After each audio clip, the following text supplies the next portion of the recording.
live, aren't we? No one will ever suspect that The Mandalorian Season 3 is a dumpster fire. Apparently it is. I don't know. I haven't watched a single episode, and honestly, I haven't heard anything about this season. Which is good for us, bad for Disney. Yeah, I guess so. I don't know. I didn't... Is it just me, or did it feel like Mando Season 3 kind of came a little too soon? I would just say that's all of Disney Star Wars. That's all Disney products anymore. Star Wars, MCU, Pirates. No. You know, all the good franchises. Indiana Jones is next. Well, I mean, he did have his 4th movie. Hey, you know what? Give it this. At least the aliens didn't have a line of dialogue that unironically said, Hitler made his mistakes, with this we shall correct them. I lost it at that trailer. Oh my god. But you know who didn't mess up the 4th time? You know who wrote Peak 4 times in a row? Not do you us. know who? Yeah, definitely not us. No, a good old boy named Rocky. He wrote 4 out of now 9 parts of some Peak, and we're here today to talk about the peakest of the peaks.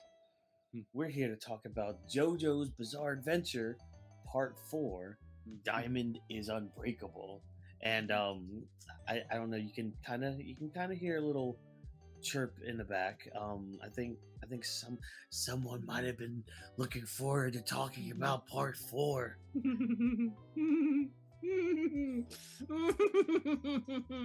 My boy, it's my favorite. It's my favorite part. It's not the best part, but it's my favorite. Well, you know, to be honest, I feel like it's a lot of people's favorites from what I've seen. Good. They are all correct human beings, and the world is a better place for it. At least until they read Part 7. Okay, yeah. You know, fine. Yeah.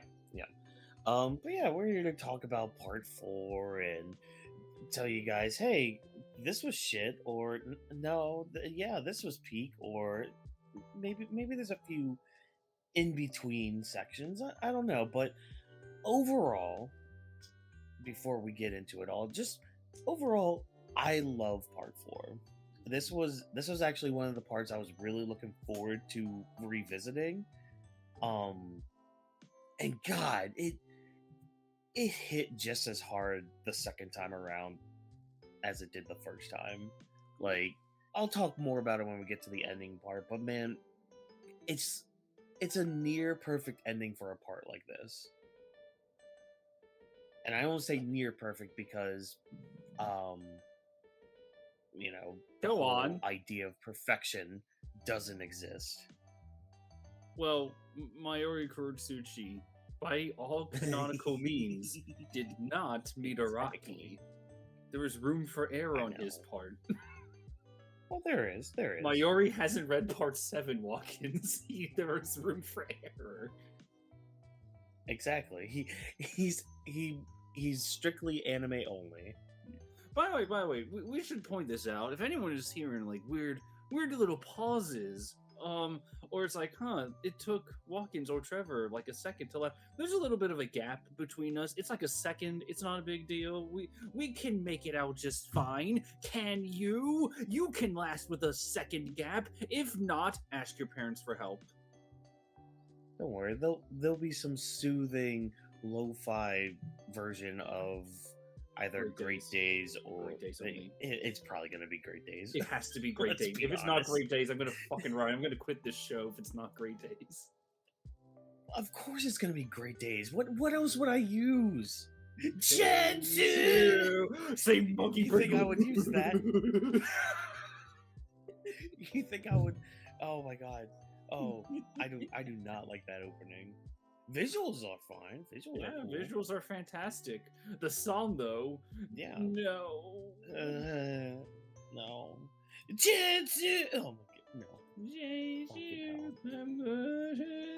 Oh my god, no. So Trevor, how do you feel about part 4? Oh, what a garbage party! No, I'm not even gonna try to fucking joke my Thank way out of you. this one. Well, no. It's all right. Boys and girls, children of ages 1 to 17. This fucking part, this JoJo, Demon is it's not as breakable. I fucking love this theme. I love the character Josuke. He's my favorite JoJo of all of them. He clears the side characters. They clear the villain. We'll get to him. The whole plot clears. It's just it's hard to describe something that's your favorite without going through, well, from point A to point B. And trust me, we're gonna go from point A to point fucking Z by the time we're done with this. Oh, don't worry. Yeah, we'll not only go from point A to point B, but we'll go from Alpha to Omega to whatever the first Japanese character is to the infinity that it is. Yeah. We're gonna go through with our fun little stand battles. This is where I think Araki like really perfected his monster of the week formula. I agree. Not only that, but adding in slice of life elements to it. He did. We always praise a certain series, a certain pillar, if you will, of Jump for its world building. Goddamn, I don't. Yes, but goddamn, Araki, when he created Morio and like built that town and everything about it, I don't know what the hell he was on, but it was some peak shit. It was that shit that like gets you going, gets you like actually opening up your mind and seeing colors, which we see some colors in this art. And, oh my god, just like the way he crafted the story from like going from a slice of life thing to, you know, maybe everything's not so perfect in Morio that we're finding out. Oh, there's this mass murderer here that's gonna kill everybody or possibly kill everybody. Like, time shall rewind by the time you're done.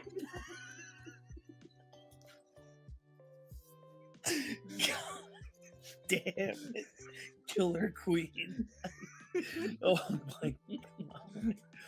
Oh my god. Just I love it. I love part 4 so much. And everyone thinks that part 6 is a simple story that just like, oh, it starts off simple, but then it ends with something just like, no, part 4 is slice of life high schoolers end up having to face someone that can warp the very fabric of time itself because he wants to be anonymous.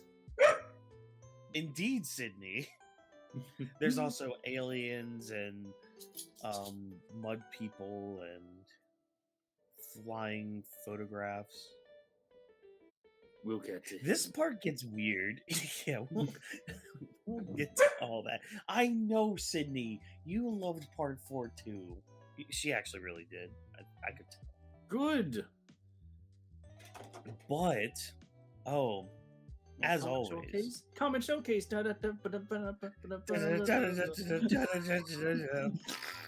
That's right. I sent out a tweet. It was at 8:42 this morning. Morning of recording. I forgot. I meant to post it last night. You fool. Well, don't worry. We have some good things to go off of. I had to message the one person so that way I could get it from them, but it's probably not all that person had to say. Listen, but I want next time for part 5. I don't want just his opinion. I want his new girlfriendo's opinion on part 5 as well. Even if it's made up, I want her opinion on it. It's only Canada. fair. We need more voices. Oh my god. So we're gonna start with Joseph Sciola. I know you from the good old MHA Church Discord. He actually had 2 responses. Ooh. And I'm probably gonna butcher this name because I'm an idiot.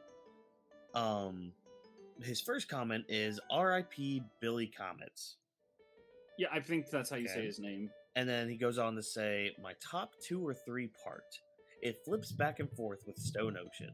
So fair, cool, fair, cool. Very fair. And then his second message. Also, this is where Rocky really nailed stand battles. Live action movie is fun too. Shame they never made a sequel. Nani? Yeah, right? Which we might have to watch the live action. Did you find it by chance? Where to watch JoJo Part 4 movie? Type that in now.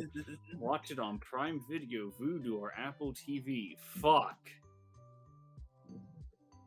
Wait a sec. Hold on. I'm gonna do some legal searching. I was just gonna ask, why don't you check your legal sites? Ah! Oh my god. Well, I guess I know what we're doing tonight. Oh no, I found it. How much is it?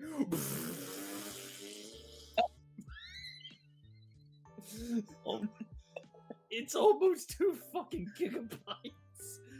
Oh, dang. Alright, everyone, listen carefully. Don't ever feed this information to anyone, alright? This is our little secret. But don't go to for all of your movie needs. If you have trouble, just go to in order to find everything you need, in order to get all the movies you want. You might find certain movies like Winnie the Pooh, Blood and Honey, or Cocaine Bear, or all of the Star Wars films. Maybe you'd like some Lord of the Rings that are 6 gigabytes, and that's where I didn't decide to install them, because they're 6 fucking gigabytes! Oh my god. Oh. You know, the sad part is I told myself I was actually going to edit this one. So thank you for giving me things to do. You're welcome, buddy.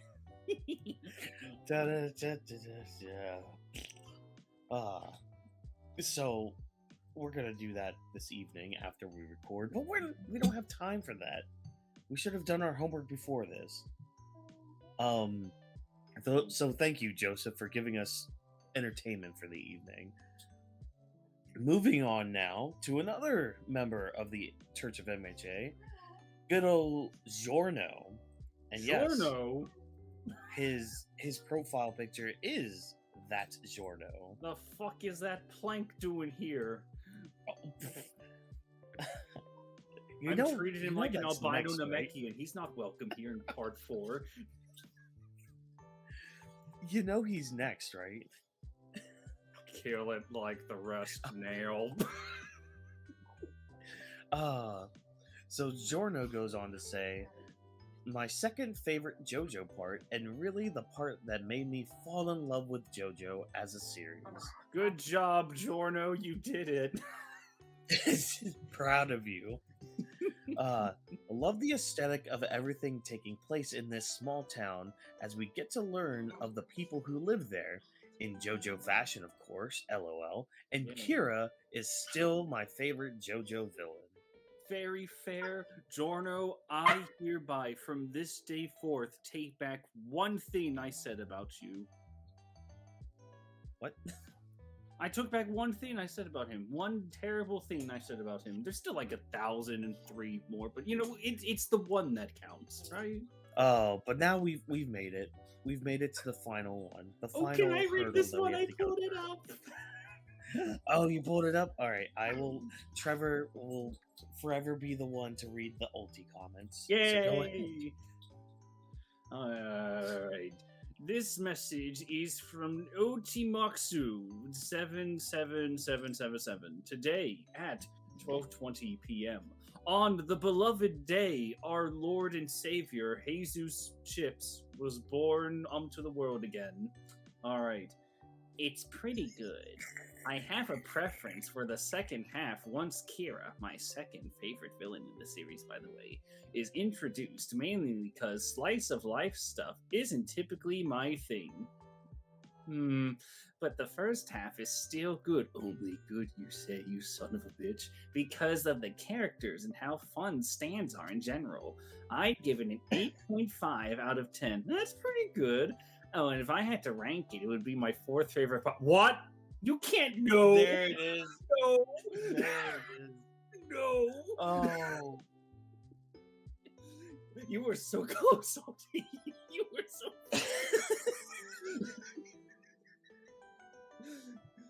We were so close to having our minds be inextricably connected, but no, you said that. No, god damn it.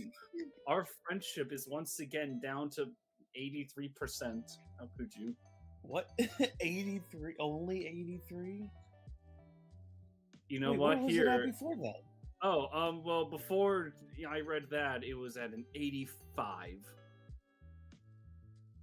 Oh. So it didn't drop too much. Not too much. He still ranked it. Wait, he probably ranked Phantom Blood below that, you fucking swine. There it is. I will not stop this show until people realize Phantom Blood was good, god damn it. One day they'll understand. Don't worry. One day they will. Maybe I'll make a video once Splash Mountain is done and buried forever. Oh my god. Oh my. I would say, okay, if I'm talking about rankings of my favorite JoJo parts, it's a toss up. I mean, Steel Ball Run obviously is top. That's gonna be staying there for a bit. God, 2 or 3 is always interchangeable between part 4 and oh god, I want to say Stone Ocean. Fair. Yeah, it's like interchangeable between those two. That is completely fair. Yeah. Even though I have a soft spot for 2, but I mean, nah. Who doesn't have a soft spot for 2? Probably Suzy Q.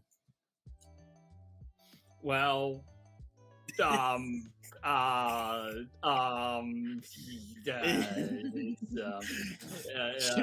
should we begin talking about this part now after that elephant in the room has just dropped? Technically, we kind of have to, because this is technically where the story begins, with Joseph Joestar being a fucking fool. I mean, when is he not a fool? Can we be honest here? He was a fool, but you didn't look at the guy, and you would look at Joseph. Joseph's like, you know what, you're a tricky old bastard. But I respect you because I at least know you respect the boundaries of marriage. What do you mean you went to Japan? Oh, if fuck. If you hear 2 dogs in the background, that's Trevor's emotions when this happened. Okay, here's the thing. Here's the thing. It's a double-edged sword. On one hand, Joseph Joestar is a bit of a scumbag. On the other hand, his sperm gave us Josuke. So on the other hand, it was the 80s. Don't even need the 80s shit. No.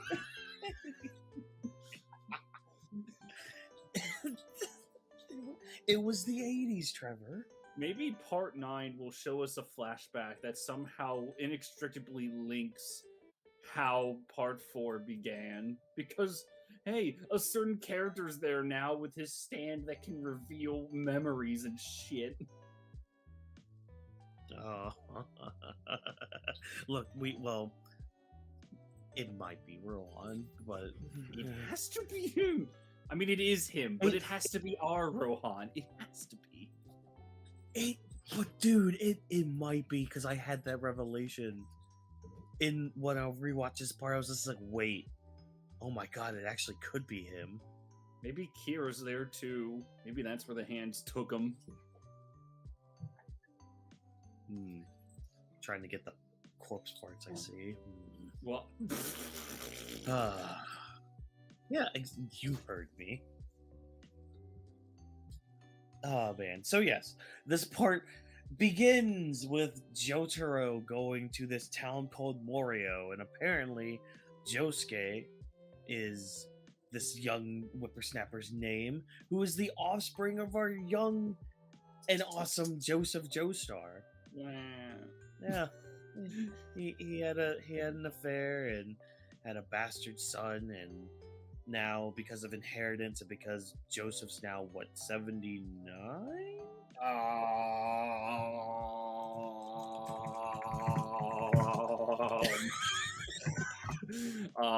Yes, you're correct. 79. Yes, I thought I heard 79. Yes, I it's my boy. Of course, I do, my boy. So yeah, Jotaro's going over there to kind of just talk about inheritance and all that shit because, I mean, Joseph's getting older. He's kind of going senile, and he's just not the same Joseph. So, got to kind of go through his assets and all that. So, we meet a young boy named Koichi, and I have a love-hate relationship with Koichi. Oh my god, you too, Senpai Sama?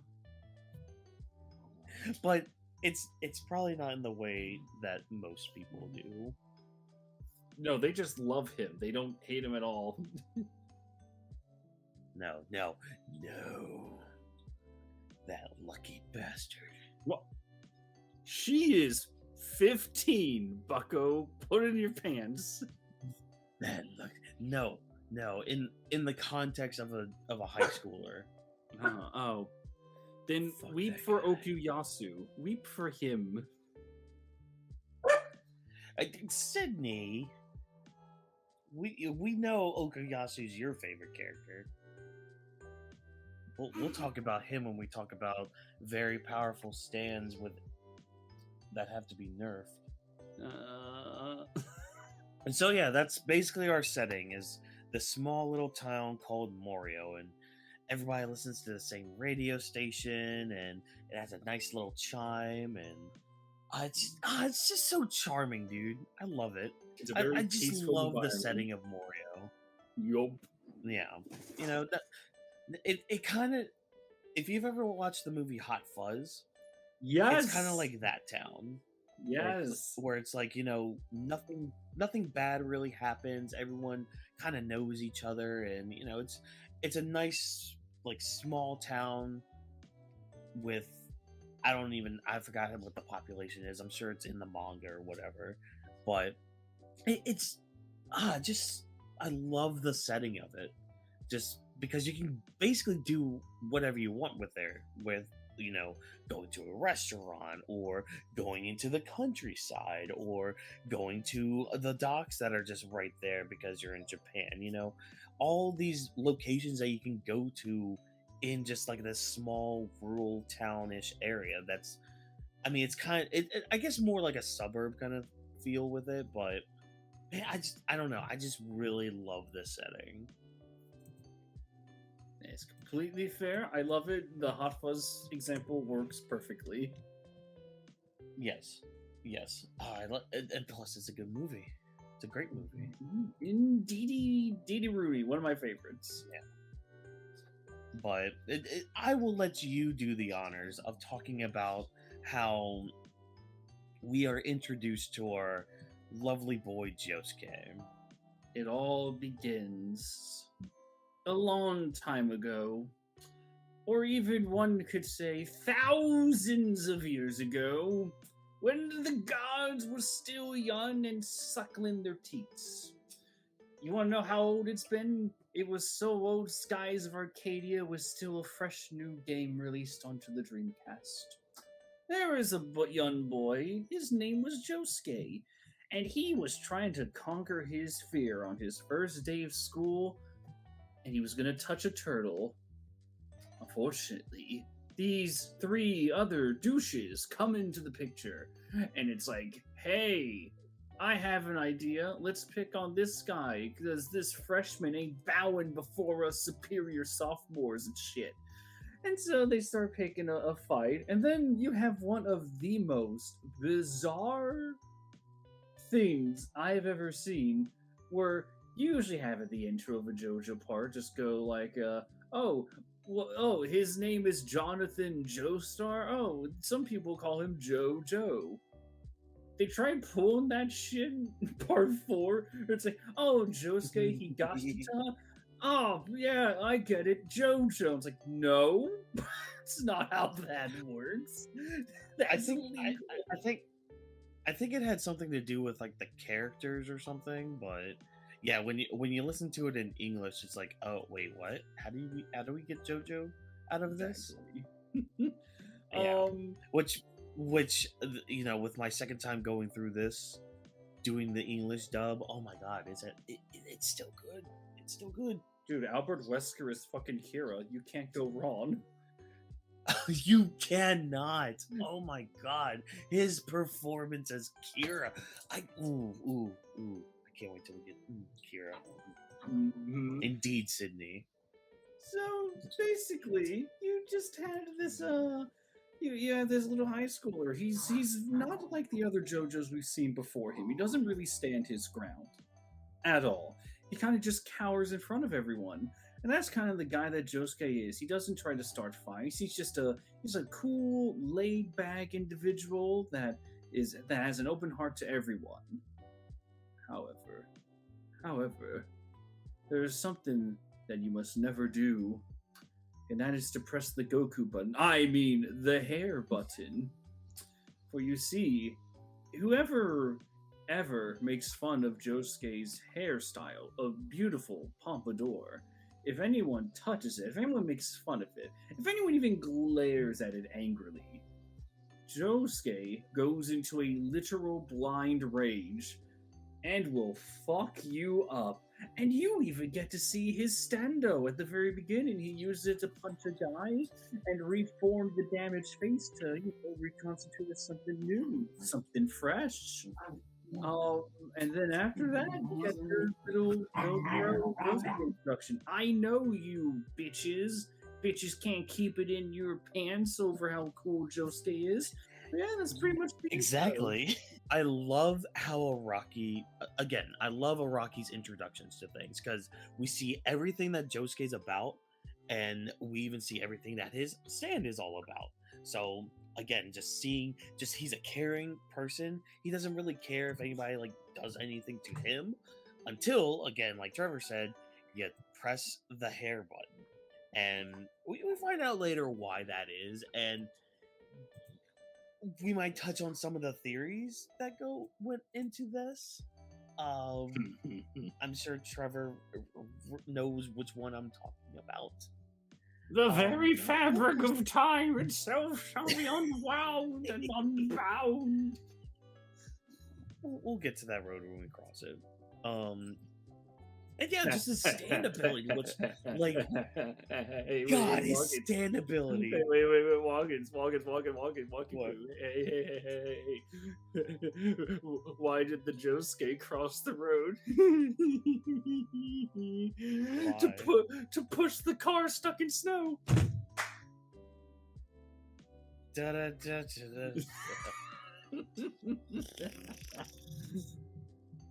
Oh my god. Fucking that theory. Okay. So Josuke's stand ability is I love it. I really love it. It's my favorite stand ability in the entire series. Indeed, Sydney. Yeah. Like the creative ways he uses it. And because it's not just healing, it's basically like a repairing. And he can repair it in any way he wants. So like we see things like in the first stand battle he has, like how he finished that guy off, and it only gets better as the part continues. Good old crazy Diamond. which is faster than Star Platinum. Yes, I believe so. I believe that is the Yeah. logical through point. Not, I don't think he has Okay. he's as hard hitting, but he's just a bit faster. Yeah, yeah, because it was, yeah. Which is interesting because I wonder, could could Josuke unlock the world? No. Give Josuke the world. No. Do it. Do it. Do it, you cowards. He'll be in part 9 and he'll be like, oh, hey, what's up, Rohan? The world. And then just pulls his pants down. Oh my god. Oh, imagine Josuke with the world. It'd be over. The shenanigans he would get into. He would be the one that that shoplifts at the end of the series. Yeah. Oh yes. Oh, see, I mean, not too much with Crazy Diamond. It's gonna be more about like how Josuke utilizes it. That is the most interesting aspect of it. Indeed. Whenever I see a Josuke battle, I'm like, I don't know what I'm gonna get into exactly, but I'm all for it. Much like his first battle against Aqua Necklace. Oh my god! It's gonna be hard saying like which one is my favorite fight because they are all. I think every fight in Part 4 is top tier. Oh, without a doubt. Without a doubt. There's not a single one where I'm just like, wow. Even the early ones, like the lock. And the hair. It's interesting. Dude, I can't. I love that one. Oh my god. So, so Aqua Necklace is another water stand. Enters you through liquids and kills you from the inside. Yeah. Seems unbeatable in a way. Yeah, especially when it rains. Oh boy. Yeah, it's like it's that shark stand from Part 5 and End Duel stand rolled into one. Yeah. But man, as Josuke's first stand battle, it's pretty cool because like again, it's all on his utilization of his stand ability where like he catches it in many different weird ways. Like he punched through his mom with a broken glass and then reformed the glass around the stand to catch it. Yeah. Or how he swallowed a glove, like bits and pieces of a glove, reformed it around the stand, and tied it up. It's it's ingenious. It's great. It's great. And we also like see I don't know how to I know there's a word for it, but we see not Joseph. Oh, shoot, why am I calling him Joseph? Oh my god. Josuke. We see like Josuke like meet something that he couldn't fix because his grandfather dies at all this. And he can't heal him. He can't do anything. His grandfather is dead. Which, by the way, a lot of people, that's like a very like a sore point to mention if you like that in terms of the community, because we were like, What? oh, you can't bring your grandpa back to life, JoJo says as he brought back his grandfather to life, and it's like, context is so different, motherfuckers. Yeah.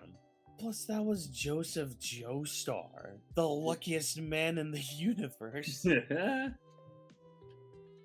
Oh my god. But no, this is a good introductory stand because it's like, okay, because Josuke's hearing all this from Jotaro. He's learning all about, what happened, making sense of like when he was sick as a child, like back in the late 80s. That was around the time when Dio was doing his thing. And, we just get more of where the story was going and what had happened in that time period. And I mean, Josuke, we see more of how Josuke is as a person. Like, he doesn't really accept things right away. He always just kind of lets it sit for a bit and he lets things play out, which I really like. It shows that he's smart enough to not act first. Yep.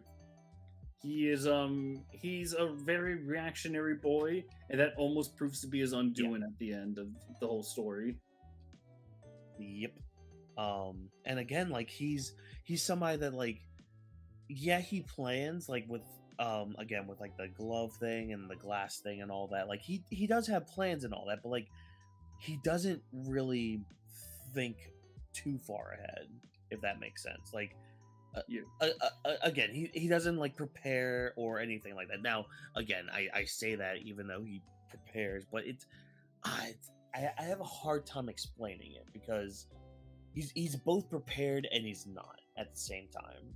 I think I can help you out there. Yeah. This is a healer that he doesn't have the quickest reaction time, but he's great for thinking on his feet. But it's like a healer that needs to be nerfed. That's basically what he is. Tsunade would be proud.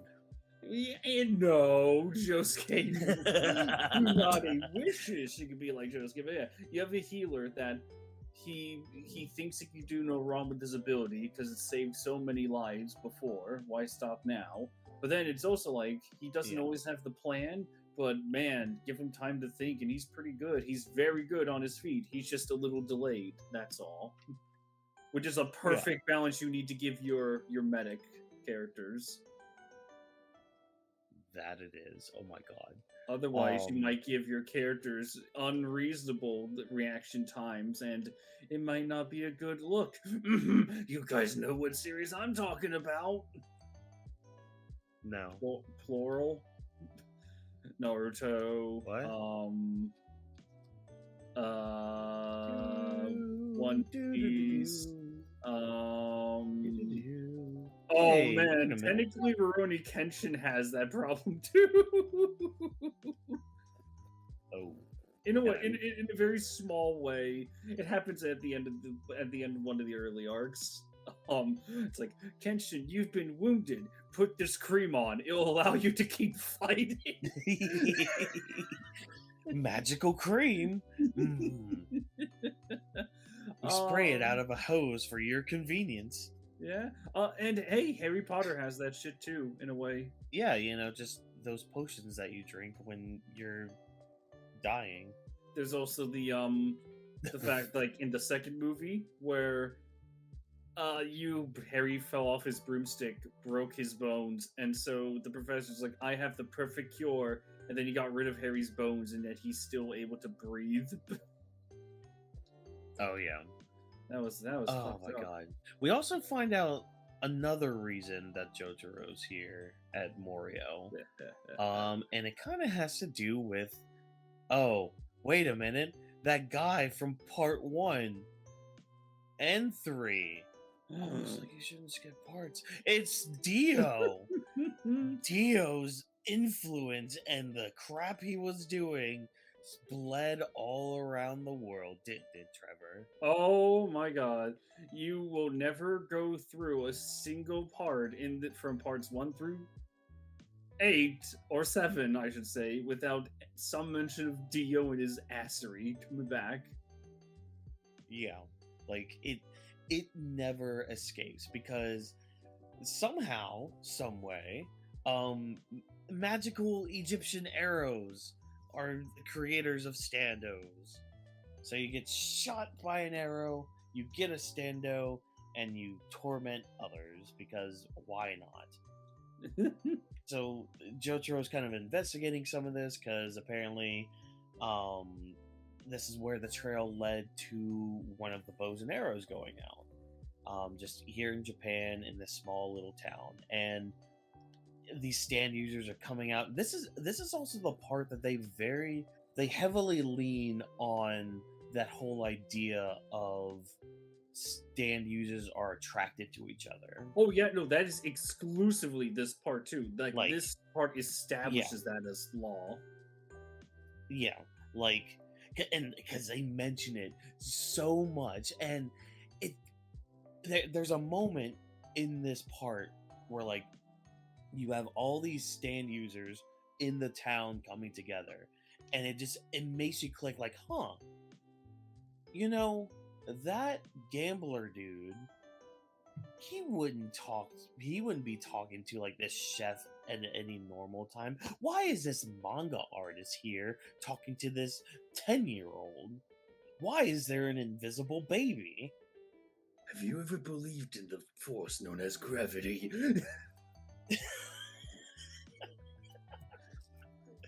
Oh, Dun, dun, dun, dun, dun. oh, I can't wait to talk about part 6. Yay! Oh, that's gonna be so fun. So yeah, that's a lot of stuff that we find out just in that first stand battle. Yeah. Like, you find out so much early on, but it's slice of life. Nothing happens. Hey. nothing at all happens. You know, it's not like two brothers are behind all of this or most of this. And then, oh man, that's something I really like about part 4, where it's like you don't really exactly have the one established villain. You have to deal with several things at once. And you have multiple villains. It's like, this brother has him, but no, turns out another stand-up user wants the arrow for himself to have his own fun. And now you have to face off against a yellow chili pepper. And then, this is surely where it ends, right? No, of fucking course not. Time for mass murderer to come back out of the spotlight. Yeah, and his father, who just so happens to have a bow and arrow. Wait, no, he took it. If I remember right. Wait, did he? I thought he. No, wait. He got. No. You're right. I blanked. Because I was just like, wait, how did he meet this very old Egyptian lady? Well, you see. No. And that's how it happened. Is it? Thank you for coming out to my TED Talks, everyone. So, we had mentioned brothers, so yeah, we immediately go to people that have a bow and arrow. The Nijimura brothers, and we meet our first Nijimura brother, Okuyasu! Children, have you ever heard of the Worf effect? What's that, Professor Trevor? It's when a character is really freaking strong, but he always loses fights to prove how tough a bad guy is. And in some cases, Worf is so unbelievably strong that we may need to nerf the guy himself. Children, do you all know what non-existence is? I want everyone to, this is an exercise, alright? I want everyone to sit down, or if you're standing on the subway listening to this shit, just everyone just ease out of the noise of the world and just listen very carefully. Close your eyes. Be sure to exit the door on the right-hand side. No. Non-existence has no exits. So, I want everyone to close your eyes.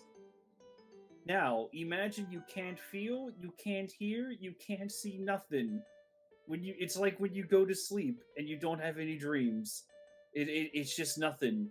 Absolute nothingness. Okuyasu's stand does that if it ever is used on a person. It's really cool for wiping away the space between objects. That's its main ability. But hey, as we clearly see, it can erase things out of the space-time continuum. How do you nerf that? Oh wait, that's right. There's only one way to do that. It's a trope, which is unfortunate, but he at least has his moments. Whatever. It's a fun trope. Exactly. No. Yeah, he has his moments.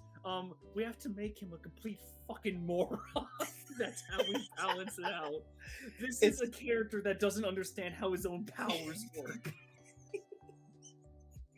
It's the Polnareff effect. Oh my god. We gotta make him stupid to nerf the power. Wah. God, I love Okuyasu though. He's such a bro. He's a simple man. Remember when? Oh, I'm sorry. In that god awful Dragon Ball Z Runin show, Dragon Ball Z. You people. Oh yeah, you sorry. people need Sorry. lives. I'm sorry. Yeah. You need to have your factory settings reset if you honestly think that DPCA is the worst thing and damages the whole show. Do you remember where Cell is fighting Goku in the Cell games, and they have like this little flirt, and Goku says one comment, and Cell's like, "God, that's what no one else understands. You're so simple." That's it. That's the appeal. He's simple. Exactly. Like, and I mean that's the thing, because we could talk about Okuyasu's character right here, because I mean he doesn't have too much development. He really doesn't. Doesn't. Like, I mean, he has a moment here or there, but like, again, he's simple and he plays his part well. I mean, his brother's more of a villain, especially in this part. Absolutely. Than Okuyasu is, because so Josuke goes through and important. Forgot. I feel so bad about this. Josuke's befriended Koichi because Koichi, during all that intro stuff, he had bumped into Jotaro and, well, you know, fate and gravity. Mm-hmm. So Koichi's, you know, basically befriended the JoJo family. Cool, awesome, great. So he's been with Josuke during all this, and oh no, he got shot by that arrow. Whatever will happen of Koichi? Well, he gets an egg. He gets an egg. That's his stand. Wait, where's an egg? Well, okay, that's like after the first big fight, though. Oh, I'm sorry, second big fight. Are we an egg? Okay. It happens during the fight. Oh, well, okay. I thought we were saving that till afterwards, but okay, it's fine. It's just an egg right now. Go on. It's just an egg right now. It can't face an entire battalion with tanks. Wow. Oh. We're at bad company now. Isn't this a powerful stand, Trevor? The fact that this guy made it in as a DLC character hurts me. to All-Star Battle R. What are you talking about? Bad Company is so good. Is it? Is it? I mean, is it? It's a bunch of army men. It's basically Capone's Devil Fruit. And this is supposed to sell me how? Because Big Fada. Again, this is supposed to sell me how? Because Pez. Oh, bitch! You know I could fucking leave, right? Oh. I mean, the stand's fine, I guess. It's fine, and it's a very interesting concept for like, oh, I am the villain. It's like, oh shit, what's your ability? It's like, I have toy soldiers. Like, okay, I wasn't expecting that. Go on. What can they do? They will shoot you, and it's like, okay, yeah, because that's the thing. It does hurt, but it really doesn't do that much. Right. It's more like basically all his attacks are like if you got stung like 5 times in a row, and it's like ow, ow, ow, ow, ow, ow. That hurts. That's kind of inconvenient. I mean, I'm bleeding, yeah, but like ow, dude, stop it. It's like Narancia's stand, but not as nearly damaging. It's just like it's overwhelming in numbers, and that's all it has. Yeah, which. I mean, you see a lot of those fights anyways when it's just like, I can create all these numbers. It's just like, yeah, but they're weak as shit. Yeah. Like, yeah, you might be bringing my stamina down a bit. Yeah, sure, but I mean, this is anime. We're talking. People have unlimited stamina sometimes. Josuke. Oh, I was thinking more on the One Piece line. Oh, I'm just going back towards when Josuke has his final battle, the amount of stamina that motherfucker has. Oh my god, yes. God. I can't wait for that one. I can't wait. But we see why these two brothers were doing what they were doing. Apparently their dad got shot with the arrow. Oh, And- no. Oh, wait, what was it? Did he get shot? No, it was the flesh bud. That's right. So this is oh my god, just more Dio shenanigans. See, it's almost like the first 3 parts meant something, and you should watch them in chronological order. Cowards. Don't part skip, you heathens. Yep. But oh my god, yeah, because this is the result of the flesh bud. Yeah, if I remember right, this is what happens when a flesh bud dies when Dio's dead and it hasn't been removed. It just rots the person, I believe. But wasn't there something to do with like a stand though? I don't. Oh man, am I blanking? Because I don't remember a stand. Yeah, because there was something to do with him having a stand. I don't. And it's just like, yeah, because I mean we don't see it or anything, but it's why he's all fucked up. Because like it was like partially with the flesh bud, but partially something to do with like a stand. I'll look it up. Shoot, I'm sorry, everybody. I don't remember this. That's why I'm here. Let's take a look here. I'm also kind of looking it up.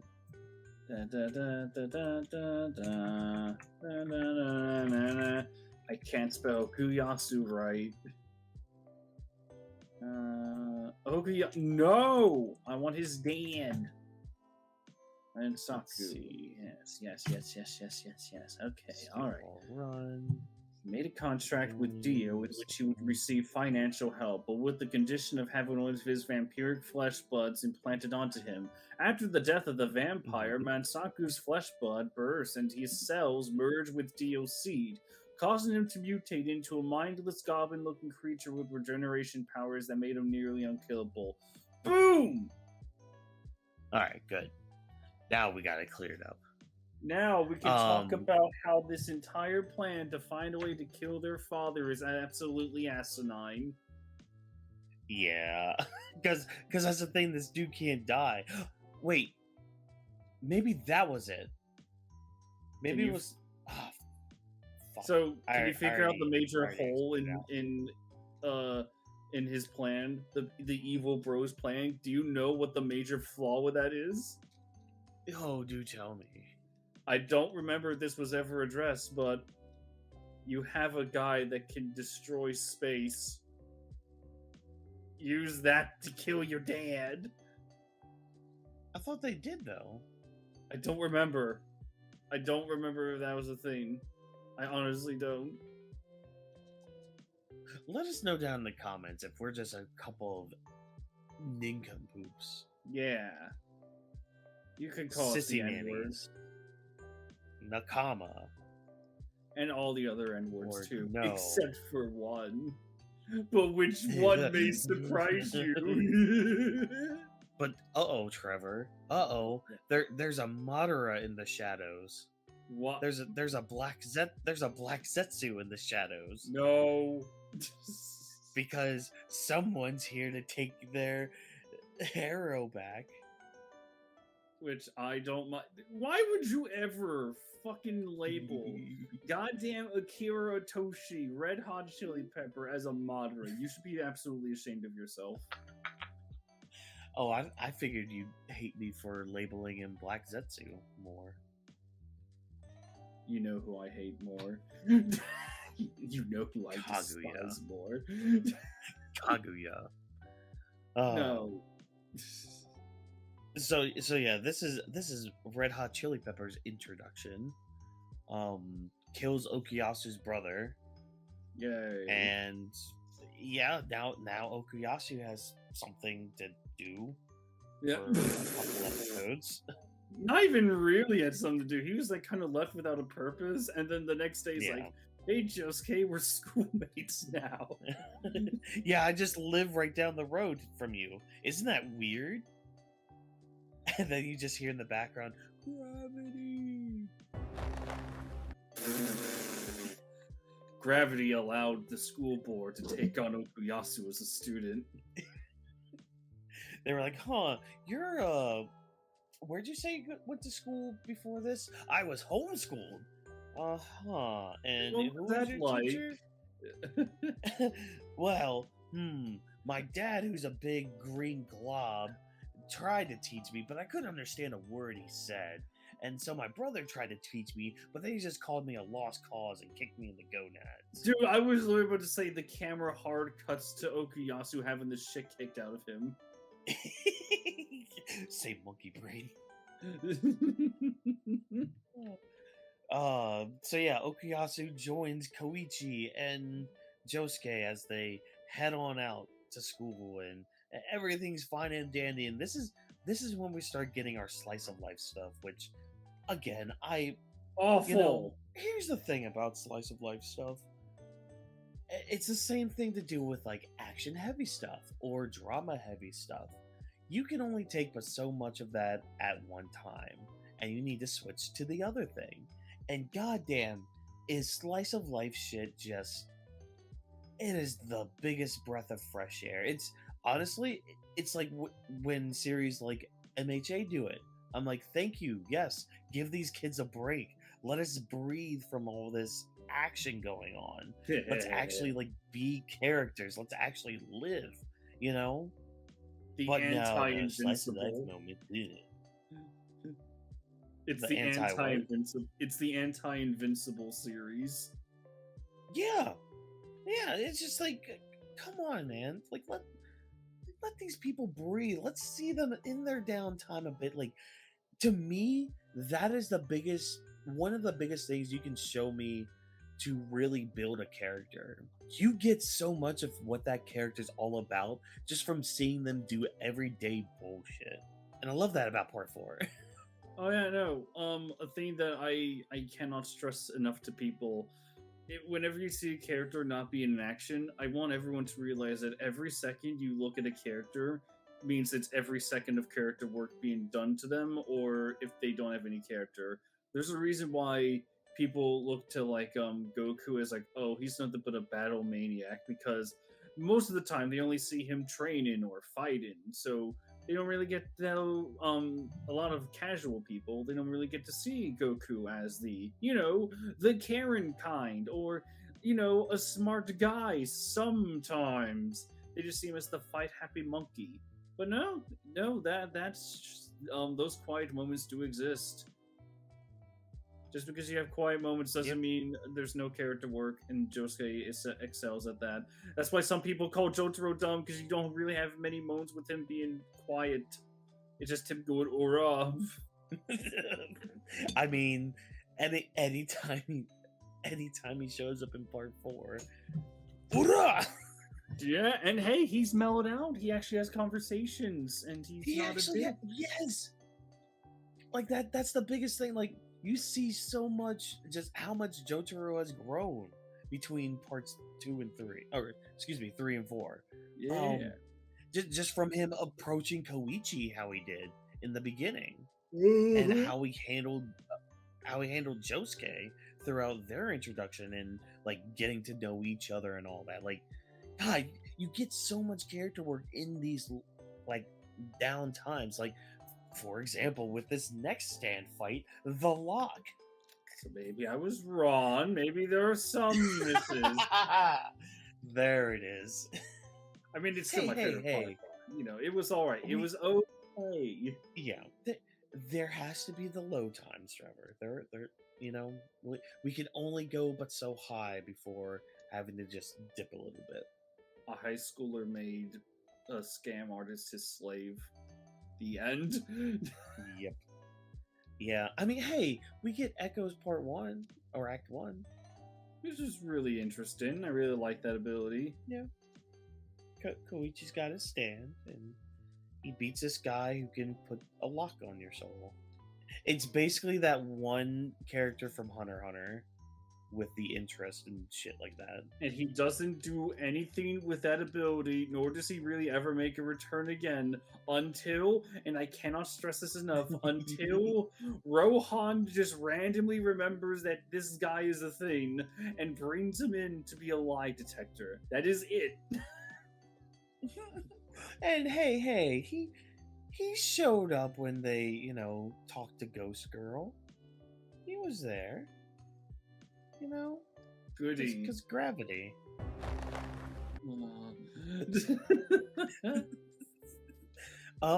Yeah, I mean, the biggest thing with this is Koichi gets his stand. Cool.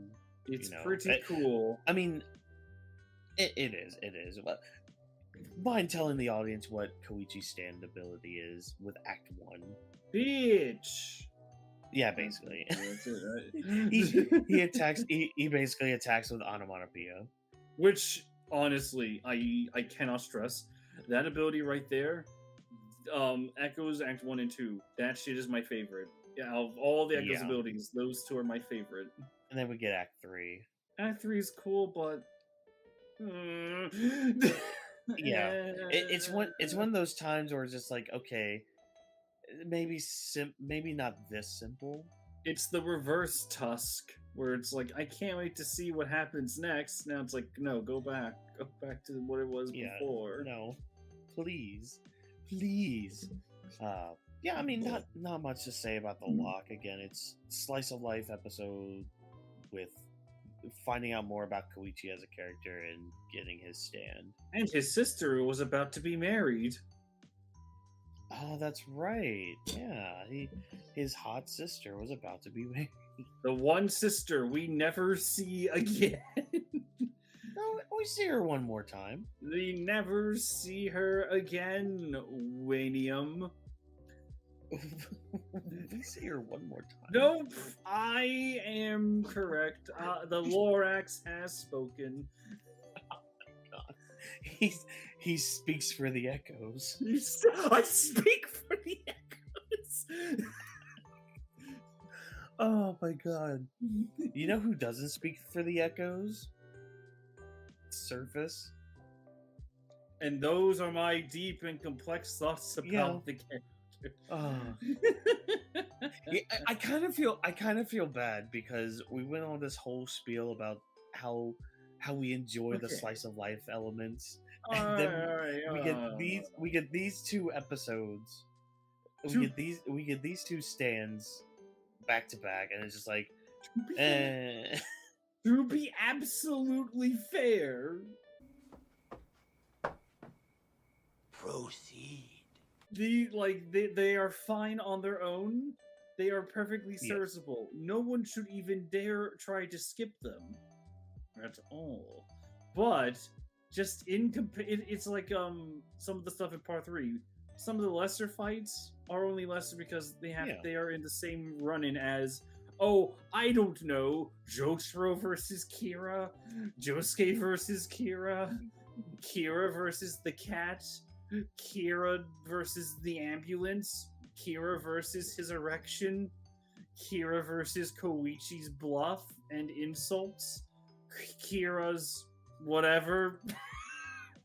Janken Boy. I actually liked Janken Boy. I did too. Don't worry. Yeah. Don't worry. It's just everybody just likes to make fun of Janken Boy. Because he's Enigma. Yeah. Enigma was one of the most satisfying beatdowns. Oh my god, yes. And Billy he did the line delivery of the defeat, top tier. This is why I watched the dub. Yep. And we'll get to that. We will fucking get to it. Oh yes, we will. I mean, the surface is basically mannequin shenanigans. which was cool. But Yeah. do you know the silliest thing about that episode? What? They tried to make me believe that Jotaro will die by a pair of scissors. Yeah. Yeah. That's Look, just so silly. Look, people actually get the one up on Jotaro.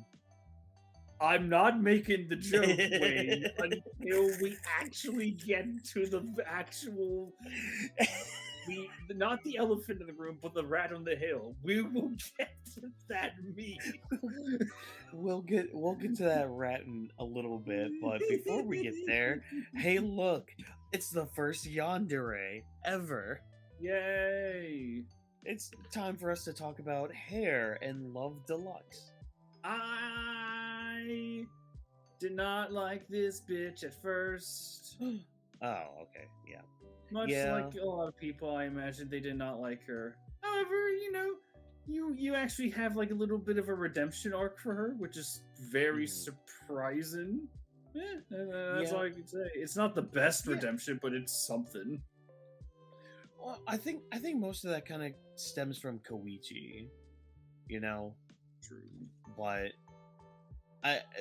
she does kind of go through that redemption. You are right, but I don't know, man. Yeah, I'm in agreement. Like when she first comes into this series, does she come all right? What? You disgust me. 15 years old, bitch. I meant to Koichi's house to kidnap him because she's obsessed with him. You should have finished that without the pause then, bitch. You didn't let me. What do you mean there was a pause? What else did you want me to do? Oh my god. Yeah, so this lady named Yukako, she is obsessed with Koichi, and like I'm sure everybody in the audience knows about yanderes and all that. She was actually the first documented yandere. Good job, Araki, for creating a trope. Take that, racist. Yeah. Take that, you yonder who's. What was that one congressman or senator where it's like, up yours, woke nationalists, we'll see who cancels who? Wasn't that the guy? Oh my god. I think so? What rules, you sons of bitches? Exactly. Precisely. Yes. Indeed. Oh. Nah, this bitch gets crazy. Like, well, first of all, Okuyasu and Josuke are obviously jealous. Oh yeah, this is slice of life stuff that I really do. Yeah. Love. Because again, this is adding character. It's showing them just being human. Good times. But not enough for good old Yukako, who again, she ends up kidnapping Koichi because he's been a bad boy. The baddest of boys. And this so is now, one of the more indirect, not even more indirect, one of the more direct references Araki's ever done. Yeah. Y'all ever seen the movie God. Misery? Because that's how she's acting. Yep. Alright, Koichi. Here's your English problem. You get it right, Pop-Tarts. You'll lose, mouse traps. That was to be alright. You know what? I don't know how people feel about it, but I really liked this little. I'm not even gonna call it a fight. I'm just gonna call it a struggle. I really like it. Yeah. Yeah, because it shows that Koichi can also think. He's not as Okay, if I was to put this, that's one word. But if I was to put this in a musical sense, like with music and all that, Koichi is more like no, I don't want to go too straight like that. Koichi's more like a structured musician. he wants to take his classes and learn everything he can, brush up on his scales. Koichi's like the classical piano player, whereas Josuke is the saxophonist who wants to play in every jazz band and doesn't practice at all. But hey, I'm having the time of my life because jazz music. Like that's how they basically are when it comes to their mindsets in battle. Especially when Koichi starts getting serious and not acting like Usopp. Instead, he starts acting like Usopp. Somehow I knew you would make that joke. Say monkey brain.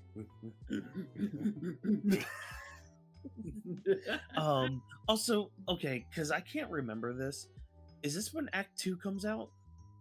I believe so. Okay, because I remember that one. That change was very quick.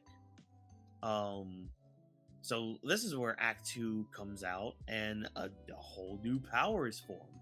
Now, Koichi can put words on things, and they kind of become those things. So, like, we'll see later on where it's like he puts sizzle on something, and it's kind of starts sizzling, and it's hot and all that. So he can basically do things like that now. He uses it on the phone pole, and it's really cool. Yeah, and he's able to get. I mean, Wait, hold on. He never got in touch with Josuke, did he?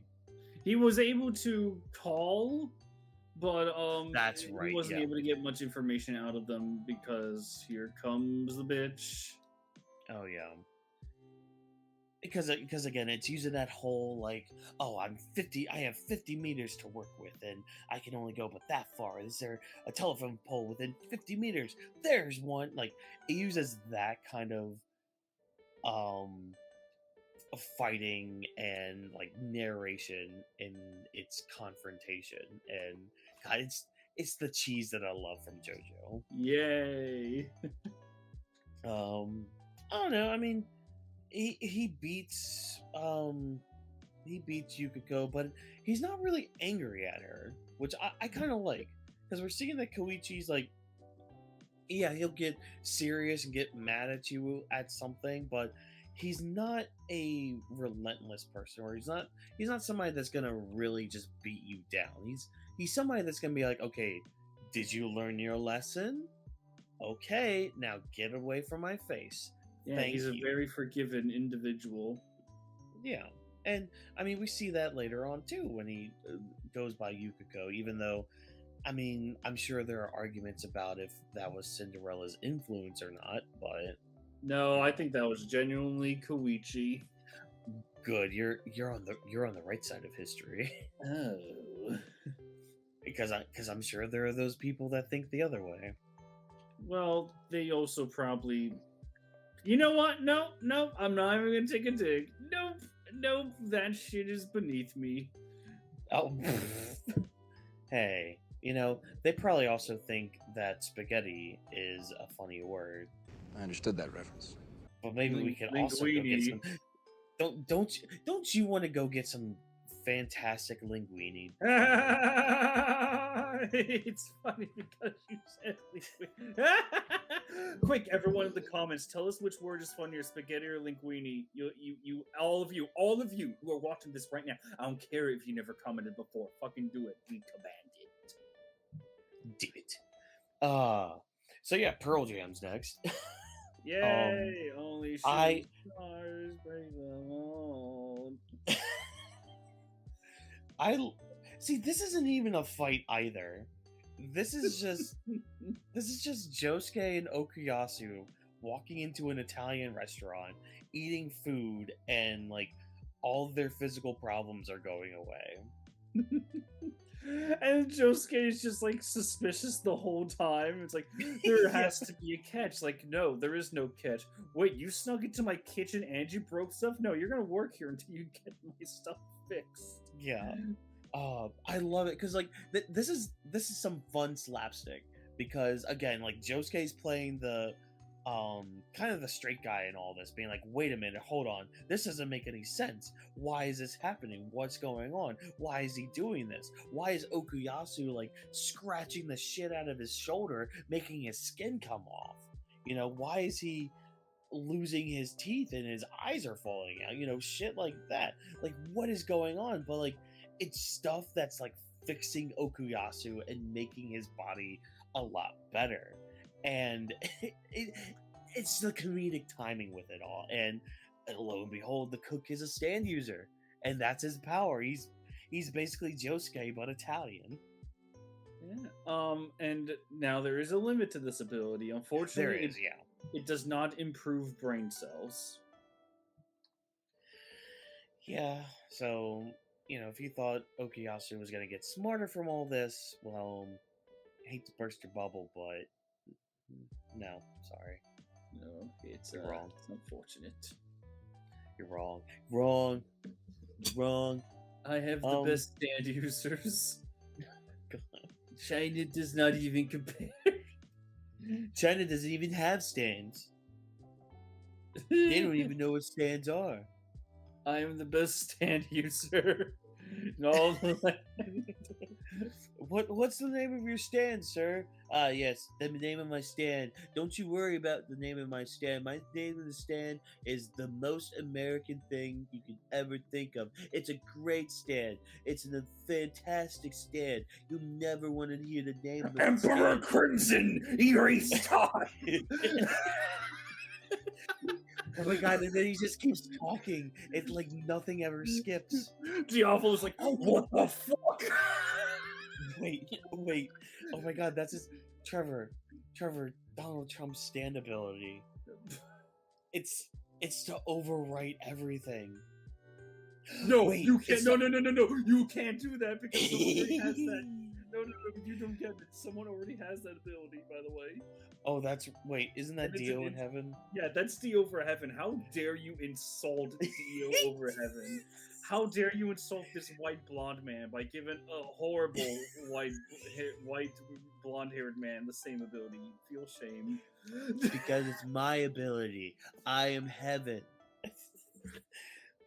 All right, we'll move on to Chili Pepper. Where's Funny Valentine? Not yet. Not yet. Nobody's ready for those weekly discussions. But we got Chili Pepper, a serious thing.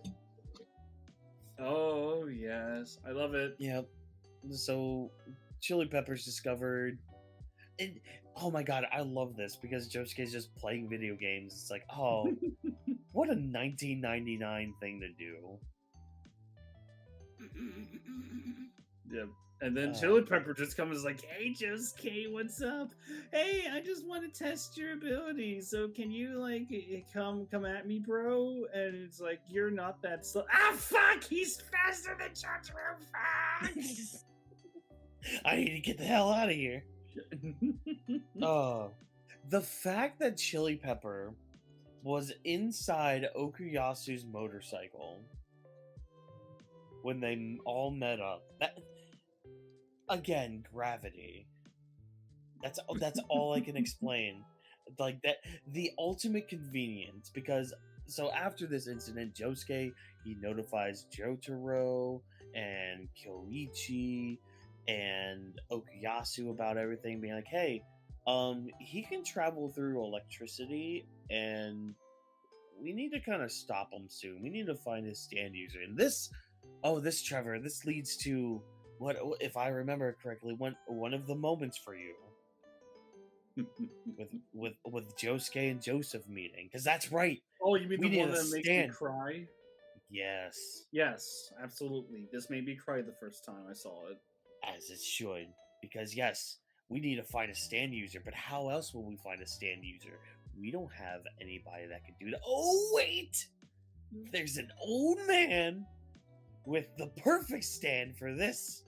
And he's on his way. Good old Joseph Joestar. God, the fact we get a living Joseph Joestar 3 parts in a row. I fucking love it. And I don't count Jotaro doing his little cameo in part 5 either. No, fuck that. Because nothing ever comes from it. Because it's all just like, whatever, fuck it. It's just like, how... No, never mind. We'll get to that. We'll get to that road when we cross it, but this is part 4. Part 4, where everything's awesome and great. I love it. I love just knowing that Joseph's coming here. Again. Yeah. Oh my god. Yeah, I just wanna I'm wondering what exactly about Maybe Crying? It's like, well, there's a lot that happens in this little like in this minute of footage. You get so much work. You have Josuke meeting his dad again. Oh, I'm sorry, not again, for the first time ever. He's only heard like, oh, this is the bastard that created me, and yeah, he's still a bastard. But he's also, he's not this horrible monster. There are a lot of things going on in Josuke's head, and then you get to see Joseph. He's not looking too good at all. Part 3 had well, even though he was revived by vampire blood, it's like it almost took a toll on old Joseph. He's really struggling. He's forgetting things. He's forced to rely on a cane. And it's just like, this is the man that defeated the Pillarmen. All of them. He overcame the fucking Pillarmen. A feat that I dare say 90% of stand users wouldn't be able to battle at all and overcome them. Yeah, Joseph. What are you talking about, Trevor? King Crimson could do that. So yes, it was very touching, and then you get to see like the cane broke, and it's like, okay, Shine Diamond can fix it. It's like, no, Josuke allows himself to be the good person, the good son. Yep. And all that together made for a very teary-eyed experience. It's like you're rewarded for watching parts 1 through 3 before you get to 4. I don't know. Watching parts is gay, I guess. Watching things in order is stupid. What are you talking about? Nah, like, and I mean that's after this fight, which is, the fight's fine, I guess. Oh, I love the chili pepper fight. That fight's great. Good. What do you mean? Yes, it is. Yes, it is. Good. I've baited him, everybody. Good. That fight is amazing. It's very clever and creative. The only hiccup is that Koichi's able to detect chili pepper when he's like lightning fast, but it's not. It ain't that too big of a deal because everyone in this universe can react to each other fast. Yeah, it's logic. It's not that bad. And hey, even Okuyasu has a moment in this where he tries his hand to get after Chili Pepper because again, Chili Pepper was inside of his motorcycle using the battery, and now he's using that to get out of there. But no. Okuyasu with the hand. The hand doesn't really do too much because Chili Pepper knows where all the electric lines are and can just escape. Sorry, Okuyasu, but hey, he gets saved in another very clever way by Josuke. Oh man, Okuyasu had him. He fucking had him. And he used his, this is like the first competent use of his abilities ever. And he's like, I got you now, Chili Pepper. And then it's like, you touch some emotional buttons. Oopsies. Yeah. And so Chili Pepper now knows that the only stand user around that can find his user is almost here in Morio. So he's off to the port to go find Joseph. And it's really cool because, okay, remind me, was it Jotaro or was it Josuke that realized he was going to use the helicopter? I believe. Oh yeah. So they send Kira used a drone, and it's like, holy shit, this is really bad. We need to get a move on. So we're gonna go to the port right now. Josuke and Koichi, you stay here, keep an eye out for the user. Just in case it's all a trap, Okuyasu and I will go investigate. Yeah, so Jotaro and Okuyasu heading toward the boat. Josuke and Koichi are there on the port. And yeah, the drone comes out. They take out the drone, and Oh wait, is that Chili Pepper's user? Holy shit! He's here and he's a rocker. Isn't that cool? Why are you here? I want to kill. See that's probably my one gripe of all this. It's Yeah, like why are you here? because If bitch. your stand can be long range, why are you here?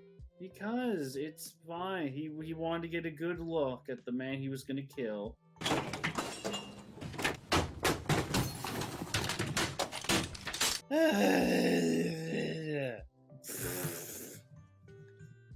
But then all the other cool shit happens, and yeah.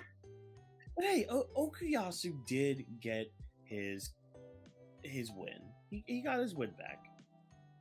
He did. Indeed. He had to choose because this is also where that meme comes in about like, are you a stand user? And senile old Joseph can't hear too well. Oh yeah, computers. But no, it's up to Okuyasu because there's two members of the Speedwagon Foundation, but one of them is a traitor. Who among them is the traitor? Only you can decipher it, Okuyasu.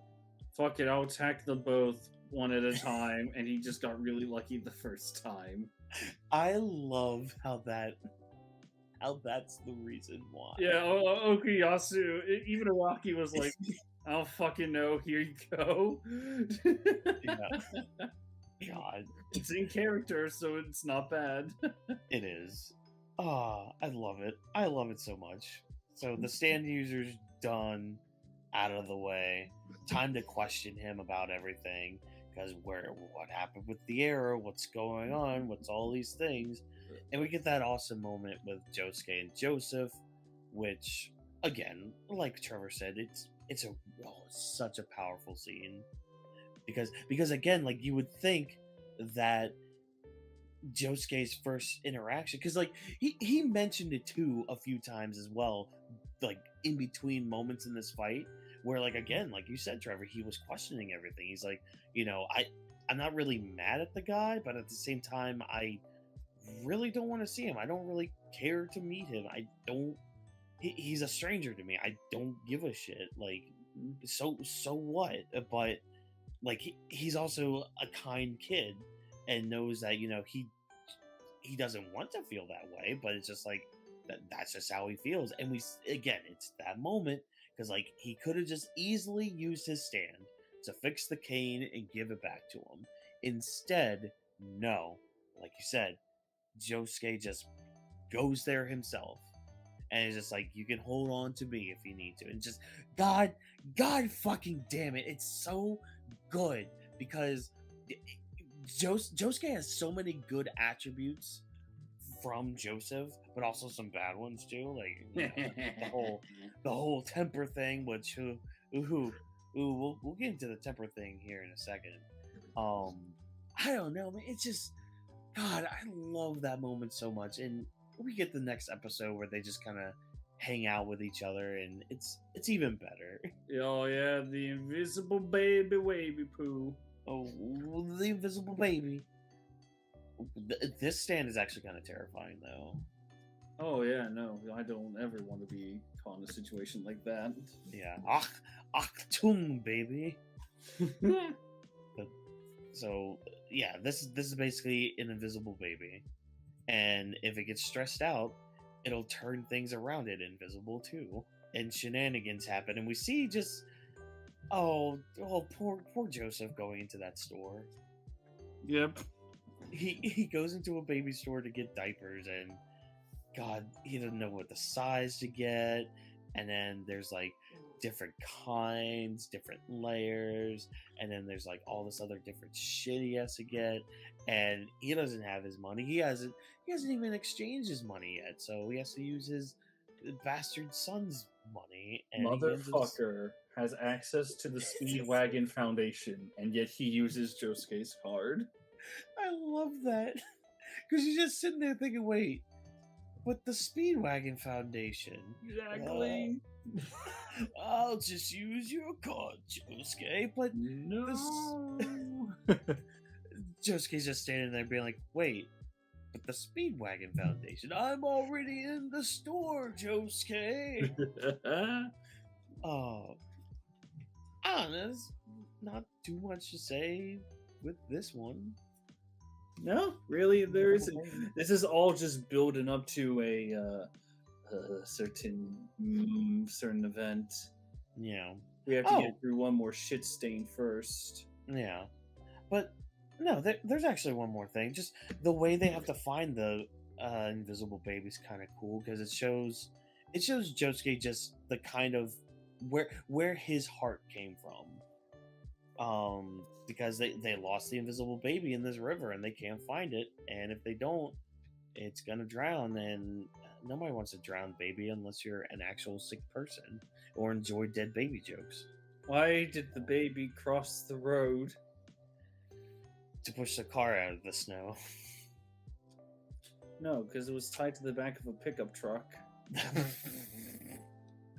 Oh, that is actually a line from Justin, by the way, in high school.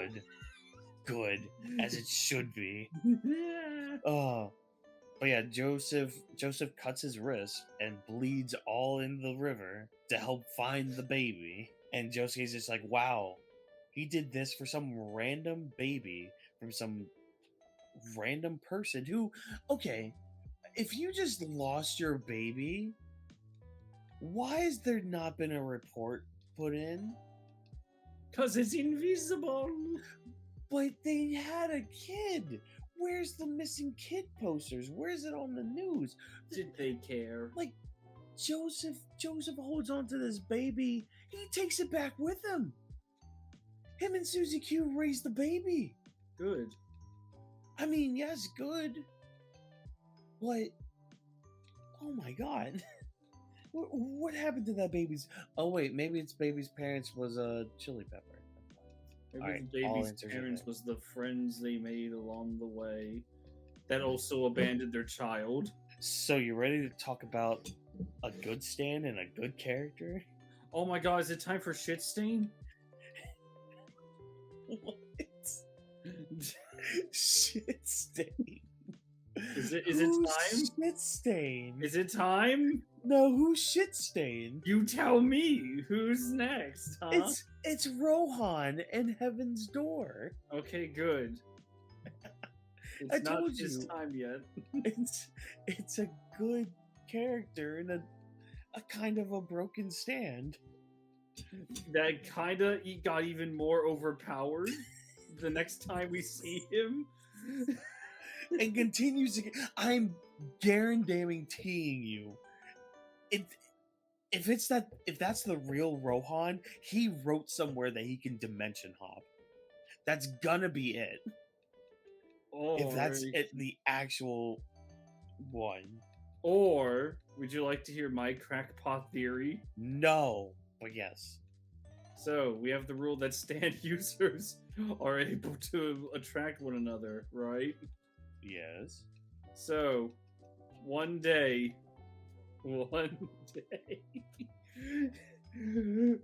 is drawing manga, and then suddenly a president falls through his ceiling because he keeps spinning forever due to unknown circumstances. And then Rohan's like, what the fuck are you? Heaven's Door. Wait, you're from another universe? Shit, man, take me to yours real quick. That'd be sweet. And that's what happens. But wait, but Funny Valentine couldn't return. Huh? So Rohan begins the episode by just casually just writing his manga.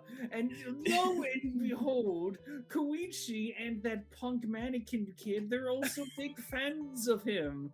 And they go, me, what, was there a bit you were laughing at before? Nothing was going on. Shut the fuck up. Play, look, it's part 4. It's time to follow that shit.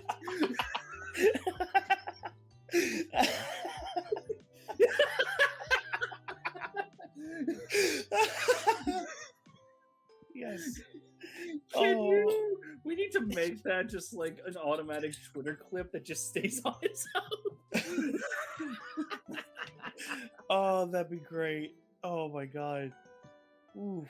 I know, pups. I know. Yes. Oh, so yes. They go into Rohan's house because, yeah, let's just walk into a manga artist's house uninvited. First mistake. Honestly. Yeah, mistake number one. Yeah, they meet Rohan, and he's a quirky individual.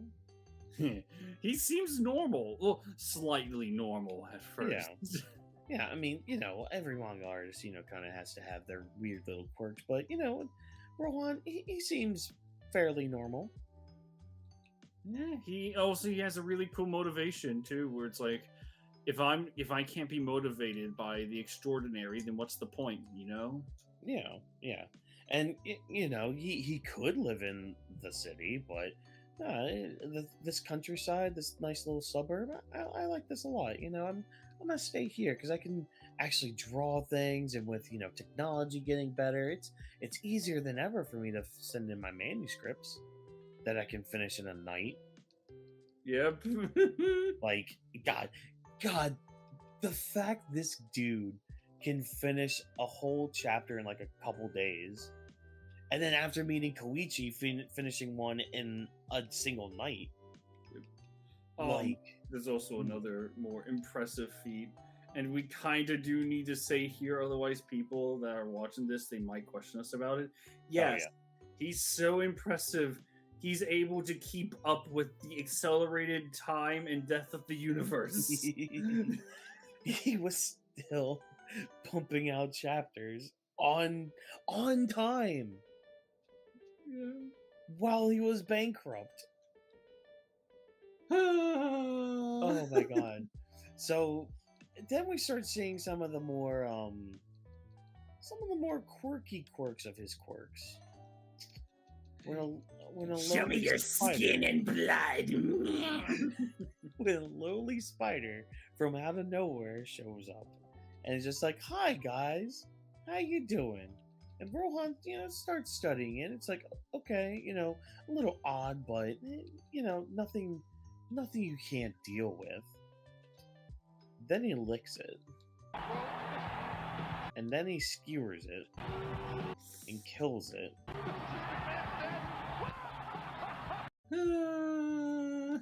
And you're like, oh, we need to go to school now. We'll see you later.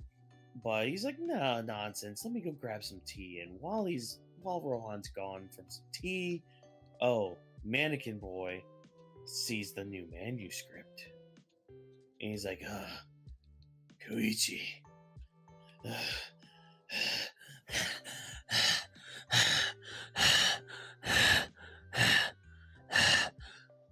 Let's look at it. And then the correct response, kids, would be no. And then they left. Which Koichi tried to. Remember, kids, if someone tries to hug you, it's A-okay.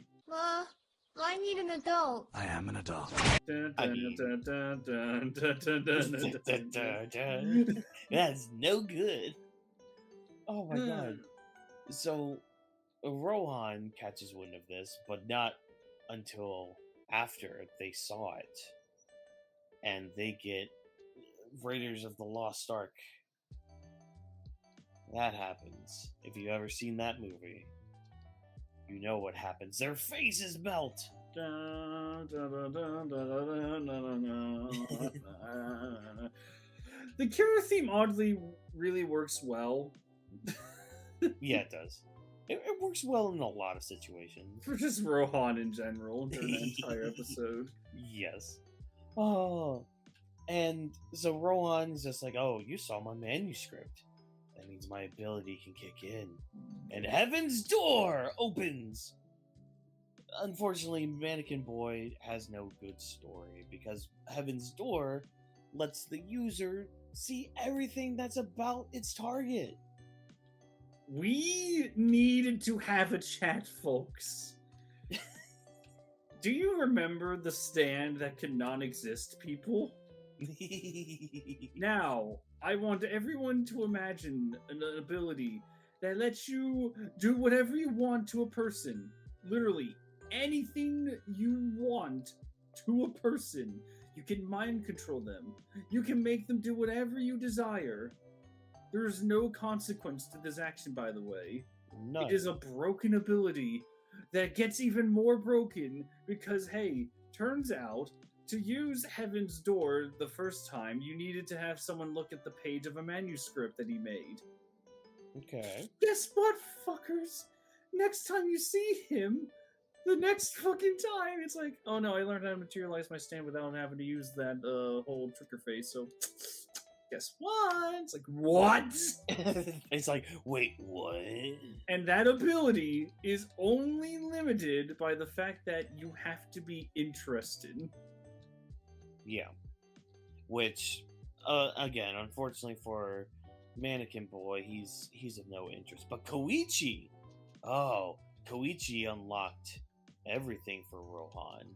The existence of stands, Jirochiro Kujo, Josuke, Okuyasu, Morio, Koichi's own family. Like, oh, Rohan gets intrigued to the point where he, like, inscribes, because that's the other thing.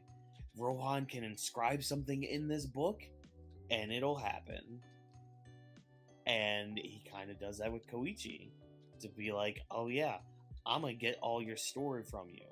And to the point where Koichi, and this is where we get the second instance of his sister, because she's on the phone in the hallway and he's weighing himself in his underwear, and he makes a she makes a comment just like, oh, it's just my dumb brother in underwear, and that's the last we see of his sister. Hot. Yes, hot indeed. But Koichi can't really remember much of what happened in there. Him and Mannequin Boy forgot everything. But wait, Koichi's 5 kilograms lighter. How is that possible? What's going on? Nani? I need to find out the next day. And he does find out the next day when he goes back over there. Because of brainwash! And Josuke and Okuyasu followed him. They go in there and find out that, oh, crazy shit's happening because Rohan's crazy. And, you know, Okuyasu's about to burn himself. And this... this is where we get a bit of the stretch with the hair thing. And I'm glad when you, and I was hoping you would do this, how you mentioned it earlier as a blind rage. So that was intentional. I'll let you talk about this part with good old Josuke fighting Rohan. So, to call this a fight is a very large stretch of the imagination. Now, you have Okuyasu. He's a dumbass, so he easily gets tricked. It's fucking whatever. Alright? It's whatever. Yeah. Josuke comes in, and it's not exactly he comes in, so to say. He's hiding outside the door, and Rohan, thanks to Heaven's Door, knows that, hey, Josuke, come on in. There's only one way to stop me. You gotta fight me. So Josuke comes in with his eyes closed, and Rohan's like, oh yeah, very primitive, but hey, that's a counter to my ability. Yeah. So he starts throwing little razor edges at Josuke. Makes him flinch, but it doesn't work. Josuke's working through the pain. And then you have something that's quite ingenious that I wish more characters in JoJo did, where you see a clock appear on the bottom left of the screen. I believe 2 seconds goes by, and Rohan thinks of a perfect battle plan to get Josuke to open his eyes. Like, if I were a protagonist in this situation, what would I do? It's like, I know, I'll read Koichi's file. And then he sees the stuff about the hair. And it's like, oh yeah, your pompadour is so lame and stupid, ha ha ha ha ha. And then Josuke opens his eyes, and Rohan's like, I win.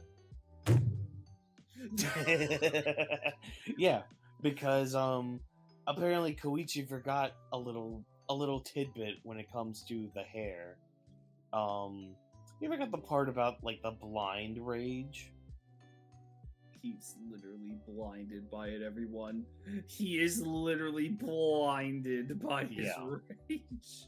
Now you may be asking yourself, this is the what, third, fourth time so far in just the beginning of this series that somebody's made fun of Josuke's hair, but we haven't had a reason why.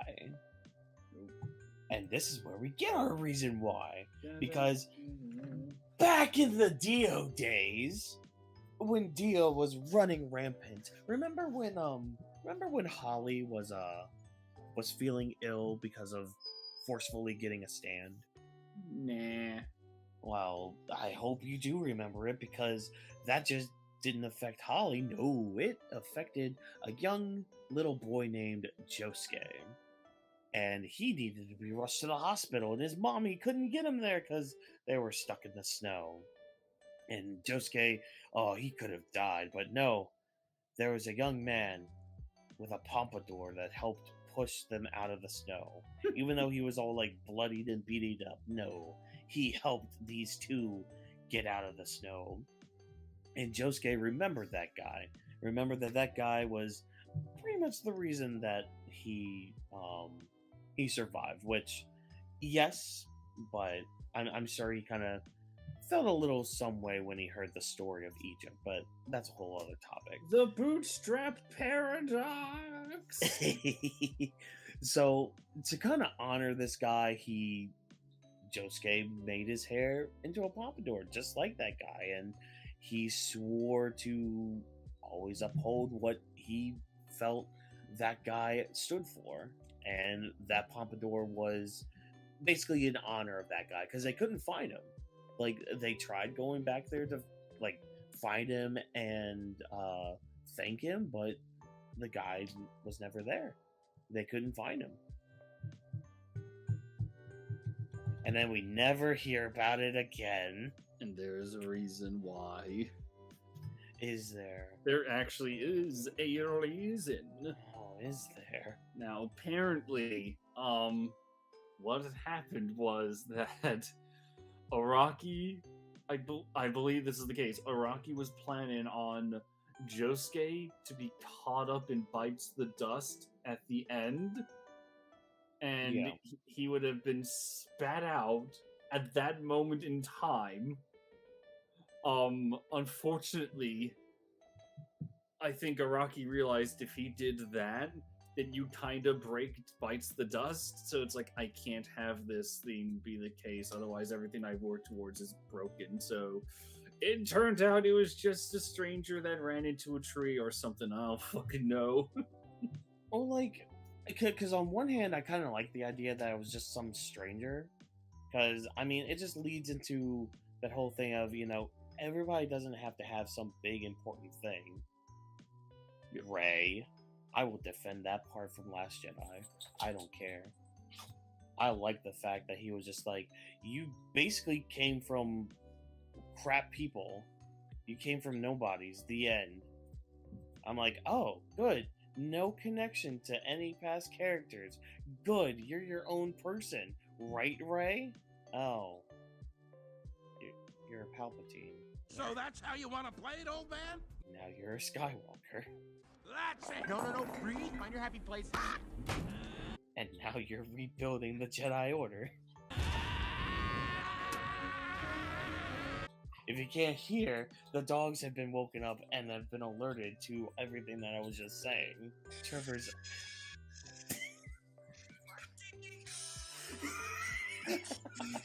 I was like, Trevor is very, very quiet right now.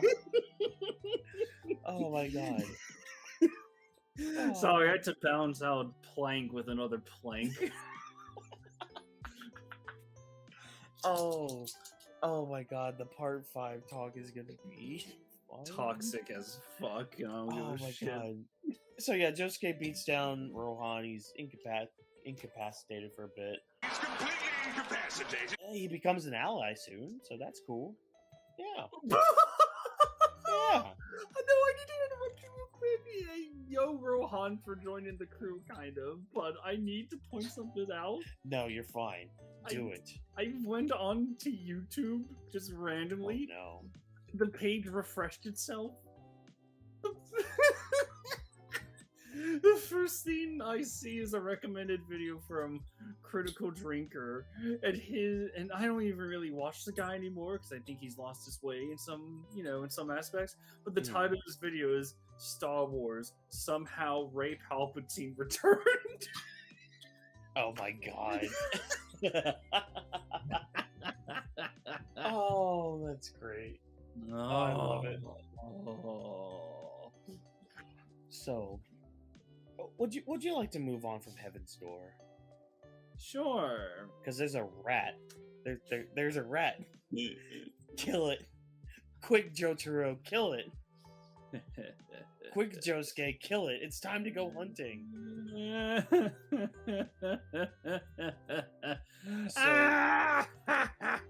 So before Trevor goes on his rant, I'll let him go on his rant here in a little bit. But so Jotaro finds out that, hey, I questioned Araki about the arrow and what he shot and who he shot and all this other stuff. Apparently he shot at, a rat, which means the rat has a stand. So we should probably go hunt for this rat. And oh, do they find some flesh meaty piles of meat made by two rats. Because the stand is like a twin kind of thing. And so yeah, it's up to Jotaro and Josuke, because Josuke needs to learn to rely on himself more and be all, independent and all that. And Jotaro's just the type of person to help him. That's the quick overview with this. But Trevor, I feel like you've been waiting a little bit for this. Am I right in this? Okay. So here's what's gonna happen, everybody. Trevor, I'm gonna let you have the floor for a bit, because behind the scenes thing real quick as we're recording, I have two little pups that it's getting close for them to go back outside again. So Trevor, you have about maybe 5 minutes ish. I want you to just do your thing, because, and don't worry, future walk-ins will help you with any endeavors. Yay. Don't you worry. So you now can go off on a rat Alright. and Jotaro. Alrighty then, here we go, kids. Did he actually go? Oh my god, he left. It's just you and me now, my delightful children from down the lane. Alrighty then. Where do I begin? Well, I guess really just the beginning. Cock and ball torture. Shut up! Alright, that was a test for future walk-ins. You better have left that shit out. If you didn't, these might get really awkward. Alrighty then. So, the rat. When it comes to JoJo Part 4, you have fans on two sides of the spectrum. One side defends the shit out of this, because they really appreciate the fact that Jotaro is teaching Josuke to defend himself and really to get the win all by himself. Josuke's won before, but he hasn't really developed that killer instinct that Jotaro picked up in Egypt. Not yet. So, that's one side. The other side is, well, it happens later on during the battle. Jotaro, he lost to a rat. He almost died to a rat with the stand. And you may be thinking, what?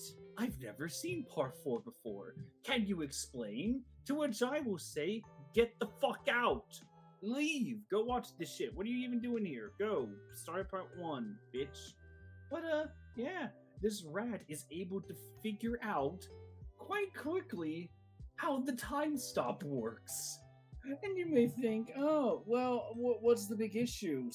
Surely it's like a move that's spammed a lot, so anyone that spams time stop will eventually pick up on the patterns of the user, right? Like, yeah, Jotaro does only use it for dodging, but the rat is very quick to adapt. And Jotaro gets struck, and he's poisoned by the rat. Jotaro is actually going to die because he was struck by the rat. And yeah, he wasn't really on the offensive, but Jotaro, well, he's a pretty good defender from what I remember. And the fact that a fucking rat figured out the time stop and worked around it, it's just hilarious to me.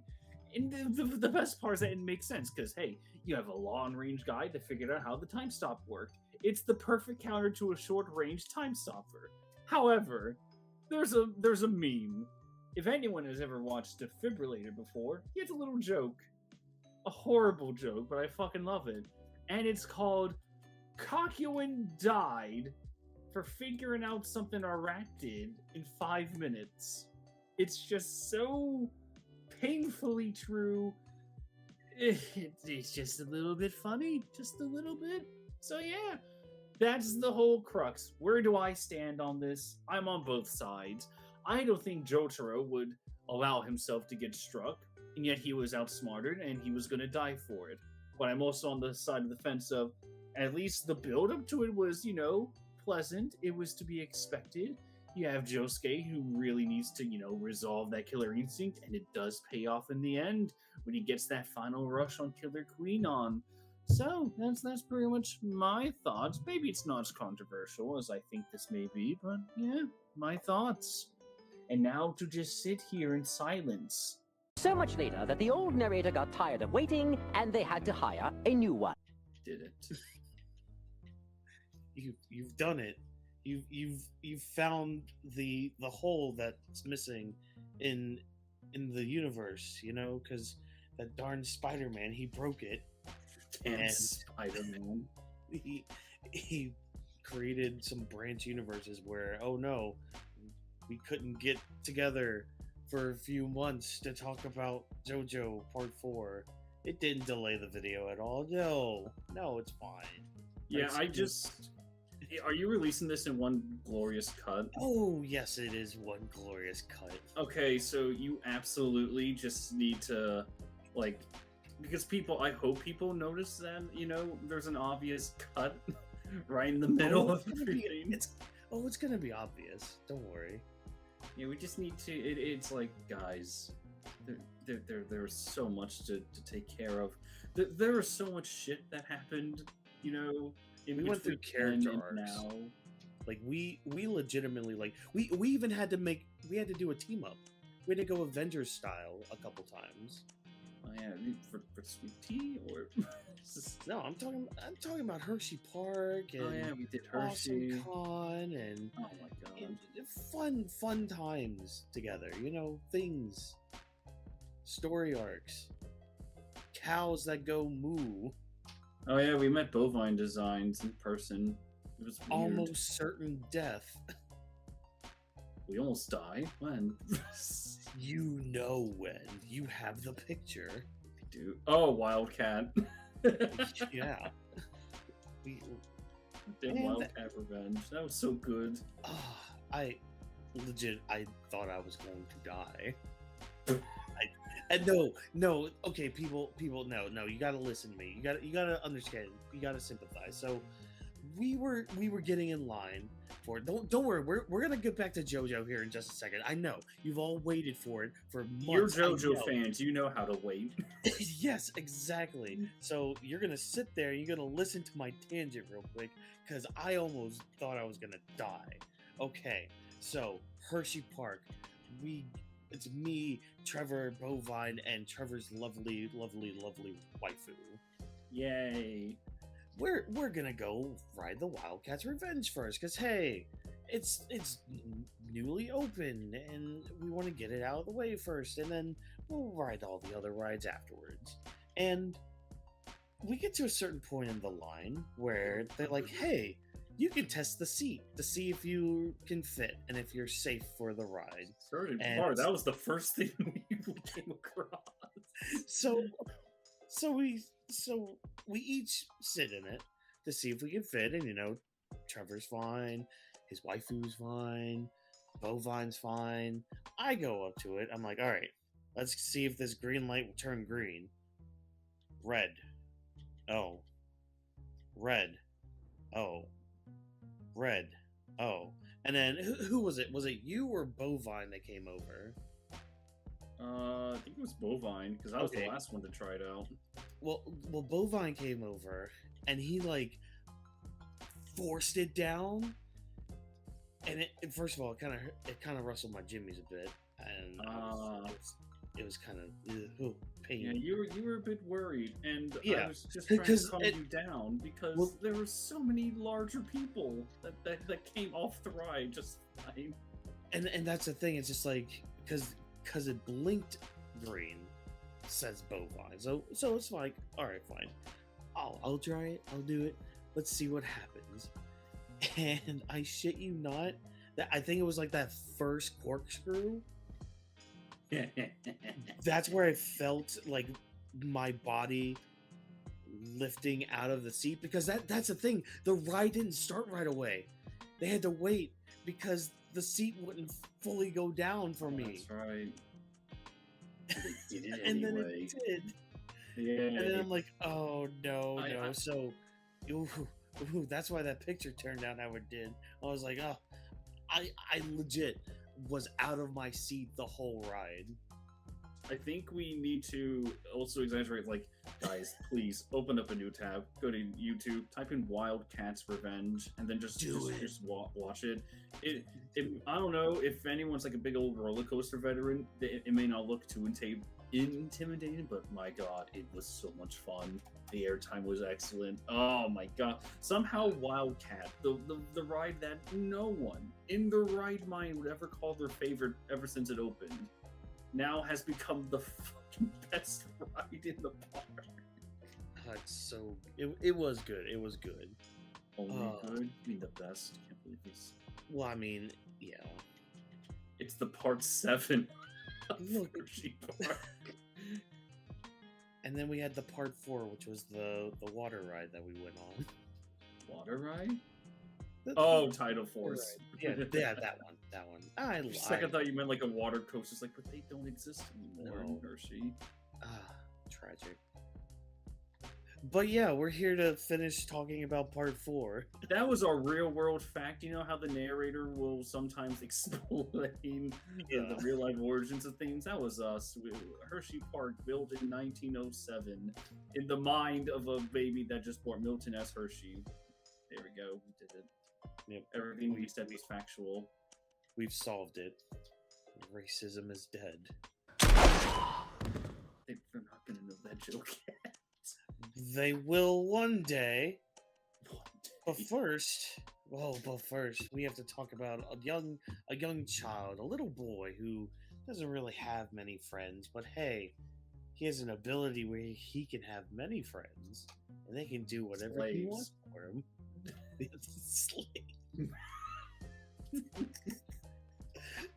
Slave. Let's not beat around the bush. Though they harvest are not friends. They're little mindless slaves. They're his friends. They're his best friends until Josuke and Okuyasu come around. That's how lonely he is. But man, okay, so Shigechi. We got Shigechi here. As you can see with the picture I have on the screen. But oh my god. Okay, so where do we start with this? Because I want to, you know, I How just should we want to paint mention this something picture? pretty cool. I want to mention something really cool, Shigechi. So, at this point in the series, Araki is kind of well known for like, oh, you can tell by how a character is designed that it's like, oh, you're meant to hate them. It's obviously the villain. You know, stuff like that. So when I see the love child of Bilbo Baggins and Dodoria just walking around, strutting around, and it's like, oh, you're a new stand user. Oh, I could just tell you're pretty evil. And he is. He's a little shit. But then, you know, when it comes time for him to shuffle off, it turns out he has a mom and dad, and he loves them, and it kind of helps explain why he wants the lottery money so much. But he's still a little shit. yeah, you quickly find. So let's just paint the picture here. So Josuke, Okuyasu, they're hanging out. doing what little delinquent boys do, and they stumble into what is it? They're at a vending machine. That's what it was. Okuyasu like dropped the coin, and then Harvest picked it up, or no, they were No, looking he found for it in the trash or something. Yeah, and It so they was like, follow. yeah, we have a Yeah. lottery ticket now. And then That's what it Josuke's like, it's never gonna do good.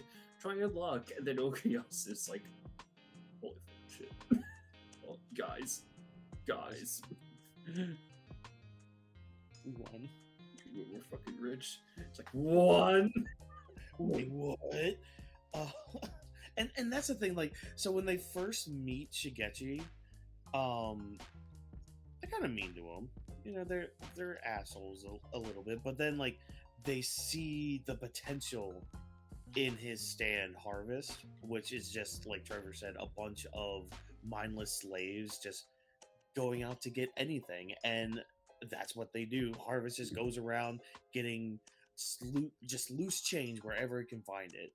But Shigechi slowly becomes a little shit because that's the thing. At first, you're like, okay, this little Dodoria Jr. baby, he's lonely. He doesn't have any friends. It's sad, you know. Nobody likes him. Then you start to realize, oh, there might actually be a reason that people don't like him beyond what he might look like. Because little shit. He tries to like reverse take advantage of because that's the thing. Like Josuke and Okuyasu were taking advantage of Shigechi, but Shigechi kind of starts turning it around on them and just like, wait, no, we're gonna split this a little more, quote unquote, evenly.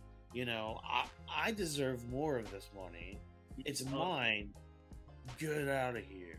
Yeah, he is literally the guy that's like, oh, I will put my name on the group essay. I'm part of the group now. I'm like, I did all the work. It was me.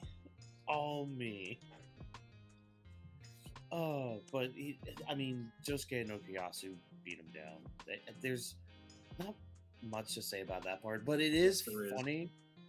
No, there's not. No. There's something. No. We have no, to there's mention. not. No, we have to mention one of the coolest little entrances in JoJo, where Harvest thinks he's won, and he's completely outsmarted them. However, you have the music that boom boom. Boom, boom, boom, boom, boom, boom, boom, boom, boom, boom. And it's just Josuke and Okuyasu rising from a metal pipe. So fucking cool. Yeah. I do remember that scene. It's not even like they beat Harvest. Well, they outsmart him, which is, a very nice touch. It's not just a simple beatdown. It's just harkening back to the days of, I just need to be a bit smarter. We'll trick Harvest to go away, and then they just punch him in the end. It's the mental beatdown. Yeah. The mental Dora. Mental Dora! I love how they try to, like, cash in the lottery ticket, too. The guy's just super suspicious, like, you guys are teenagers. No. Like, you're not allowed to. And then, was it... Oh, yeah, they, like, changed the number that he was supposed to call? Yes. And the guy on the other line, like, just is so pissed off and, like, curses the banker out. So fucking lucky. Oh, it's hilarious. Oh, I know. It's just like, oh, man. You guys got really lucky with that one. Yeah. Because it was Josuke that did it, right? Yeah, because he used Shine and Diamond. Yeah. And, they become good friends. They can become the bestest of friends. And we get so many good moments with them as bestest of friends in the next few episodes. And it's great. It's awesome. Yeah, they sneak into a gym and they just talk about how annoying Shigechi is. Yeah. They all go to the restaurant and talk about how annoying Shigechi is. These are my new best friends now. What? Oh my god. Hold on, wait. So Josuke and Okuyasu go see the alien, and they're like, "Wow, you're a cool alien. You're a neat alien." And then they start talking shit about Shigechi. Oh, good, love it. Harvest is unbeatable. But it is. There's so many of them, and It's like a Twitter army. Oh, Twitter! How you're dying and failing. Yay! Sound off the parade. Dun, dun, dun, dun, dun, dun, dun. But you know what else is also dying? Aliens. Love. Ah. Yeah, no. How do we this is gonna be a weird one, alright, to even try and explain. Yeah. So Like, okay. we have to rectify with this shit, because there are two kinds of people in this world. There's gonna be people that are gonna be mad at us that we're not on board the love train, or the people that are the exact opposite. What team are you on? Oh wait, hold on. What's the argument here? That we're talking about the Cinderella episode, right? Oh, of course we are. So there's the team of, of course, Koichi willing to give up his eyes is so good and it's so great, and then there's the other crowd of like, no, what the fuck? He would never do that this early. Nah, It's those two crowds. There's never an in between. But Yeah. But he's the goodest of boys. I've unironically seen that before. It does not end well for fans on Discourse. He's the goodest of boys. Look, he saw the opportunity to get some nice, sweet ace. All he had to do was just take a gamble on his eyes. If I can't get this pussy, no one will. That's it. That is the story arc here. I guess I'll go for it. What's the worst that could happen? That's another toolbox, Sydney. What? I never told you what side I was on. What the fuck? No, toolbox. I didn't. What the fuck? I didn't tell you what side I'm on, and now that you said that, now you preemptively judge. I'm not even gonna tell you now. No one will know how I feel about this. They will when we talk about it. Oh, well. Hey, look, the next episode. No. Oh. So, what's her face? Oh shit. Yukako. Right? Yukako, yes. Oh my gosh, I forgot her name. The first yandere. Yukako with the hair stand, all that bullshit. She's still like following Koichi. He notices, right? I think he. 'Cause he makes a comment. He even comments to Josuke and Okuyasu, I believe. Where it's like, guys, what's going on? Like she's still following me, but she's not doing anything. It's still very weird. And then isn't he saying? No, it was after this episode, I believe, where it's like, I'm starting to fall for her. I believe that's it. Yeah, because like this episode like started it, and then the next episode is just like, oh yeah, I can actually dig it. I dig the personality behind the boobs. That's Koichi. Ew. Again, he's the goodest of boys. But yeah, so Yukiko, she's depressed because she's like, oh, I can never have Koichi now. He'll never fall for me. I've messed it all up. I can't do this anymore. And then, much like how Josuke and Okuyasu just kind of stumbled on that restaurant, Yukiko stumbles on Cinderella's little boutique, the beauty shop, if you will. Where, hey, beauty happens. Anything can happen for love.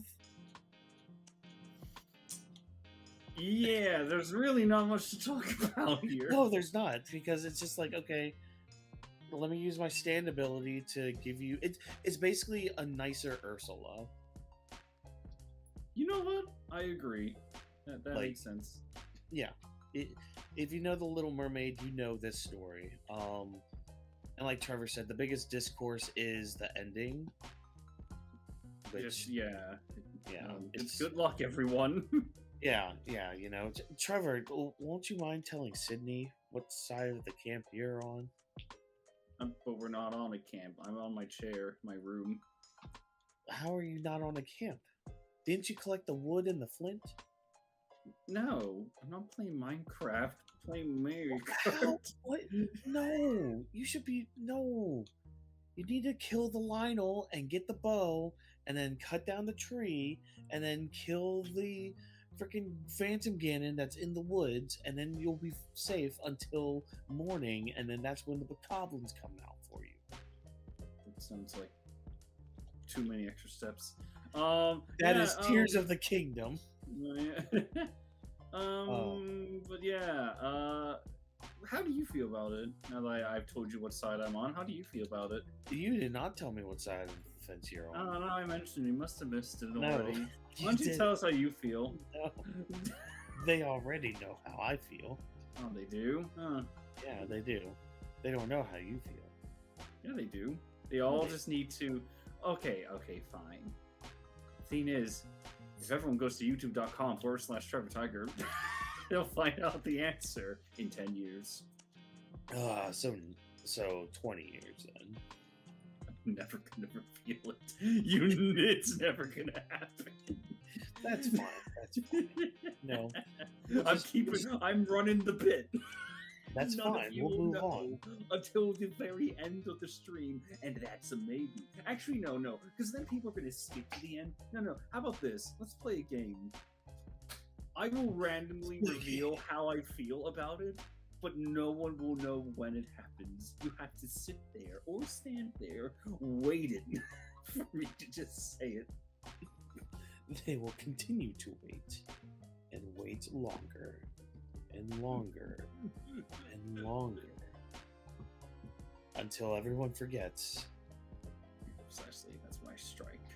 But you know, as much as fun as it is to strike, especially when Beauty is around, it's time. It's time. You're fucked. It's time. Everybody, ladies and gentlemen, boys and girls, children of all ages, we've reached a halfway point of sorts. Exactly. Where a lot of people will say, "Oh, well, you know," a lot of bad takes, and one bad take I have actually seen somebody say is, "Oh, well, part 4 doesn't get good until Kira shows up." Wrong. Yeah. How the hell can you say Very that? wrong. Episode 1 is there for a reason, guys. And Yeah. 2, and 3, and 4, and 5, and 6, and 7, all the way to what, 26, whatever? This is 30, like I think. teens actually. Ah. Yeah, Yeah, it's exactly what I said. very early. Yeah, it's time for us to. You know, we've been very loud lately. We should probably quiet down a little bit. You know, life is easier when it's a little quieter. You know, just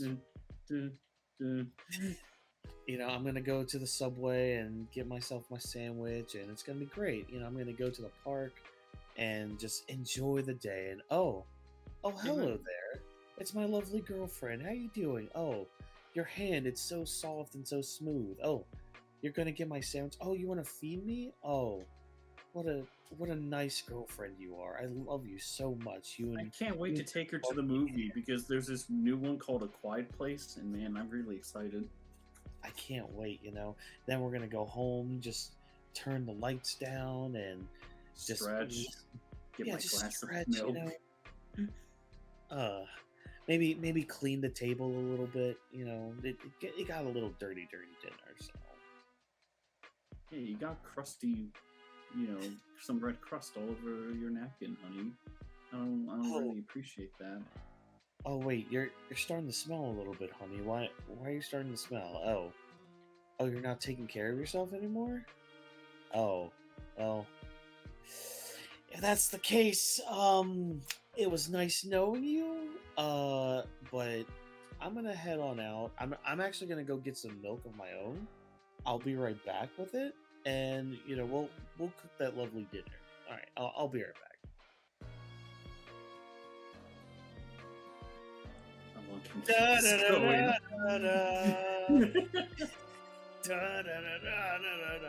All right, we got it. It's Kira. Yay. It's Kira It's time.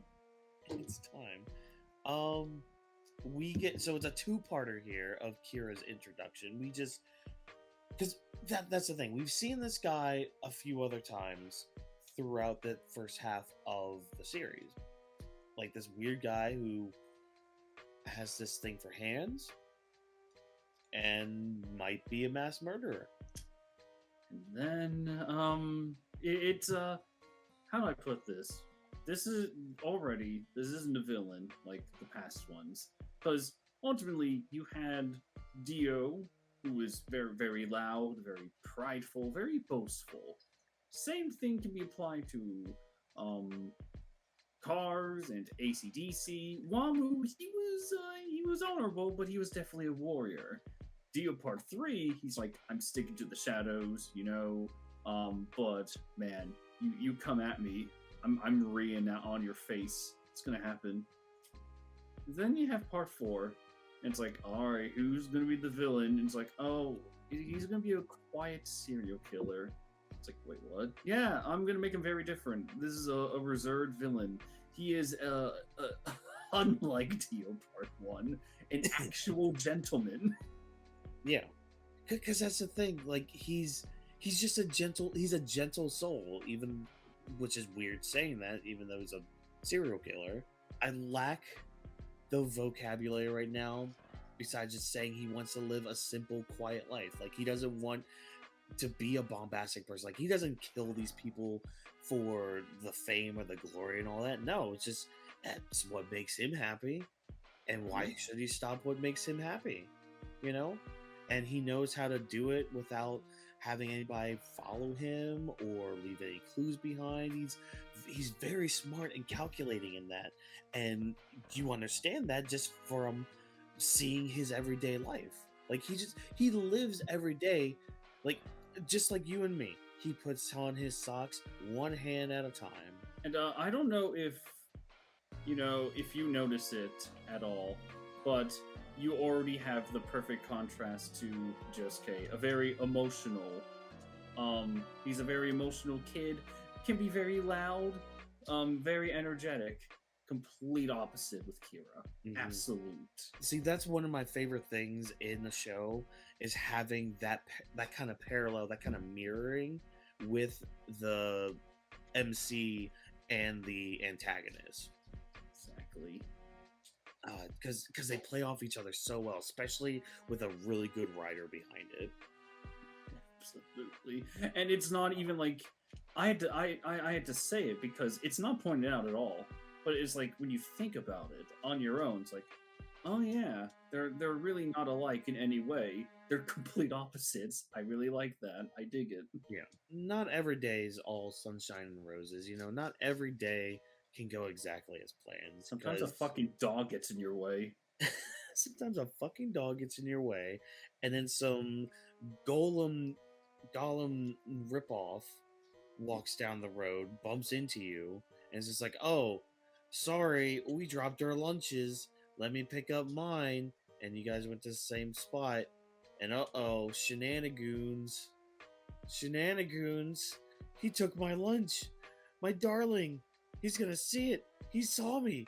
Oh shit. And this is what I like about this episode, because we got Kira's all about contrast right now, because we saw in like the first half of this episode, okay, just how Kira goes about his day, how he lives his life, we get everything about Kira in that half.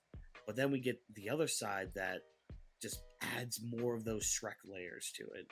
Like we see that he starts to he freaks out a little bit. Like and not the full freak out we see at the end, but like we start to see the cracks forming and how Kira really responds to pressure. Yeah, it's this might be a deep reference for you. I'm not sure if you remember or have seen this, but did you see the Batman animated series episode that focuses on the origin of the Clock King? Wait. Clock King. This is the guy that was like extremely organized. He had everything down to a T. Oh wait, yeah. Wasn't because he was like a the watchmaker, wasn't he? No, he had some kind of other job, I believe. But the point is that he worked for Bruce Wayne, wasn't it? Like, and he was late for a meeting.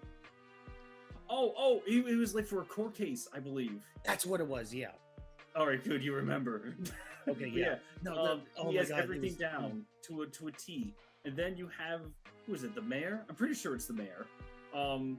Comment. It's like, hey, just take a break for once in your life. Just take it easy. And then you have that. He goes to the park. He's actually like, for once, he takes a sigh of relief. He doesn't have to do anything. Everything's Gucci. And then, like, one event happens that leads to another. He's losing his mind because now he's late. And it's like, oh shit, the one time I ever let my guard down, it's all paid back. It's the same thing with Kira. The second his scheduled life is spiraling out of any sort of control, he's gonna lose control. Even if it's just a little, it's coming. He becomes a very different person. And we'll get to that. We'll get to all that. So he chases Shigechi down, finds out where he's going, and this is where we had mentioned that Josuke and Okuyasu were with him and hanging out, making fun of him, saying how annoying he is. I do like this bit where Kira's like trying, because you kind of have to suspend your disbelief.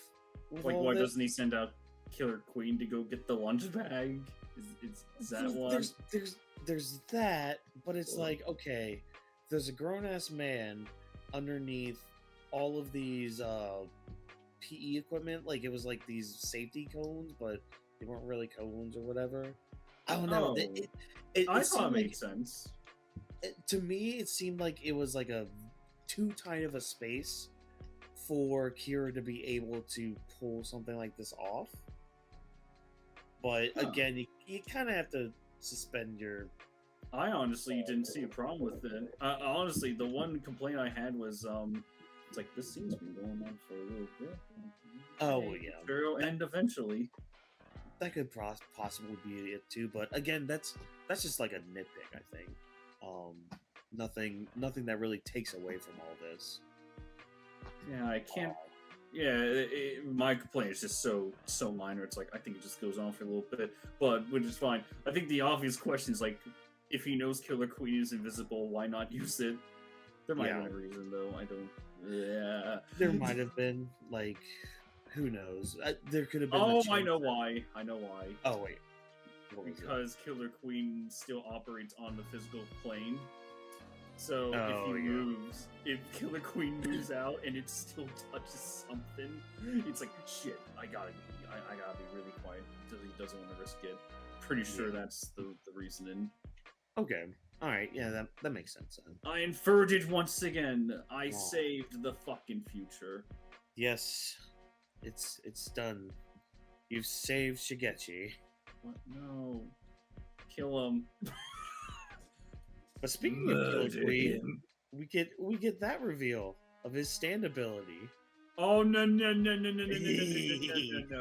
you fucking don't. What? I know, and they were cool and all, but if we're about to skip the hand reveal and then his speech, I may not be friends with you anymore. We need to talk about it. No. I wasn't gonna skip it. Good. We need to talk about it. We will talk about it.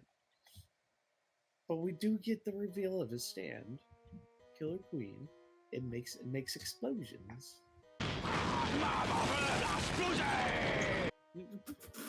It makes things go boom. Get back to the speech.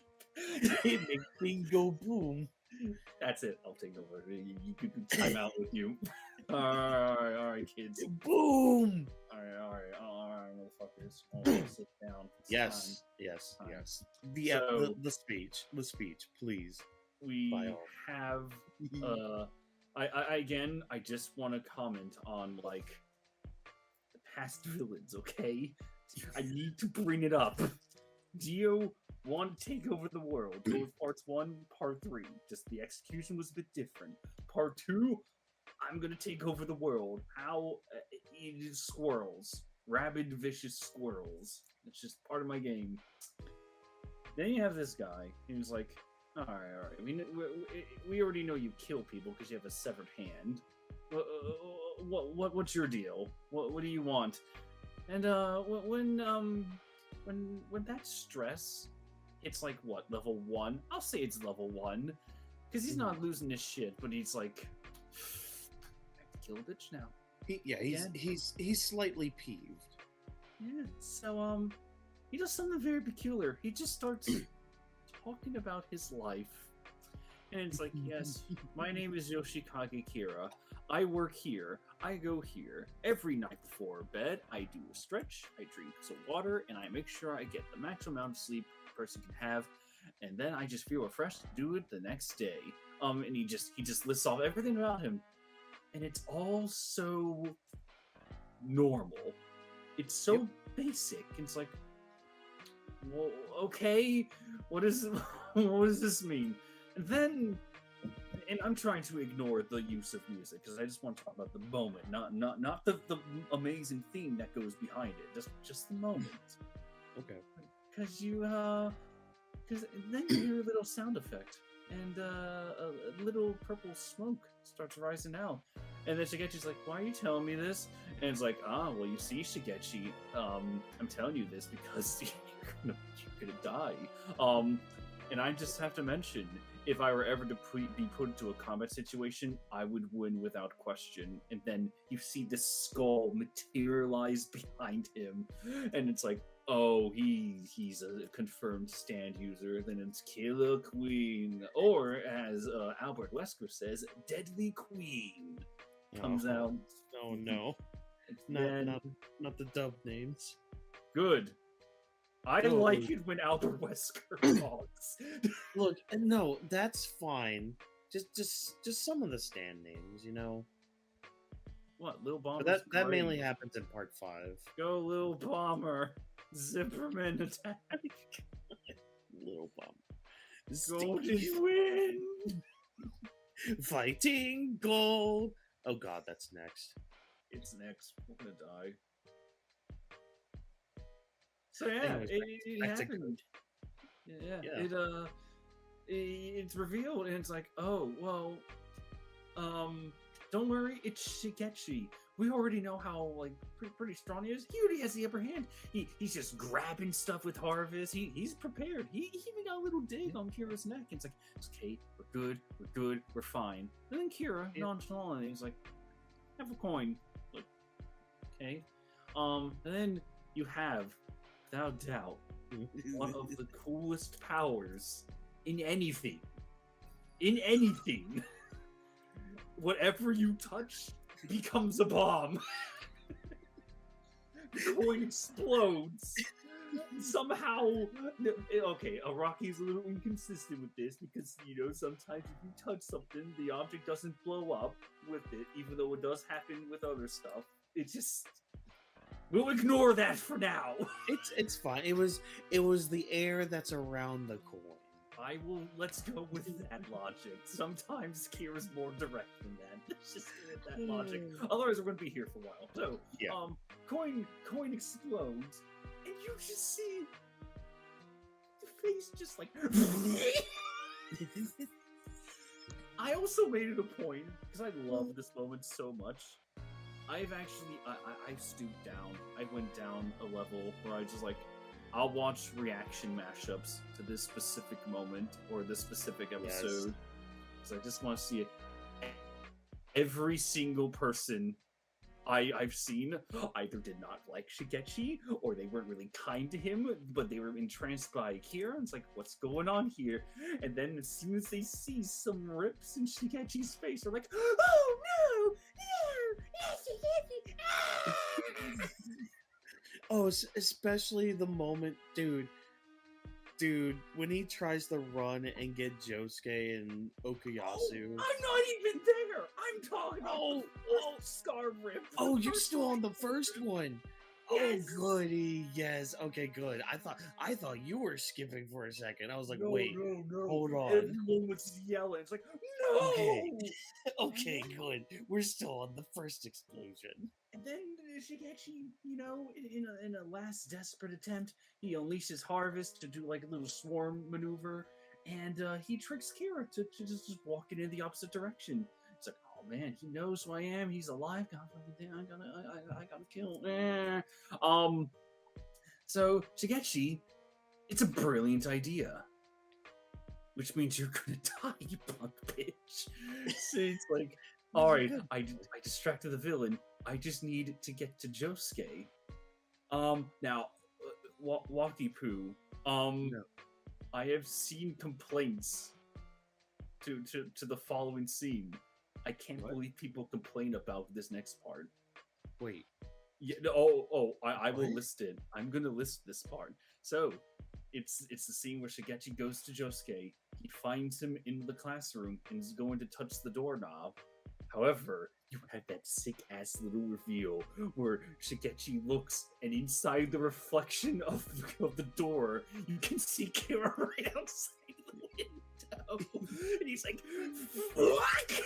Now, people have complained, how the hell did Kira know where Josuke is? And it's like, unfortunately, Kira not only confirmed Josuke was a stand user because of the conversation that we kind of just went over. I skipped the part, but it's there. The dialogue is there.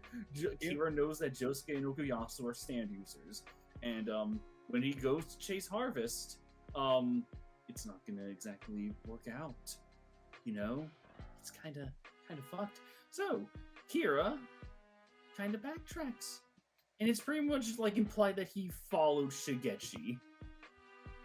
Yeah. All the way to Josuke. Yeah. So if he sees Shigechi go to a classroom door and it's about to open it, he's like, no. No. I'm willing to bet that, oh wait, no, I fucked up a little. Shit.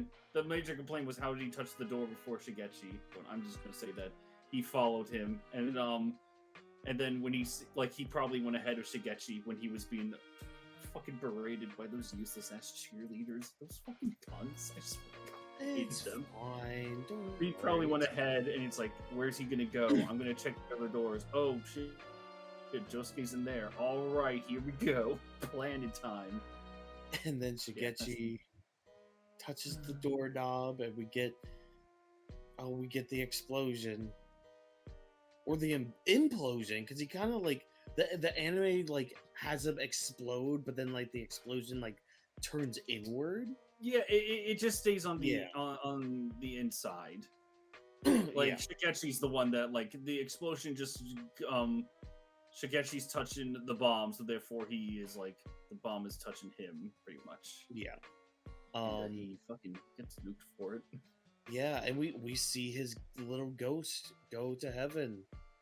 No. Don't you make it He dies. But in his final moment, Trevor, he was able to help Josuke and give him the clue needed to find Kira. Hold on, I'm sorry. I can't just ignore that. It's like, his little ghost boy went to heaven. It's like, no. It did not go to... The little ghost buddy, it did not just go to heaven. It went to the afterlife screaming in pain and agony. Literally, Raven looks up. Fine. Raven looks up, and you just see Shigechi's soul blast into pieces, going. Wait, I forgot he exploded again as a soul. His soul's breaking apart. Oh, poor Ghost Girl saw this. She's like, oh no, not again. People want to talk about Joseph coming back to bullshit, coming back to life bullshit. I'm questioning, okay, guys, we need to have a chat about how a spirit that disassembles itself gets to heaven safely. How does that work? We're gonna have a lot of questions, especially about Kira later on, when it comes to powers. Yeah. So let's save those questions for later, shall we? No. Let's jump Yes. ahead to the end. They break it down, break it down. Let the isn't this voice also where of Chase love- as the opening comes in? I'm pretty sure, right? Do what? Isn't this where Chase starts playing, like the opening for Chase? Chase is still here. Chase doesn't come until actually Chase is almost done. Oh shit, never mind. Okay, Yeah. I had it mixed up. Breakdown's still my favorite opening. It's unbeatable. Oh. Yeah, it's still it's good. It's good. It's a good silver medal for me. What's the top one? Bloody Stream, I told you. Oh. Even? Look. Breakdown's still good. Or excuse me, Great Days. My bad. I got the name of the song wrong.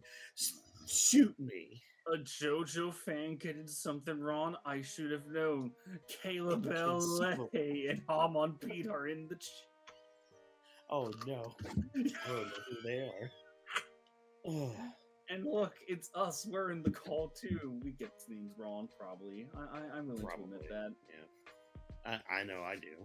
But I don't care. Please, guys, don't get too mad at us. Please direct all Sorry. hatred to the comments section alone. in this Sorry, video. I don't know everything about everything. I do. I paid. It's a curse. I too have been cursed with knowledge, Stark.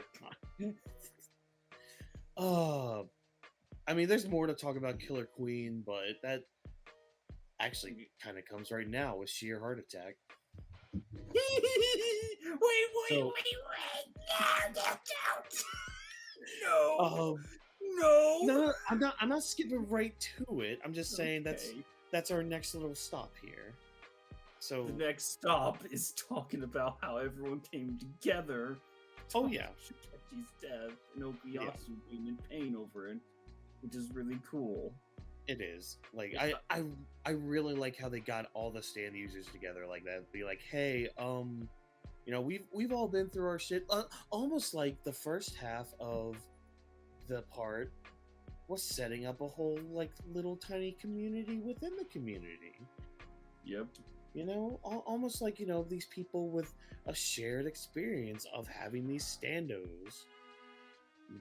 They kind of need to come together and be like, hey, keep an eye out for this because we're the only ones that can see it. Let's have each other's backs, which it kind of works out. Yeah, pretty much. Yeah. I mean, it works out for most of them. Some of them. Funny enough, the one guy that's not there, Highway Star, becomes one of the most valuable allies.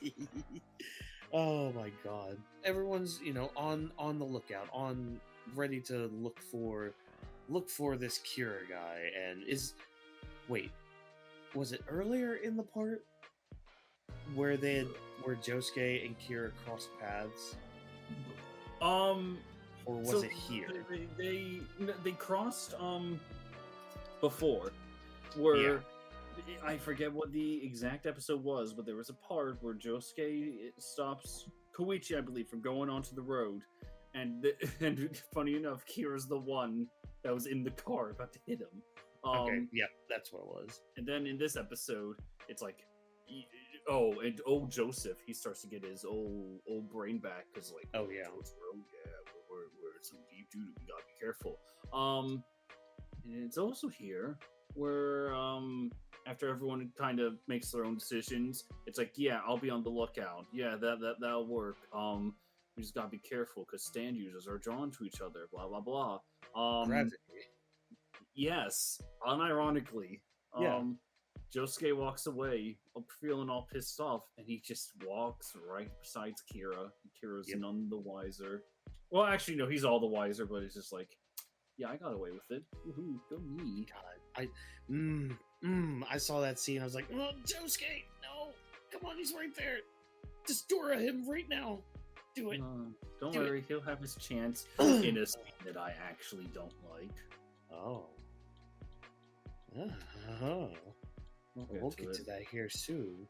So, the little clue that Shigechi, gave his life for, it was a little button from Kira's suit jacket. Kira made a mistake. It wasn't even he made a mistake. It was like, actually, no. He actually goes ahead and takes care of it. It's like, oh man, my suit is damaged. I'm gonna have to take this into the tailor. And then he notices he was followed to the tailor. And it's like, all right, well, I guess I'm a little ticked, but it's fine. I'll just leave my little toy to deal with this. But who are our detectives, Trevor? Who are on the case to find Kira? Is it Josuke and Yukako team up? Is it Okuyasu and Lock Guy, who I forgot the name of? Or is it Jotaro and Koichi, who's our lovely pair for this? Oh, none of the above. Oh. It was, pretty sure it was Jotaro and the Bitch Boy. Ding, ding, ding, and he wins. He got the secret reveal. Tell him what he's won, Sydney. Woo. He's won an all-expense paid trip to Space Australia. Just watch out for the space dangos. They'll eat your space, baby. We get it, you're from Space Australia. We get it, you're from space. Where can you find all this spectacular space food? At Spaceys. Now with our new Raditz menu. Oh, the fact that's their kids menu. I can't. Oh my god. Oh. But yeah, Joe. And I'm gonna call Koichi Bitch Boy because it's not his time yet. It's not time. It's not. You'll get there. But it is not this day. But it is not this day. This day he fights. This day he suffers. Yay. So yeah, those two. What was it? It was just Jotaro asking around, wasn't it? Like they just stumbled on the tailor shop they needed. No, he found the manufacturer. That's all. Oh yeah, that's right. Now the memory's clicking back. It's all coming together. So they track it down and they're like, "Hey, whose jacket is this? Tell me now." I remember who made that. If only I remember the name of the individual. Oh, that's right. I wrote it down here. Dude, how slow. Like, Rocky was just messing with that guy the whole time. He's just like, oh, what can I do to just prolong this? Let me make the guy be like, okay, oh, that's right. I wrote his name down and put his name over here. Let me walk over here to get his name for you because I don't remember. It could have been so much worse. Where it's like, oh no, the name on this isn't, it's not fully readable. Let me get a pen and see if I can trace over the amounts. Let me get my reading glasses. It helps me see better. Oh my god. Dude, the fact that Kira still, like, they still didn't see him at first either. Like, they didn't get a good visual of what he looked like. No, they still haven't, because it's just like he's just hiding in the back. Yeah, he's like behind the closet door. Motherfucker actually followed me. God damn it, no. No. Now my brain's up to 3. I'm entering a more panic mode. Okay, no, I'm not used to this. Oh, actually, he's not even panic. He's like, I have the ultimate weapon, sheer heart attack. Oh, that's right. This isn't the panicking part yet. No, we have to wait for a while. We have to wait for a certain best boy to show up first, and then we're golden. Oh, not a little before that with who you call bitch boy? But gravity. No. Gravity. Koichi fucks up immensely here, and you know it. He's fine. He's the No. goodest boy.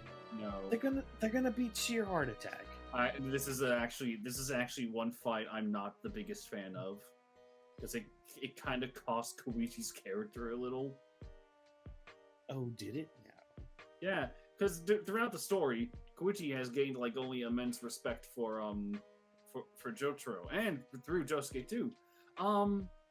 However, all of a sudden, when it comes to Jotaro, an experienced stand user who's making only good point after good point, who well before Koichi starts acting out, Jotaro's already been right about certain things. He knows what he's doing. Then all of a sudden, Koichi's like, Mr. Jotaro's useless. I'm gonna take charge of this situation. Then he does something. He sends out echoes, and it's like, oh, I can do it now, which is like, he gave up the defense, and they get blown up for it. Jotaro's at death's door because no, this was a bad moment. I'm calling it as it is. It's fine, you know. No. He wanted to be useful. No, he didn't. This was not about being useful. He wanted to be useful to This him, was Trevor. not being useful. He This just was wanted no. He was That's trying to be just the the voice. hero. He was trying to be the cool guy. He thought that Jotaro was like, faking it. But no, Jesus Christ, Koichi was like, I could be the main character now. no. I'm the main character. I'm the one who wins. Oh no, I actually do agree. This moment was just a little out there from Koichi. It's like, dude, you've learned to trust Jotaro through numerous moments, and you've even seen what happens when you don't listen to Jotaro. So why are you not gonna listen to Jotaro when he says, hey, keep echoes here? Especially when it has a very superior range. It just, man, that part just bothers me. I'm like, no, Koichi, why? You're smarter than this. I know you're smarter than this. Oh. So yeah, they have to deal with sheer heart attack, which is a little toy tank with a lot of power. I love it. I love this. I do little too. shit. I do too. It's great. It's so Over here. over here. Look, hey. So this is a little toy stand that basically follows its target through heat. So we got a lot of cool things with like stoves being on and Koichi trying to like cool thing. It's that typical fight with an enemy like this at first. Cause then, Jotaro, poor Jotaro. First of all, like first he gets paired with Koichi, who got dumbed down for this fight, and because of Koichi's dumbed downness, Jotaro had to sacrifice himself on multiple occasions. Yep. On multiple occasions, like he had to be nerfed hard because that's what Koichi was. Koichi was a Jotaro nerf for this. Yeah, there were kind of instances where it's like Jotaro can stop time. He has a bit of control over it, but he just can't, he can't tell for sure like what the abilities are. So he's trying to play it safe, and then Koichi's just, he's making it worse. Exactly, like because that's the thing. Like when you encounter an enemy stand, you don't want to go balls to the wall up against them. No, that's stupid. You need to kind of study them at least for a little bit, at least for like a moment or two, to kind of grasp what's going on. Yep. But like you gotta err on the side of caution. You gotta be a bit more defensive than offensive. Yeah, and there's really nothing more defensive. Super buff god. Yeah. That that has like flash time reaction speed. Sheer heart attack though. I'm surprised of how durable it is. Because Josuke couldn't, not Josuke, sorry, Jotaro couldn't break it at all. Yeah, it got like little cracks in, but nowhere near for damage. No. So this thing's basically unstoppable because it won't stop. It'll keep going after you until you're completely obliterated. Yeah, it's a very unique idea because I don't think we don't really have other invincible remote stands, right? Unless I'm forgetting any. I can't think of any at the moment.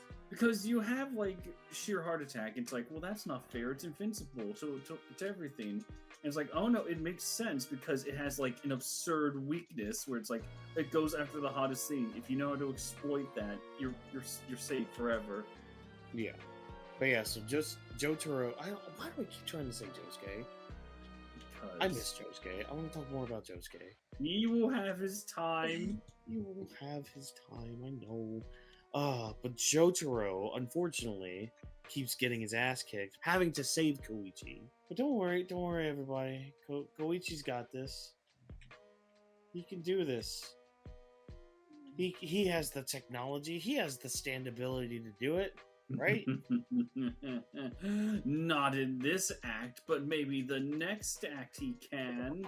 We get Act 3 Echoes with a completely different power. Okay, do you know why Araki completely changed the power? To make sure that Echoes had a chance to win. Okay, so here in this fight, we end up not only nerfing Jotaro, but then buffing Koichi. We had to make Koichi dumber so we could have a chance later on. He became dumb to become strong. That's the key. What? Dragon Ball Super makes so much more sense now. I was about to make a fucking super joke. Say monkey brain. Get used to that bit, by the way. No. I'm not even used to it. Well, you should be. So yeah, Echoes is now able to control gravity. And get fucked, Poochie. Fuck you. Hey, look. Gravity. For now. Yeah, Gravity. Poochie. I'm only memeing because Poochie's so much stronger. Oh my god, yeah. This is like Poochie Junior. I was about to say baby Poochie. Baby Sea Moon. No, that's just the green baby. Okay, white baby. Oh, that makes it worse. Oh wait. This actually affects Kira too, who's just he's trying to just have his day. He's just trying to have a cup of coffee, and these damn kids just keep getting in his way. And he realizes, oh shit, something's going on with sheer heart attack. I should probably take care of this. And it's really cool. We need to mention Kira is humiliated. So much attention is being brought to him. Yeah, but it's only because of the heart attack being trapped. It's like, oh man, you made me look like a fool. I did not want all this attention. Fuck you.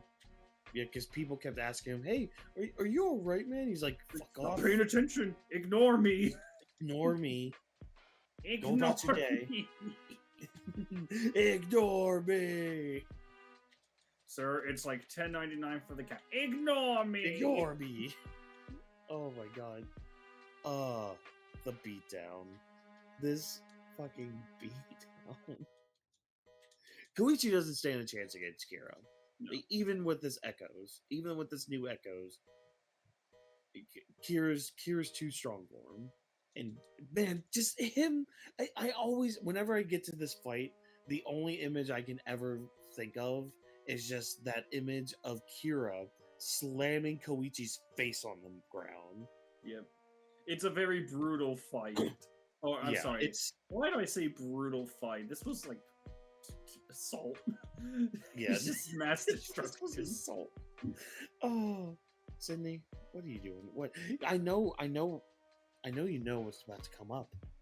Because who can save the day? One of Who's the coolest one moments. person who can save everybody? One of the coolest goddamn moments. The whole series changed my mind.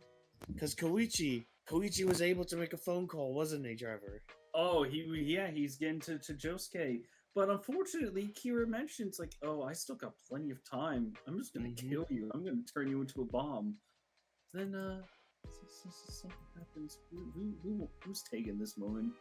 Who's doing it? You know what? You go ahead. I've been yelling. I've been yelling. You do it. So, Shadow appears behind Kira. And it's like, you did well, Koichi. You fucking bastard, you idiot poop face. I hate you so much because it's all your fault. But you know what? You held down the fort. And Jotaro, he's here, he's alive, but barely. Yay! Apparently, he's barely alive. And Kira, you know, he is feeling pretty good about having vengeance. But the thing is, you don't ever get overconfident in a stand battle. As one Joestar says, the second you get overconfident, it's the second you lose.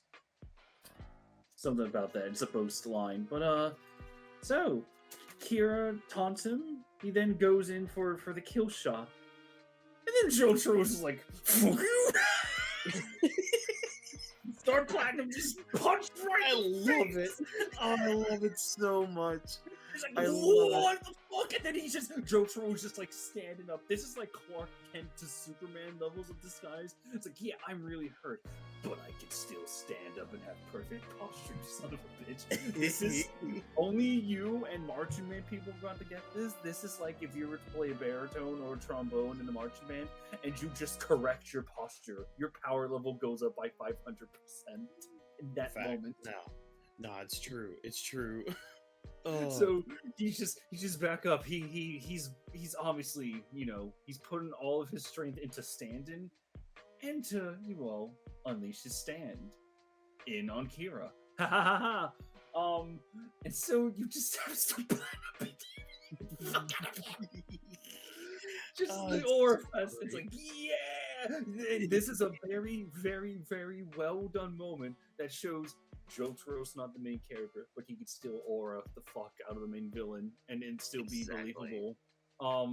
So, and every comment I've ever seen, it always links around to the same thing.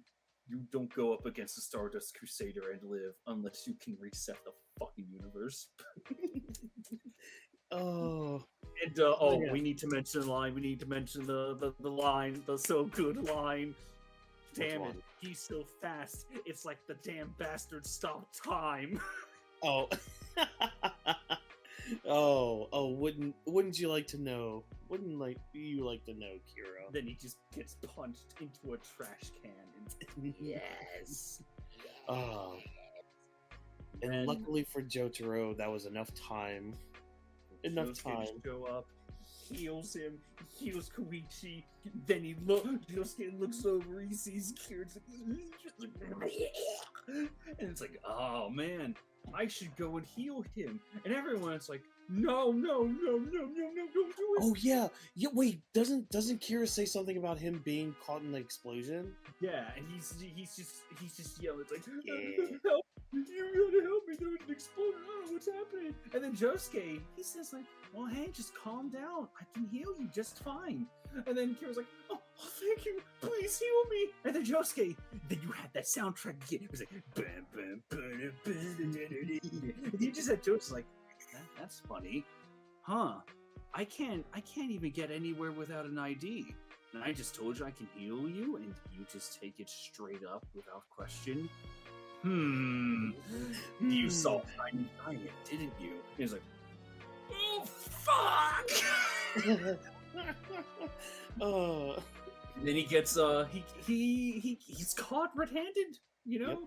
Josuke and Okuyasu, they're gonna beat the shit out of him. Unfortunately, Kira's a little plan: sever his left hand, release the gravity hold, and also just allow Sheer Heart Attack to go into frenzy. You know, like do whatever you want to my left hand. It doesn't matter. Your hard tank is invincible now. I let off the only limit to myself. Go get him, my little tank. Fortunately, in that moment, he was careless. It's Josuke. He's like, I could just make the hand go back to him.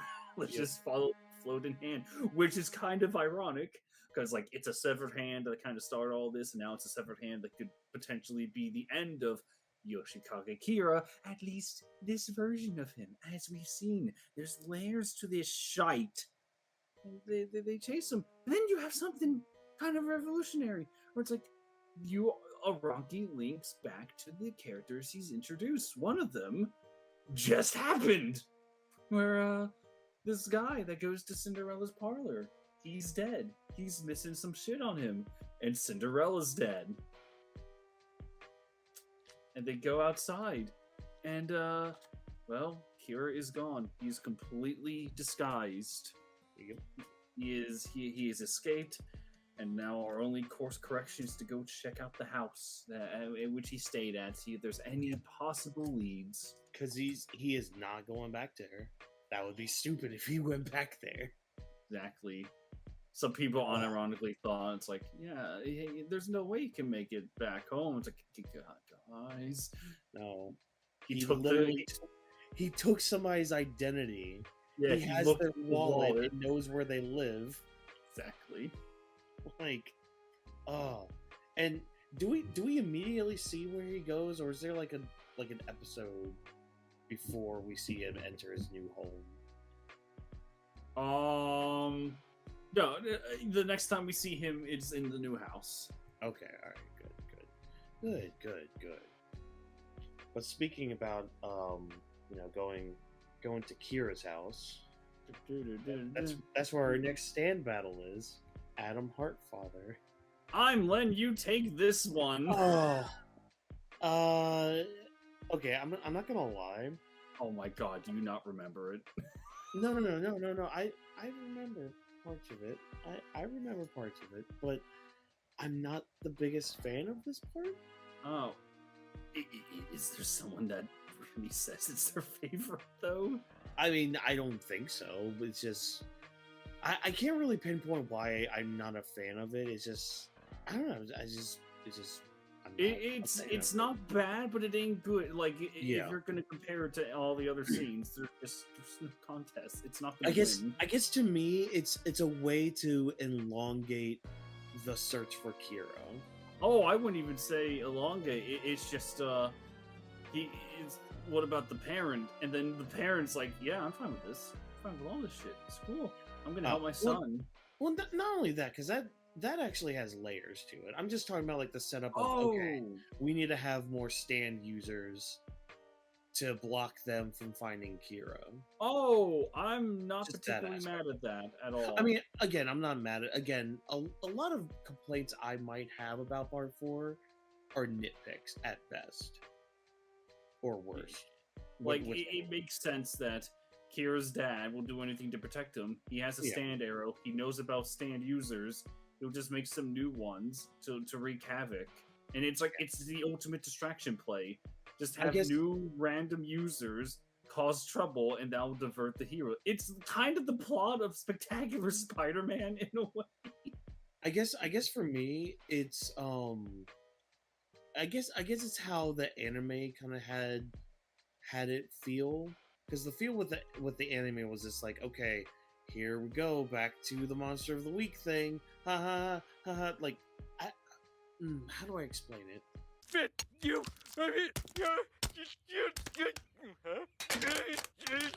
It's almost like the momentum of like the mystery of Kira kind of came to a halt. I can understand if someone says that. Yeah, and then it's just like, okay, here's some other stand users, like, and you do still have the Kira stuff in the back, but it's kind of like when you have filler episodes and they're just like, oh yeah, we're in the middle of the 4th Great Ninja War, but here's a little side thing about, this time I read Jiraiya's notebook about a story he wrote that basically changed Part 1 Naruto. Or this time where we had a childhood friend that always existed. Shut up. You don't know. You don't know about our past. Shut up. But we Oh. watched your past, Naruto. No, you didn't. No, you didn't. You didn't see this chapter where where we were all friends for like 2 days, and then Another fucking retcon to Naruto is lonely wall. hated that. Oh my god. Oh, that was so stupid. Out of all the ideas, why? Because Gotta get back to status quo. Ugh. But again, yeah, I can understand people were not the biggest fan of more standards. It makes sense to the story, but It does, I yeah. can easily say that it can wear out its welcome. And again, it's a nitpick at whatever level. We don't really lose anything, No. with these new stand users inclusions. No. But yeah, so the dad is a stand user, but we the search for the dad and any clues about Kira, the shit they find, like, I mean, not to just jump to it, but the nails, Oh, that's like the first thing they find. the nails, dude. I won't. Oh, we have to mention this where it's really cool. Where even as a kid, Kira did not want any attention on him. Where No. like he's clearly talented, but any competition he gets like second or third place or fourth. Just make Yeah. sure he's not famous in any way. Because he has like this trophy shelf, and like Trevor was saying, there's a lot of like second, third, fourth places, a few participation awards. Like he does well in these things, but he doesn't want to stand out. He doesn't want to be number one of anything. He wants to be well-rounded, I guess. Yeah, In a way. completely Yeah. average. Yeah, exactly. Like that is his dream, to be the most average person, and nobody will stand in his way. But yeah, just like looking into the mind, because like it's that whole thing of like, okay, there's a certain quirk that all of these serial killers have, and Kira's is with his fingernails, because like his fingernails will like grow when he's getting the urge to kill. And, And, we like, see it not- again later on. Yeah. We see it all the time with his new disguise. But like he was keeping track of it too. Like he was studying himself, like learning himself. Like this goes into layers of Kira as a character. Like him being so self-aware of himself, understanding, okay, I can go this long without having an urge, and this is how long my nails grow because of that. Like he experimented with himself to fully understand himself, and it's crazy. That's why he's like, and it just makes sense just because of how robotic his life is, just how structured and organized his life is, and how he likes to just stick by that. Already, I'm gonna say it. Mhm. It's time I say it. No, It's time I finally Don't do say it. it. don't do it. Kira is now, or he with this episode, he's already the most complex JoJo villain yet. And there it is. As much as I love Dio, it's that simplicity that makes me love him. We get more layers in part 6, but I'm treating this as we go along. See, Kira to me is the perfect example of simple writing, because that's the thing. He's a simple person. He enjoys simple things, but there's so much complexity in that simplicity. The fact that his backstory is I got a boner from the Mona Lisa, that is already the most complex thing I've seen from a JoJo film yet. Aside from Hey. I'm ultimate life form, I can pose now. I was gonna say.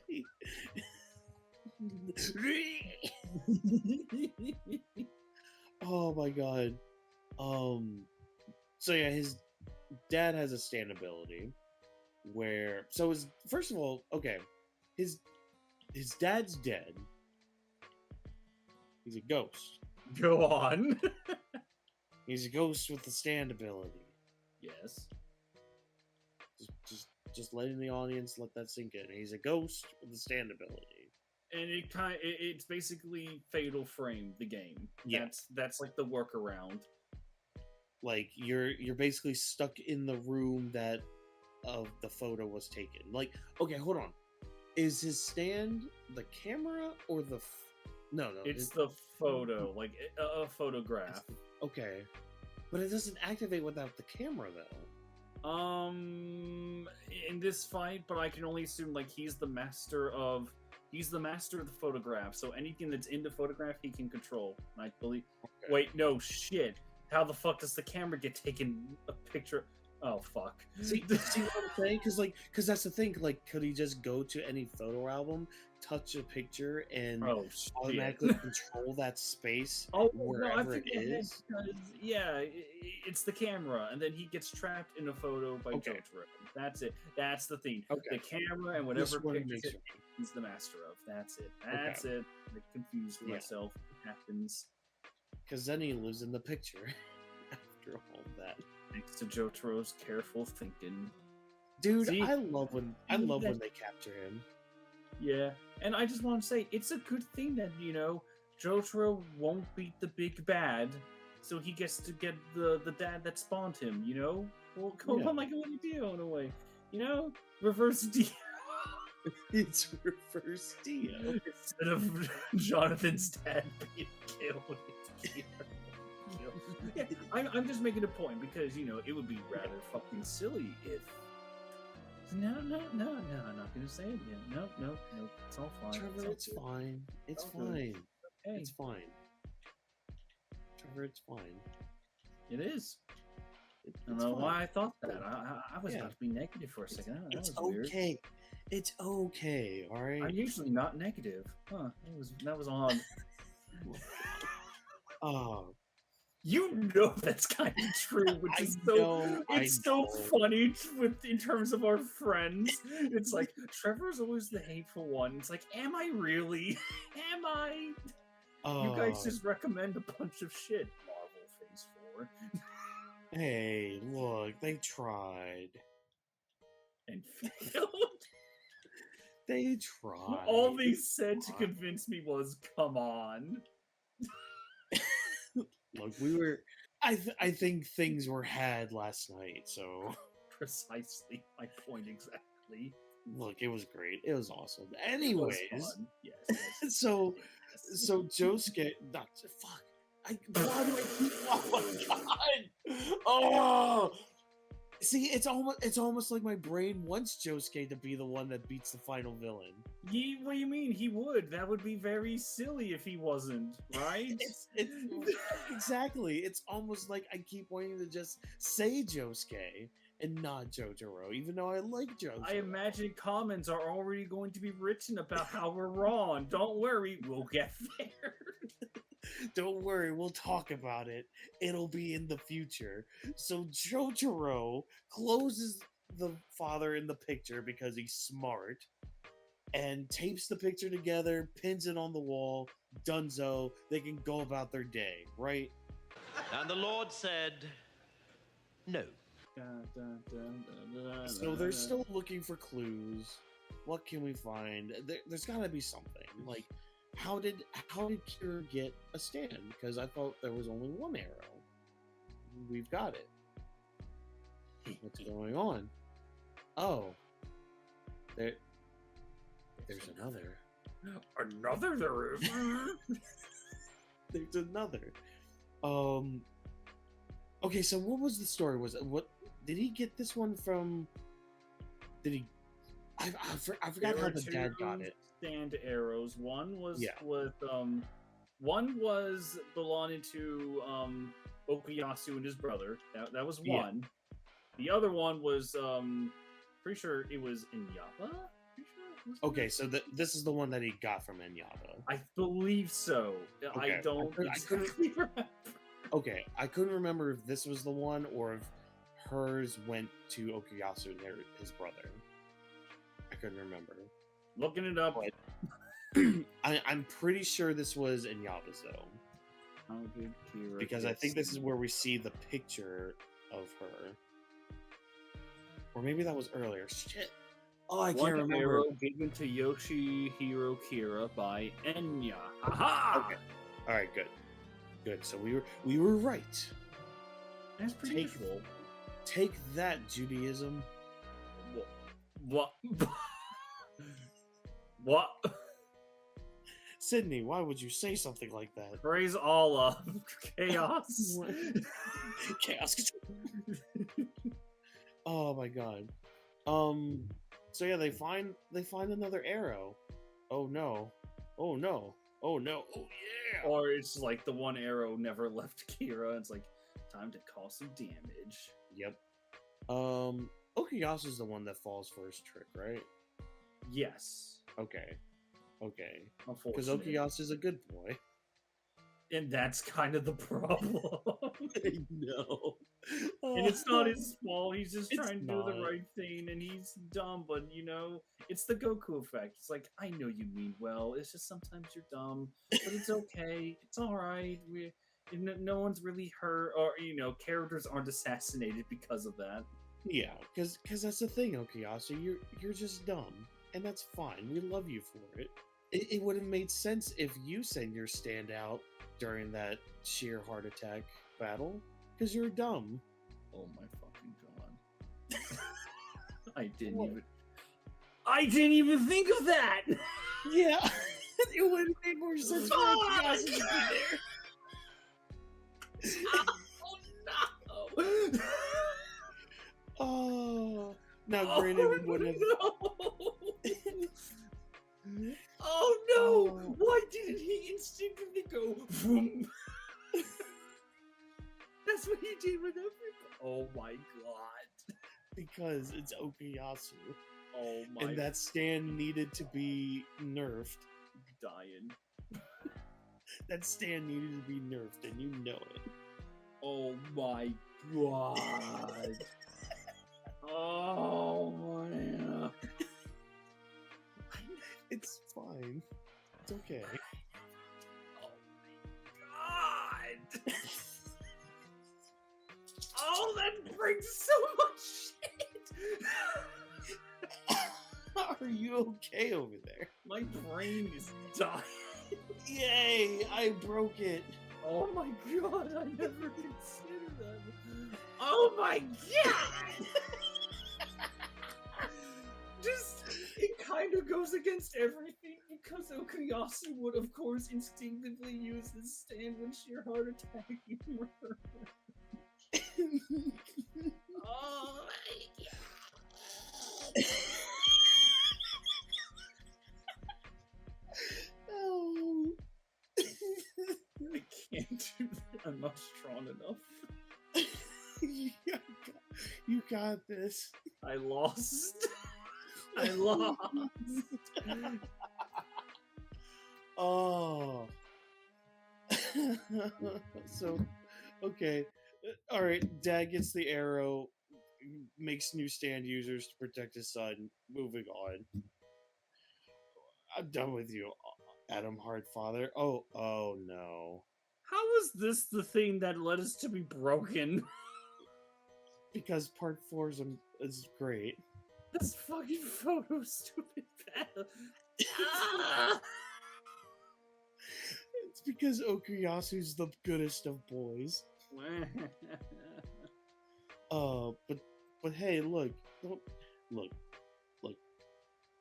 Okuyasu may be the goodest of boys, but is he good at Janken? Is he good at rock, paper, scissors? I love this battle. I love it. Thank you. It's Okay. very silly, but for a It Rohan is. episode, I'll take it any day. Oh, I love this fight. It's so fun. You take the helm on this one. No. I didn't bother. I did the best. What do you even want me to say about this one? It's just a little shitty Say kid. how cute the boy is. No, he's not cute. What the hell? It looks like an uglier Narancia. Oh my god. He's already ugly. Oh Oh, people are gonna hate us for part 5. Oh no. Oh. We've been prepared, dude. We have been saying people will hate us when we cover part 5 for 4 parts now. Oh. They know what's coming. They know how we're gonna feel. Oh. They're like anyone that's like ready to hate watch us. They're just gearing up. It's like, what are your points then? We gotta bring our A game for that one. I know. Don't worry, people. We'll as soon as I finish part 5, we'll talk about it. That way, my memory's not crap. You know what? Honestly, fuck it. I'm going to poop. What? Oh, no. I'll just say Giorno sucks because he sucks, and that's it. There's nothing that supports it. He didn't do anything of note. One even is a golden wind. Why does he get the power up? What even is a 7-page Muda? Why isn't Avakio the main character? Why isn't Butcherati the main character? Because women. You know what? I would have. Why isn't Trish the main character?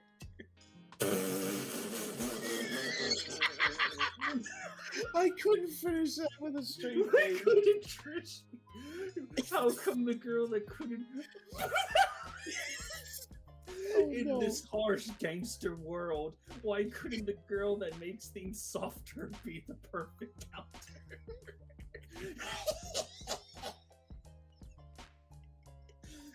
Oh my god. Have I told you may have seen in Eyes of Heaven, but did you see how there's a skill?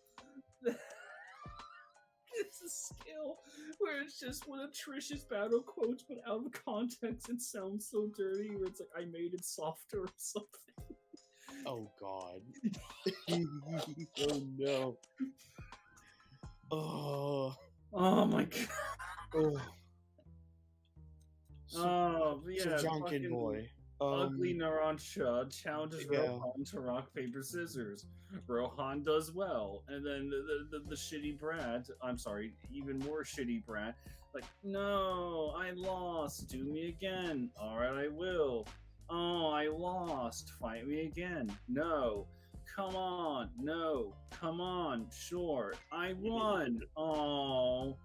Oh, shenanigans. Next episode, we will deal with Highway Star. Yeah, that's basically it. Like, I mean, it's fun shenanigans. Like, there's a moment where, like,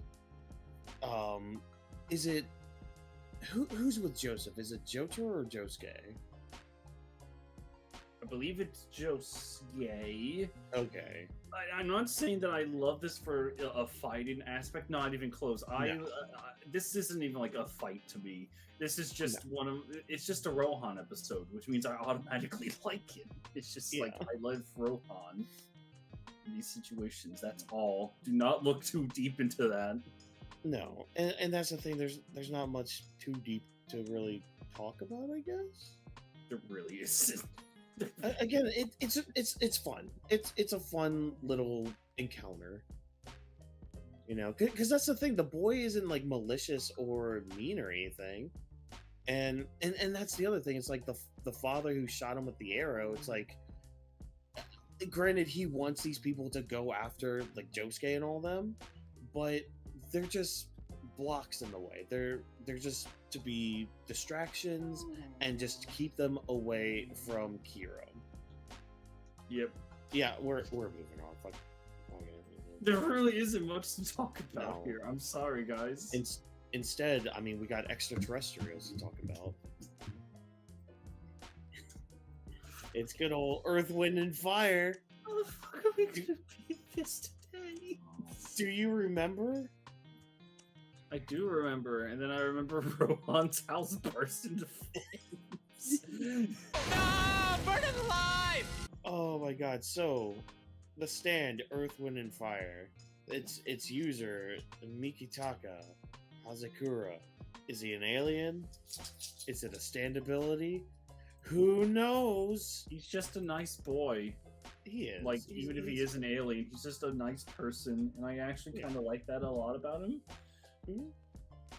You know, Yeah, there's yeah. nothing against the character, nothing really No. bad about him, and he's instrumental in the radio tower fight. It's pretty cool. Yeah. Which we'll get to good old radio tower. We'll get to that little poop storm. How come I don't have a stand called "Video Killed the Radio Star"? Where's that? Part 9. If it's not, I'm gonna write an angry letter in German and French. Dear Araki. Dear you. Araki, six up for slicing. 9! 9. Signed, Trevor. Civil play. P.S. Josuke best wrestler. Absolutely. I'll remind him of that. Well, I don't even have to remind him. Kind of put him in already in 2 parts. So yay. Yeah. But yeah, no, I like his ability. He could transform into things, and it's another case of where Josuke and Okuyasu are acting like the teenagers that they are. Because Josuke's like, wait, you can transform into things. Okay, I have an idea. Because here's the thing, Josuke. So I don't think we really touched on Josuke and Rohan's relationship in this part. No, I don't think we have. I just remember all we talked about was how Rohan got the shit kicked out of him. So Josuke and Rohan, they're not friends. This is good. No, it's great because this is the character that's post beaten, and it's like, Yeah. what do you do with the character that got Dora or Oran? What do you do with him? Yeah, And it's like, especially when they still associate with one of the Joe Bros, like, yeah, because that's the thing. Him and Koichi hang out. Like this is literally Jotaro and Kakyoin if Flesh Bud was not a thing. Yeah. This is a guy that gets beaten by the main character. It's like, oh yeah, how would someone take that? Not well, I imagine. No. But yeah, so they tolerate each other. So Josuke, he kind of wants to put one over on good old Rohan, and he's got an idea. He's got a plan. His new best alien friend can transform into anything. All right, well, I'm a good old gambling boy. I'm a gambling man, if you will. Hey, Rohan, want to play a dice game?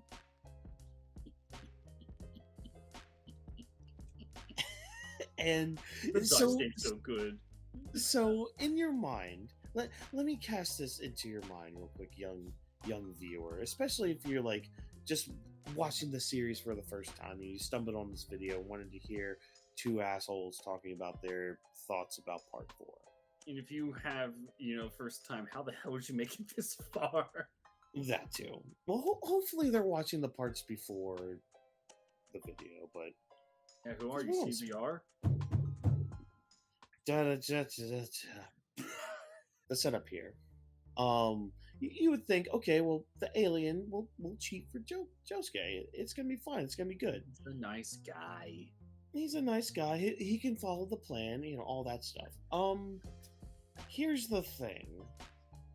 The alien guy. He's a little more odd than you would think. And he's too good of a boy. And basically kind of makes it obvious that Josuke's cheating at first. It's like, so it's kind of the reverse of one of the Derby fights in part 3. Exactly. And I mean, it's all the more better for it. It's all the more better for it. I do love it because you have Josuke, like he's trying to communicate with shit. I actually have the wiki up so I can remember the guy's name. Mikitaka. Like he tries to give him little hints and be like, okay, hey, don't like make it obvious, but man, I would say just watch the scene But it's because obvious. it's glorious. It's glorious. But it's emotion called obvious. Does not compute. You want to win, right? I'm helping you win. Like that's the thing. He's just like, okay, Josuke wants to win. I'll make him win. Like he's following the plan. He's doing it. He's just trying his best. Yeah. Again, he's a good boy. Like this whole part is just filled with good boys. Some of them are just a little too good. Freak. Yeah. This involves a lot of the mind battle that goes on between Josuke and Rohan. Because Rohan's trying to piece everything together. He's just like, I know you're cheating. Because that's the thing. Rohan, like, he took this challenge, but he's just like, this is odd coming from you, Josuke, because we don't like each other. Like, this is weird that you're just coming to me and being like, hey, you want to play a game? You're up to something. Also, isn't one of the only reasons he agreed is because Josuke Yeah. showed proper manners? Yes. And even still, like, I think, I want to say Rohan was still apprehensive a little bit. Yeah, oh yeah, he was, but it's like, oh, Yeah. you're just gonna be nice. Alright, fine, I guess. Yeah, like, okay, like, if you're actually being genuine, then fine. Okay, let's see where this goes, but I don't know. There something doesn't seem quite right now. And shit, how do we get from playing this game to his house burning down? Oh no! Wasn't it Wait, because didn't he just literally left the stove on or something? Didn't he, like, I think he lit a candle. Oh yeah, that was it. And he just Yeah, completely forgot. And when the fire department came in with the sirens ruining everything for the Hitaka, like, what are they doing? Why is the fire department coming so close? And then they look to the right, the house is on fire.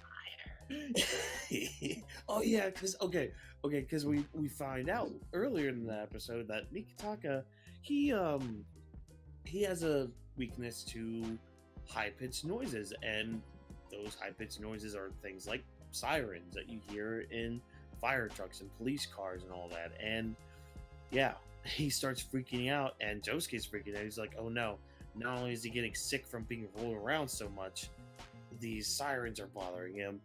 We need to get out of here.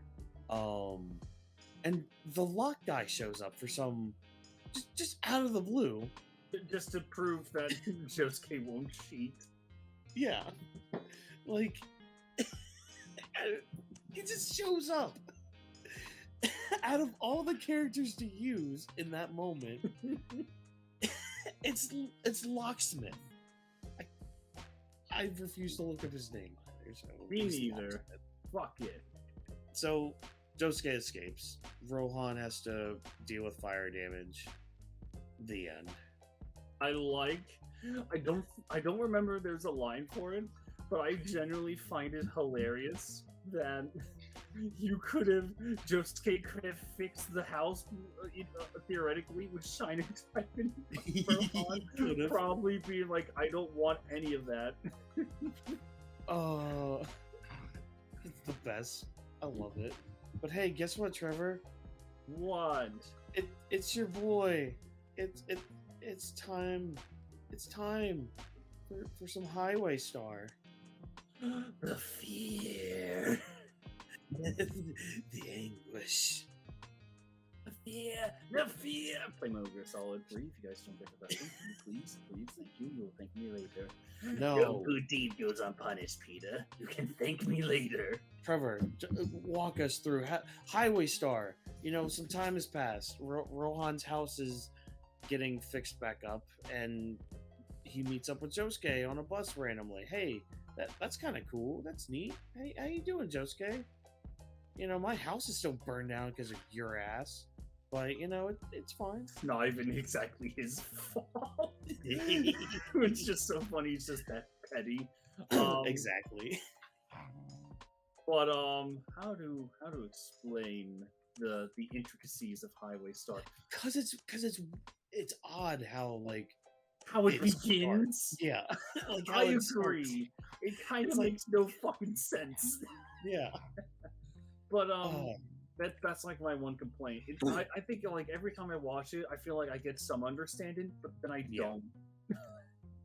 don't. But basically, while on the bus, Rohan sees a little cave, and apparently whoever I'm sorry, they go into a tunnel, and when you go into the tunnel, stand users can find a little house door that is a trap set up, and anyone that goes in it will have the nutrients sucked out by Highway Star.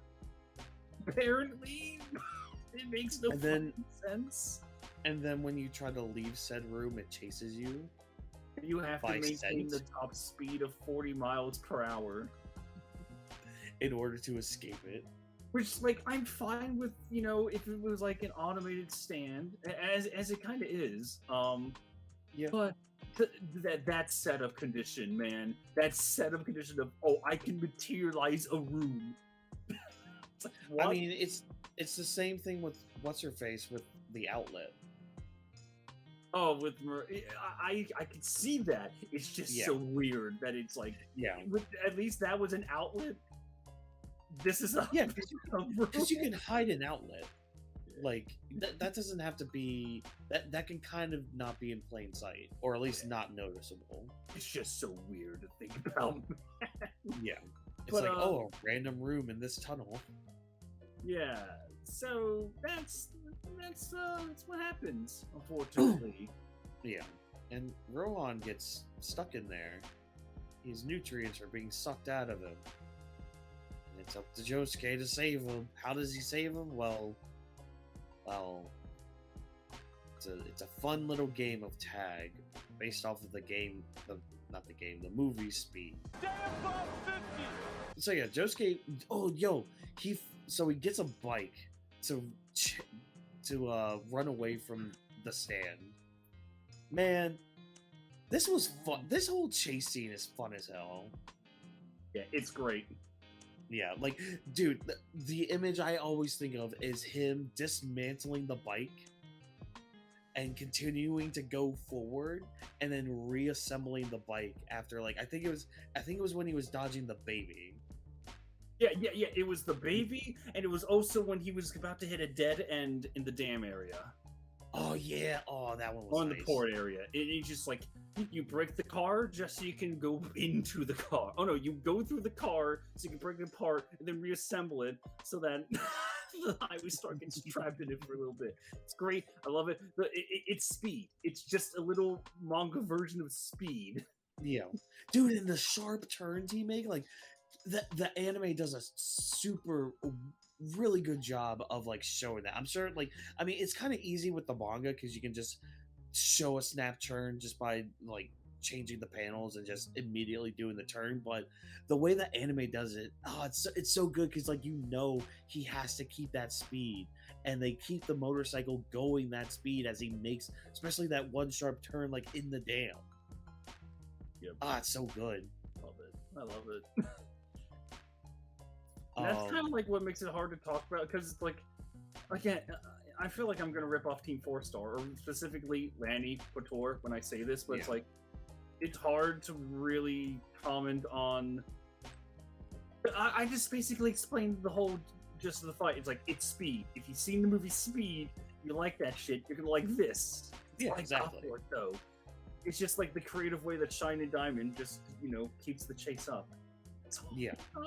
It's so And how great. Josuke is like able to be like, hey, like he's able to find a cell phone. Yeah, a cell phone in 1999. Holy shit.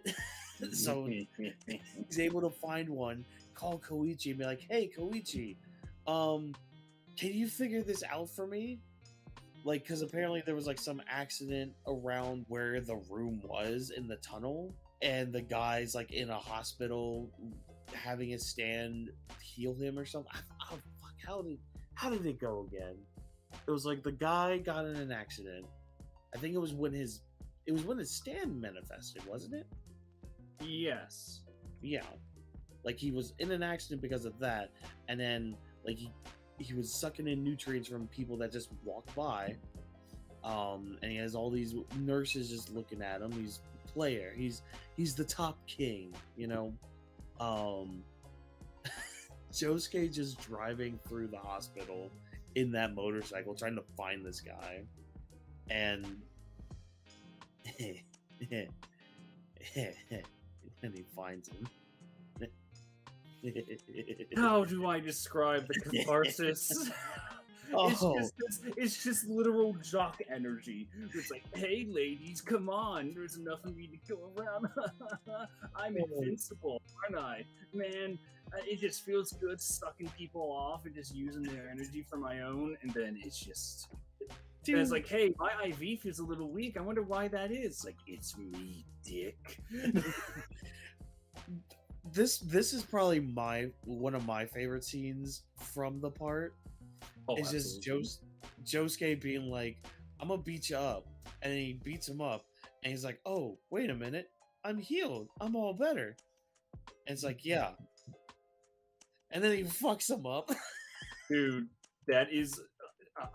in case... This is a fun fact, in case people don't know, but that is his ultimate attack in All-Star Battle. And I believe Eyes of Heaven, where you heal the opponent just so you can beat the shit out of them and do even more damage.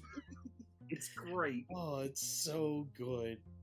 Because he launches the guy out of the building.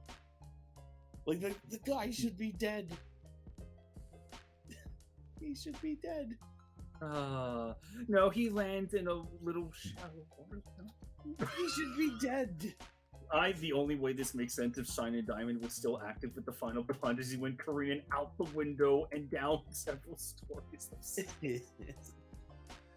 Oh. So that was basically Highway Star. Highway Star is really good. It's just really hard to explain, like how good it is, but it's that speed gimmick. Yeah. Again, like I think the biggest thing with it is its activation. Like that's the biggest thing to kind of come from it. It's like, okay, what's going on here?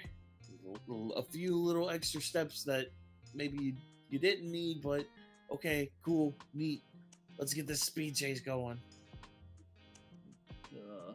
So we've talked about a few new stand users, but we haven't touched base with our good boy Kira because he's living a new life now. He's got a new family. He's got a wife. He's got a son now. Like, how has he been? Like, he's been living a life. It's a little more loud now because, again, there's a wife, there's a kid involved, and he's got to learn how to be a new person. Yep, just trying to adapt. And not kill all of them immediately. Yeah.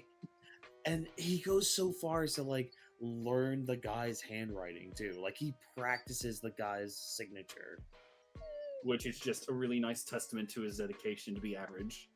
Yeah, and I love that the first person we see from this family is the wife. I'm pretty sure. Because we start getting her point of view of everything. Because she's one of those wives. Yeah. Because she's one of those wives that's like, okay, I married this guy. He was a little older than me. I still wanted to do all this fun partying stuff, but he's a settling down kind of person. He just wants to go to his boring job, live his boring life, be a boring asshole, and now we have a kid and everything's just boring. My life is so boring. I hate it here. I'm just so bored. And then her new Kira husband walks in. Things seem a little different. He's actually starting to cook and make a meal. This is new. Huh. And so we cut back through these episodes back and forth every single time. Just catch a glimpse, and the wife, she's kind of coming around to this new guy. And we see some signs from Kira, his urges are coming out. He sees some women walking down the street. and we see his like fingernails start to kind of grow a little bit, and he's kind of sweating a little bit. He's holding back urges because he knows I need to lay low for a bit, because if I do anything right now, Josuke's gonna know, and with my identity right now, I have a family, and I can't have them finding out because then they would know, and I can't just murder them because I'm a prime suspect of it. Like there's so many obstacles in his way right now that the only thing Kira can do right now is bide his time. Yeah, it's also really interesting where it's like it's a complete reversal of the old marriage that the wife was part of, where it's like, Yeah. she's taken interest, and now he's the one that wants nothing to do with her, at least for now. Yeah, because like that's the thing. Like she starts to realize, she's like, and she has a line. She's like, "Oh, am I actually starting to fall for him?" Ta-da. Oh my god, storytelling at its finest. Oh boy, but It's you know, overrated. there's oh, that's true. Yeah, it's not peak fiction. Yeah, there's no Jesus in it. No, he isn't born yet. But but yeah, there's one person that's not on board with all this though. It's the son. He's not fully on board. He's a filthy human. How dare The you? wisest 10-year-old you'll ever see. Man, this boy is a little too smart. He has security cameras in his own house that he set up. That is know about. There's JoJo's suspension of disbelief, and then there's sometimes just like, I don't believe you. Yeah, there's like, okay, hold on, wait, Araki, hold on, how, why, when, where? Well, you see. So yeah, he's kind of starting to piece things together. So like, there's a lot going on, but we don't see a lot of it, and we just get like little crumbs here and there, where in between all the other action that we've been getting, which is kind of nice. I like this kind of storytelling, which is like, okay, we're seeing the lives going on, like things are happening, like the story's moving on, but we're seeing the characters and how they're having to adapt to the situation now. And to me, honestly, I feel like a lot of stories lack that anymore, like, because that's one thing that people don't really talk about with world building. They always want to tout, oh yeah, this affects that and this affects that. It's like, okay, that's great, that's awesome, and that's really good with world building, but for me, it's seeing like this simple shit, like seeing them like doing just mundane shit sometimes. Like, yeah, the overarching thing is happening, but like, again, we're seeing Kira just trying to adapt to his new living between all of this. Like, he's still living a life. It's like, because when you sit down and think about it, sit down, think about this, Trevor. Somebody right now is sitting on Wildcat's revenge. Somebody right now is experiencing Wildcat's revenge for the first time. Gross. Like, that's like, somebody is actually experiencing that. Somebody's having their own story right now.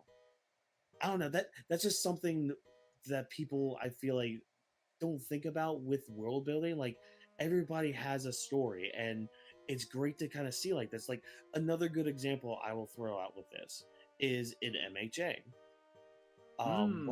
One of my favorite, like, I don't want to say background characters because she's not really, but one of my favorite background characters is Mount Lady, because you see her progression of becoming a true hero.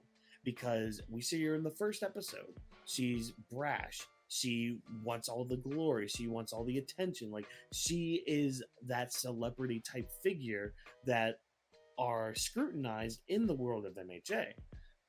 But as the story continues, we start to see, okay, she's starting an agency with, like, she's working together with people, like, fucking Wood Boy. Woods. Kamui Woods, yeah, with like Kamui Woods, and she's hanging out with Death Arms. Like they're kind of forming a little team, like a little group, which is cool, which is awesome. We see the like how she was with the raid, how like she put herself in the line of fire to stop Gigantomachia. Like again, like you could argue, oh well, she's always been like this, but like to see just the drive and dedication that she had just to pull off what she could try to do against Gigantomachia was huge.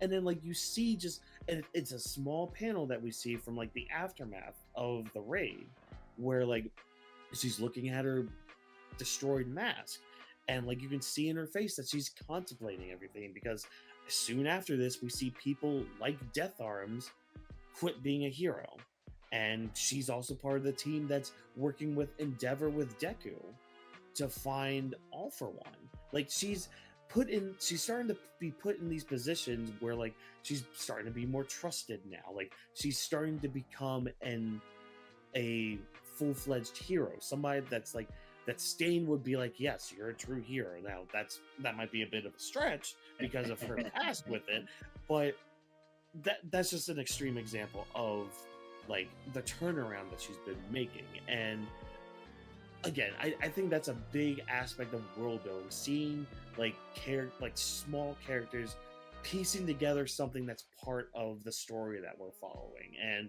I mean, we see that with the mother a little bit, we see that with the kid, and they're not really like small minor characters, you know, like Mount Lady is, but it's still something that should really kind of be noticed a lot more. Yes. And especially again, like to say this again, with Kira trying to adapt to his new life, because that's the thing, he has to learn how to be a completely different person.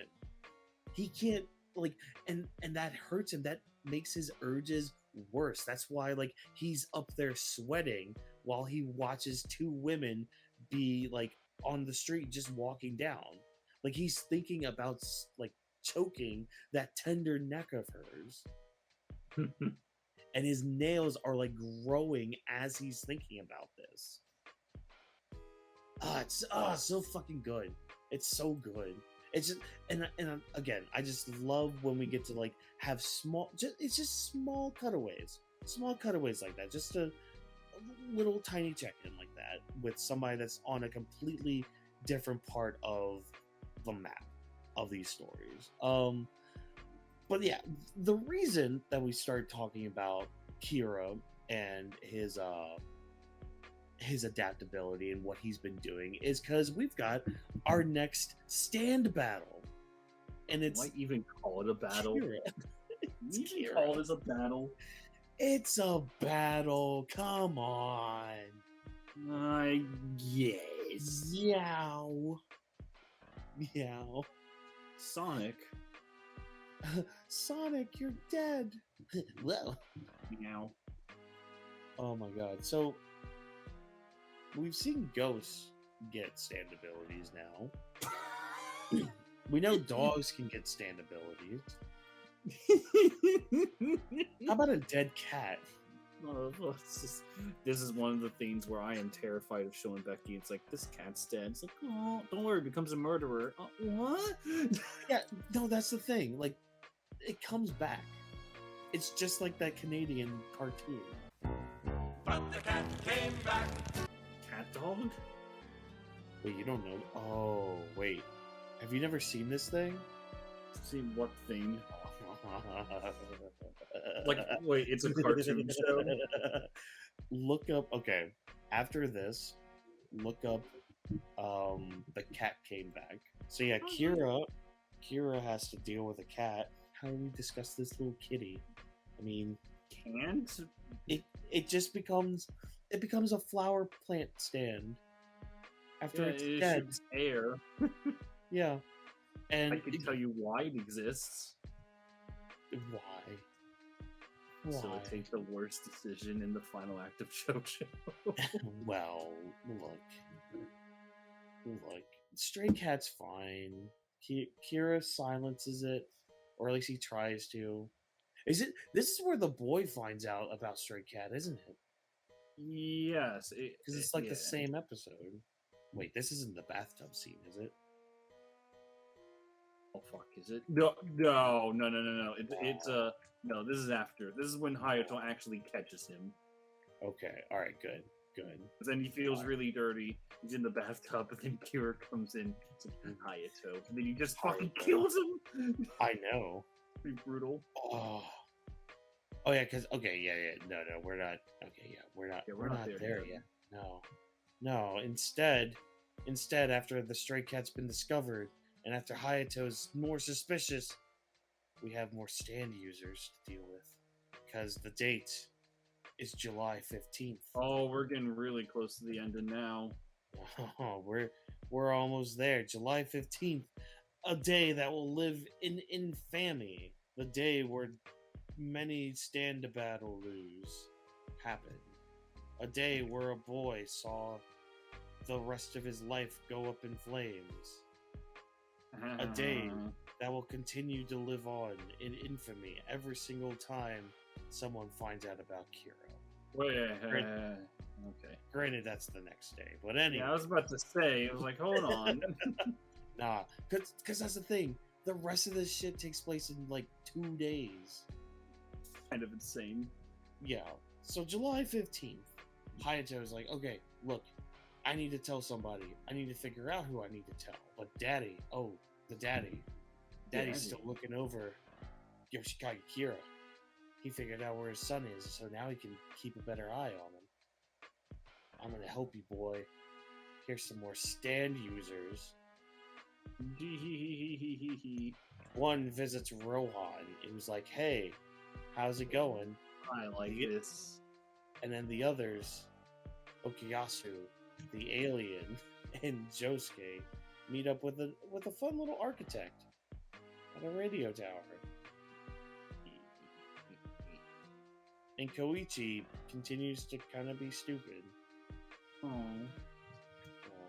This is when he's good, though. You know, he learns the error of her ways. It is. You know, he's a little better now. But... He gets his girl now. So which one of these ones do we start with?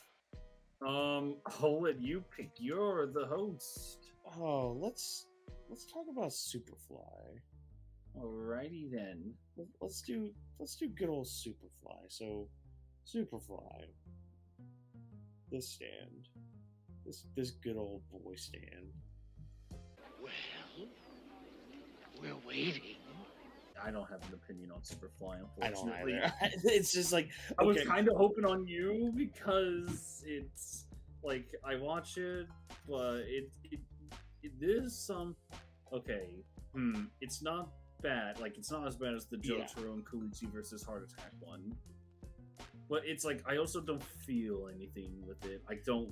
Yeah, boy. Because that's the thing. It's like the stake is you enter the confines of my radio tower. Which, okay, first of all, Okuyasu and Josuke even discovering this thing and talking to the guy and learning how the guy lives is crazy. He's like, yeah, you know, I have my own bathroom here. You know, I just climb the tower. I live in the tower. I live on the tower. It's a lot of fun. You guys should love it. Don't you want to come in? Come here, Josuke. Come into my tower. No. Yeah. So the stakes here is just, you know, Josuke enters and the dude who I'm not gonna bother with a name leaves the tower, because if you leave the tower and nobody's there, like somebody has to be in the tower. Like that's the rule. There's room for one. Yeah, like somebody has to be in there. And if you try to leave the tower and there's nobody there to replace you, you basically turn into metal. And you become part of the ship and part of the cool idea. And then Talking saves the day. It's just like on its own, it's pretty cool, but it's also it's kind of like this. It's kept in like this barrage, you know? Yeah. It's like, oh, we deal with this fine. It's like, okay, now we're at the bridge tower. Oh fuck, okay, now we're doing this. Oh fuck, like I haven't caught my breath, if that makes sense. Yeah, and like, and especially with like these last few stand battles, it's it's probably the worst out of this little tiny bunch. I don't Like- want to say it's the worst battle because No, Rohan not isn't even a battle. not worst battle. I would. Okay, It's like this is your that. least favorite. Is Yeah. that it? Yeah, of like this little tiny chunk of it, because that's the thing. This fight is kind of like that stopgap I was talking about earlier, where it's like, okay, because we had all this momentum with like Hayato learning about Kira, and then we get to July 15th, and it's like the Rohan one I thought had a really good stakes with it. I thought the tension was really good, and we'll get to that one here in a minute. It's just this one just felt a little lacking, I guess, for me. Yeah. I hear you. So I don't know. Again, that's just a me thing, though. But yeah, I mean, I don't really have a lot to say about Superfly. I mean, yeah, that's Superfly. Hey, Trevor, you know, don't you like looking at people's backs? I Don't mean, you it love depends on what area of the back. Don't you love a good lower back? I mean, I like if we're talking Becky and something, you know, a little under the back, absolutely. But you know, yeah, backs are cool, I Backs are guess. cool. I like to look at backs. You know, you always see somebody's back, you know, no matter what. It's cool. It's good. So yeah, Yeah. there's a stand that's it's very annoying, but it's actually it's pretty goddamn deadly. Where it's just the stand that will berate you. It's like in Robot Chicken Star Wars, where Jar Jar appears as a Force ghost and relentlessly annoys Anakin forever. It's like that, but he's attached to your back. And the rule is that, hey, you can, you know, transfer this. Wait, hold on. Now you're talking about Cheap Trick. Yeah. Oh, I'm sorry. I thought we were doing. God damn it! God damn it. Okay. For Oops. context, everyone, because this was cut out. We just had. No, keep it in. Keep it all in. I'm taking it out. But for context, everybody, I cut a bit here because I mixed up Enigma and Cheap Trick, and then we started the conversation again, and I said, "Oh, so Enigma," and this motherfucker here starts talking about Cheap Trick. I mean, Cheap Trick is, you know, he is an enigma. He is. You know, fuck it. We're talking about Cheap Trick right now. I'd rather talk about that one. Yay! So yeah, Cheap Trick. You know, you can transfer like him that one away. better. It'll kill you, but you can get rid of him. All you have to do is show your back to someone, and you'll be Yeah. transferred. It's just literally passing on the curse. So Rohan, it's like, I can't do this. And the whole episode is just Rohan trying to figure out ways to not show off his back. It's humiliating because he goes out into public and he's basically walking back to back with someone. Yeah.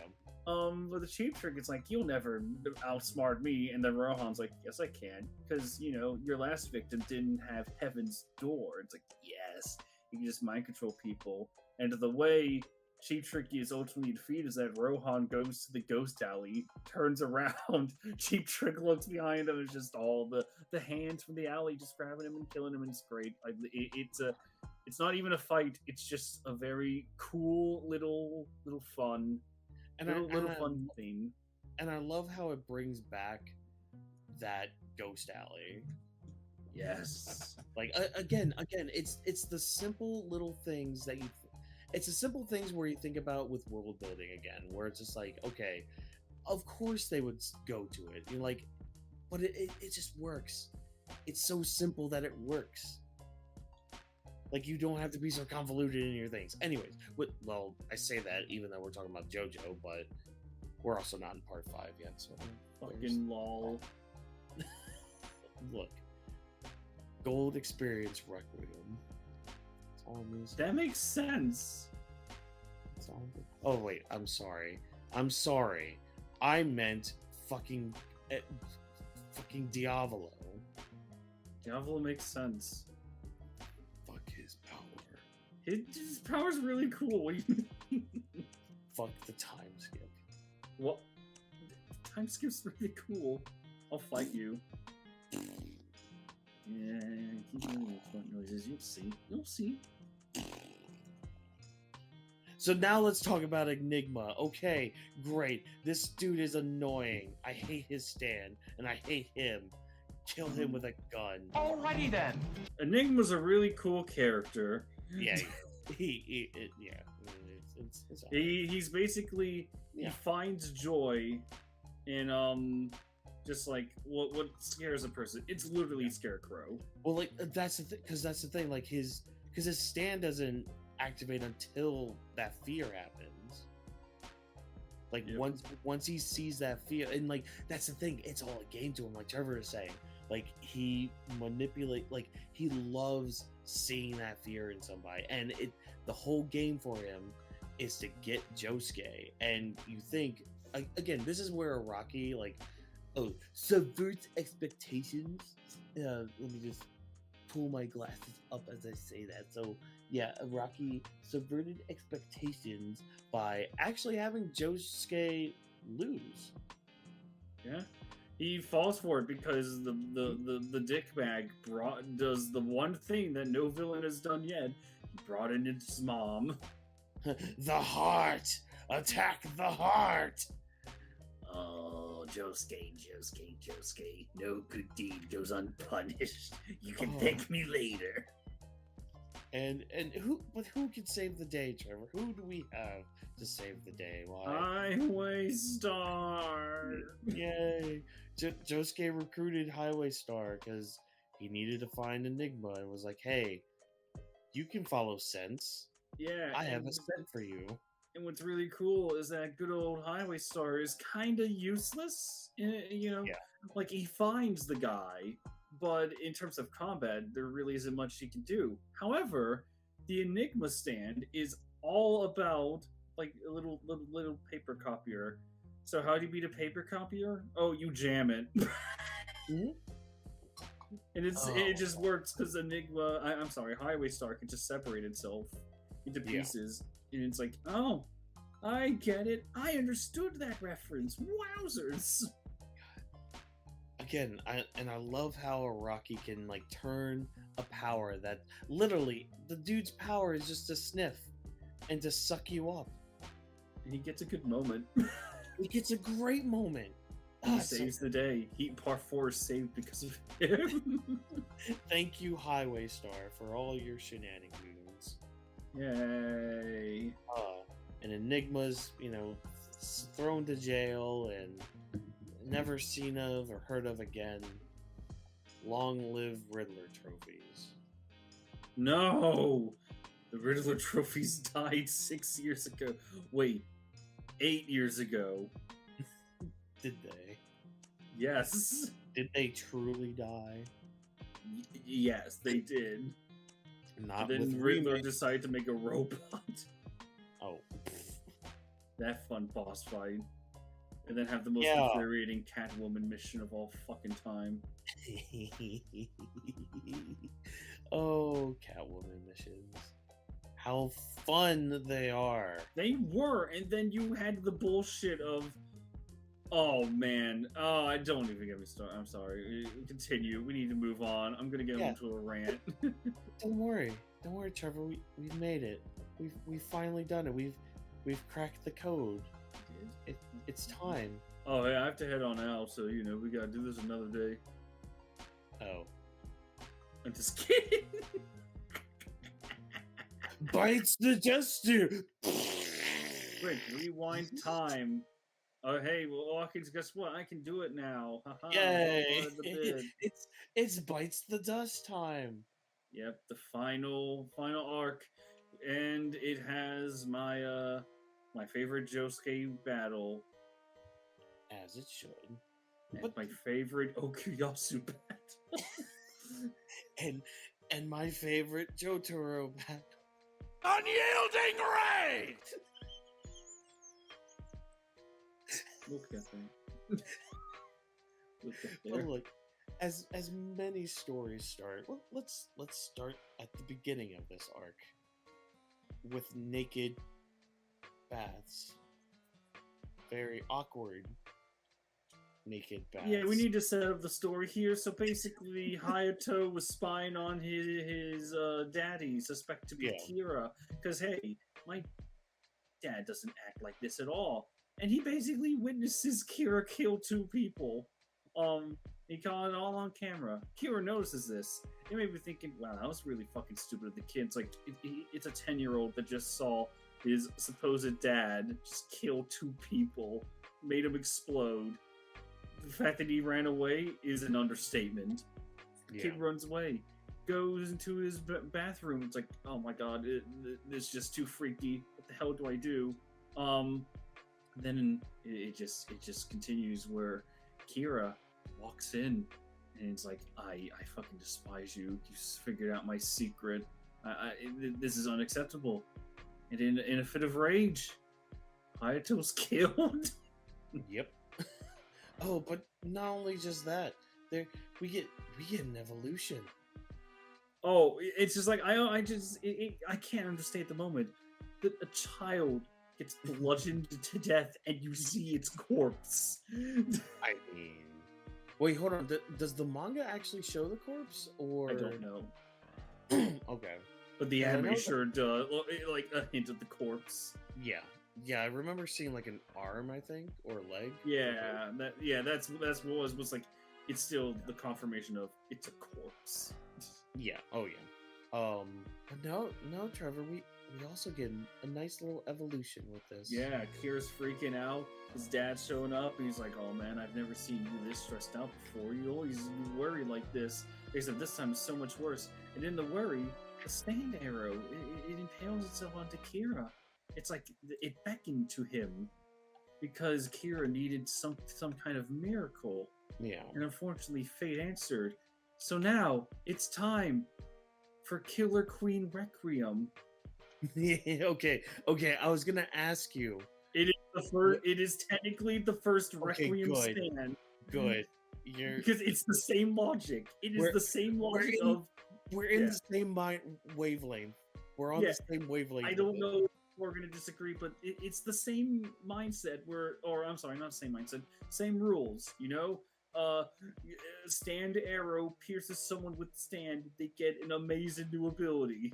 That's it. Yeah. That is... It's Killer Queen Requiem. Yep. And I think it's really cool that the final boss is just Akira that can now rewind time. But I'm sorry, I'm getting ahead of myself.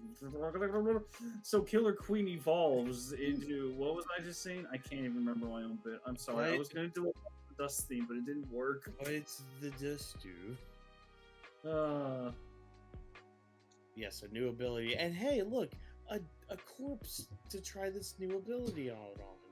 Yeah, so Killer Queen has rewound time, and Bites the Dust is a very interesting ability. Killer Queen is basically inserted into the eyes of someone, and they will go into a time loop. In this time loop, it will kill anyone that figures out that Yoshikage Kira is in disguise. Dude, killer's in disguise. It gets so hard explaining this shit. But yeah, and basically, whatever happens. God damn it! I just God, I can do this. I believe in you. Give me your energy, plan. So yeah, in this time loop, anyone who figures out who Kira is will die, and time rewinds by a fixed amount of point. I don't remember the exact time frame, but it's a fixed amount. So when time rewinds, events will play out as they are supposed to. And unless the person infected with Killer Queen does something to change the rules, the day will play out normal. It will continue until the next person figures out who Killer Queen is. I'm sorry, who Kira is, and then they'll die, and then their deaths are now linked. They are now fated to happen, and the time stream resets itself. Yeah. Yeah, it's basically Groundhog Day. But it can, but the day can go into the next day and the next day. But anytime someone figures out who Killer Queen is or who it's linked to, you're done. Time stream reset. And, But yeah. And Bill Murray is played by a young 10-year-old boy. Ew. 'Cause I think that's the cool part with this is like Kira has this ability, but it doesn't have him be rewound either.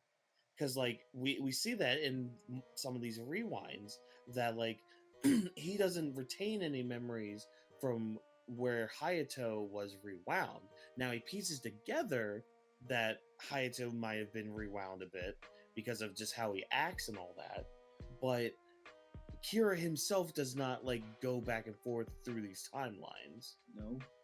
Which I think is a good way to balance that ability. Absolutely, and it's also Kira is defenseless. Like he gave up Killer Queen for protection, which is just really an interesting thought to have. And that's a Requiem stand. And even when he confronts Hayato, he's just like, I don't know what you did, but I know you told somebody. So who'd you tell? Who died? Was it Rohan? Yes. Was it Josuke? Was it Jotaro? Please tell me it was Jotaro. Please. I will love it if it was Jotaro. And what's funny is they all did technically die. Yep. Like, in a certain timeline, Rohan did die. Like, because he tried... What? Oh, it's just like, yeah, they did die, but always time resets itself. Yeah, exactly. So, like, yeah. Thank God this is one of those properties where it's like, oh no, it's alternate timelines. Like, nope! One timeline. We're not doing multiverse yet. Yeah. But I mean, we still get the visual of them dying. Yes. So it's like, yeah, they died, but, reset button, whatever. Kira's winning. And not even Heaven's Door can stop it. Because, like, we've seen how broken Heaven's Door can get with how, like, Rohan can get out of shit. Which is a really nice tool for Meraki to be like, yeah, if Heaven's Door is not cutting it, yeah, you all know you're in some deep shit. And, God, just the amount... I mean, Hayato didn't reset time a lot. He reset it 3 or 4 times, I believe, before he finally... Till Josuke made Kira defend himself, which was so fun. But we'll get there. Oh, yeah, we'll get there.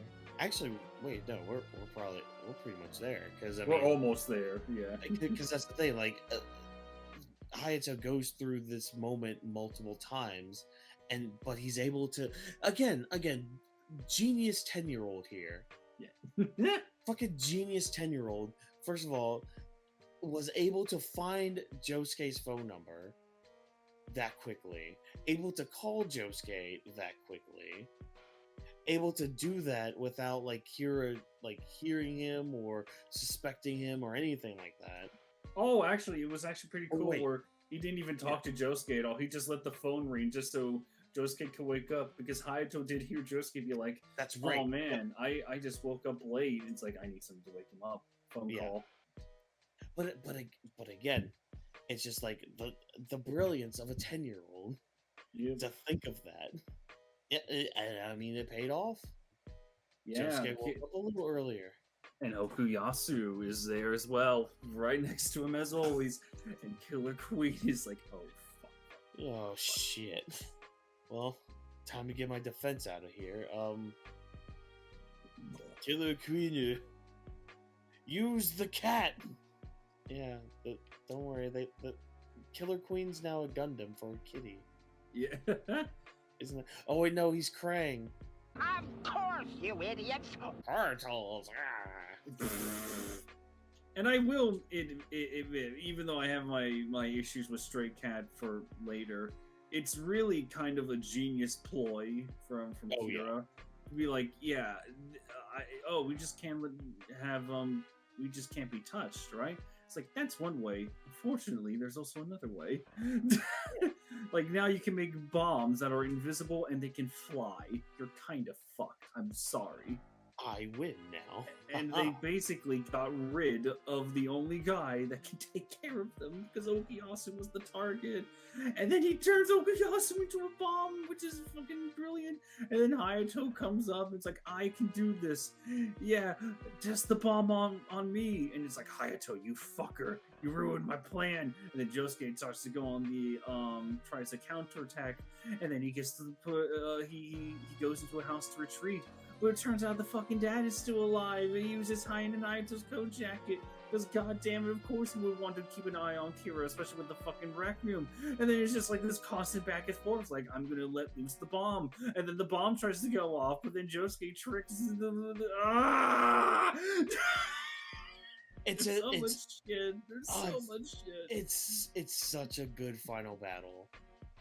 It's so good. Because there's so many layers to it, because it's just like, you know, because I'm sure there's that camp that's just like, oh, well, why didn't he just blow up Okuyasu when fucking Hayato was right there? He killed 2 birds with 1 stone. No, because if Hayato dies, again, that puts Kira in a spotlight that he does not want to be in. And it also gets rid of his shield. Like, Yeah. How do I put this? It's like, oh yeah, Josuke would just heal him. Yeah. And yeah, because Kira, this whole time, this whole series, Kira has been on the defensive. He's not an offensive person. And now you give him invisible floated bombs. Yeah. So he's at least able to put Josuke back because of all this. And I mean, hell, you get a death scare. So Okuyasu could have died. He was technically he was right at death's door. Yeah. God. Even like if it wasn't for Josuke healing him at the last minute, yeah. Okuyasu would probably be dead. So they're hiding out in the house, trying to like keep up. It's basically a big old game of keep away. Like, and unfortunately, Kira knows where they are, and how does he know it? Because there's a certain dick hiding in Hayato. Mm-hmm. So we gotta get rid of this dad. How do we get rid of this dad? Well, we could burn him. That could be a thing. Yeah, smoke him out, literally. You know, you could you could rip the photo. That could probably work. You know, that could kill him. There are more than one ways to kill a dad. You could spit on it. You could pee on it. Well, you could poop on it. I mean, I agree, but you could slather it with peanut butter and feed it to your dog. See, now we're going there. Yeah, there we go. Now we're getting places. You can leave it on the front lawn and then mow over it. All right, so move. You could put it in your next stew and eat it. So now that the dad has been revealed, what happens? Well, it's simple, and it's kind of fucked up on Kira's part, but it kind of makes sense. Where Josuke pretends to be his dad. And it's like he's guiding. He takes the phone out of the dad's hands, and it's like Josuke's hiding that way, and then the air bubble is chasing after the dad now, and the dad just screams like, "Kira, what the fuck? No, I'm right here, stop!" And then Josuke's like, "He's right there, detonate!" And the bomb detonates. Josuke's hit a little, but it was worth it. The dad blew up. Yep, and now he's dead. He's gone forever. And we need to mention that the sick 2 counterattacks that Josuke has. Where one is making a little glass encasing his blood. Oh, I'm sorry, encasing Kira's blood or whatever. And he makes his own little homing missile. It's so cool. And then you have the bomb go off again, the second bomb. And he's like, I've done it. I've killed him. And he's like, go on, Dad. Tell me, how did Josuke die? Did I get him? He's like, yeah, you got him all right. He drops the act, and then Kira's like, no. And then he gets stabbed in the back again. It's like, Josuke! Oh. God, it's so... Oh my God. It's cathartic. And then, like, you just... this whole fight, you just see the unraveling of Kira's mind. Because again, like ever since his one episode, like his big like introductory episode, like we see just his sanity start to slip more and more with each appearance. How things just keep getting worse and worse and worse, no matter what he tries to do. Because that's the thing, like that's ultimately what his downfall. No matter how much he thinks it's actually benefiting him in his life, like he's doing worse because of what he wants to do. But we've reached a moment. Let me do it. Look, is it truly Josuke's part? Let me do this. Is it truly Josuke's part? I need to talk. Is he the main character of part 4? I need to let this out. Look, the man was nerfed all of the part. I need to have He this. was nerfed all of the part. Silence. He had to. He was nerfed the whole time. He No, knew we're not it. even there. We're not there yet. Oh. We're not there yet. Oh wait. So, I think I know the other thing you wanted to tell. all right. Oh, So no. everyone, just need to again, part 4. It's my favorite part. It is. There may have been hiccups along the way, but nothing is perfect. It's all right. It's all good.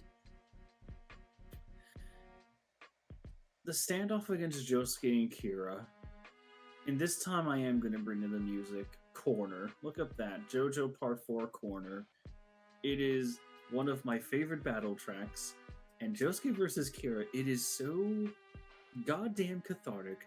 The way that after all the damage that happens to the two of them, Josuke stands in front of Kira. Both of them bloody. Both of them like practically beaten. And Kira's like, fuck this, I'm ending it. Josuke's like, yeah, go ahead. Call out Killer Queen. Do it, pussy. And it's a literal standoff. Like a Western draw. They can pull, when the stands come out, whoever lands the first blow, they win. That's it. It's over after that. So, you have this, 30-second pause. And then they call out their stands. Shine and Diamond, he gets the first blow. Because, goddamn, if there's anything we learned in the past, it's as strong and can be even a little bit faster than Star Platinum. Gets the blow in. Cracks skull. It's like, yeah. Then you have the music be triumphant. It's like, yeah. And then you have the Cyan Diamond just countering everything Killer Queen's trying to do in desperation. Then you have the final Dora barrage, the last fucking Dora barrage. God damn it. You have it. It's like, yes, go on. And then it's just suddenly stopped by the air bullets. It's like, wait, what? What do you mean air bullets? Like, yeah, Stray Cat. It's been blowing air through the chest this whole time, absorbing the blows. Like, oh shit, fuck. Shit, what are we gonna do now? It's like, it's okay, it's all right. Because Okuyasu comes back. It's like, okay, he did it, and he sniped the bomb. He's the perfect counter. Now that he's aware of what to do for once, he can do it. He stopped the bomb. It's like, yes, okay, all right, we're doing good. No one has moved from their positions. Well, No one has moved yet. We're fine.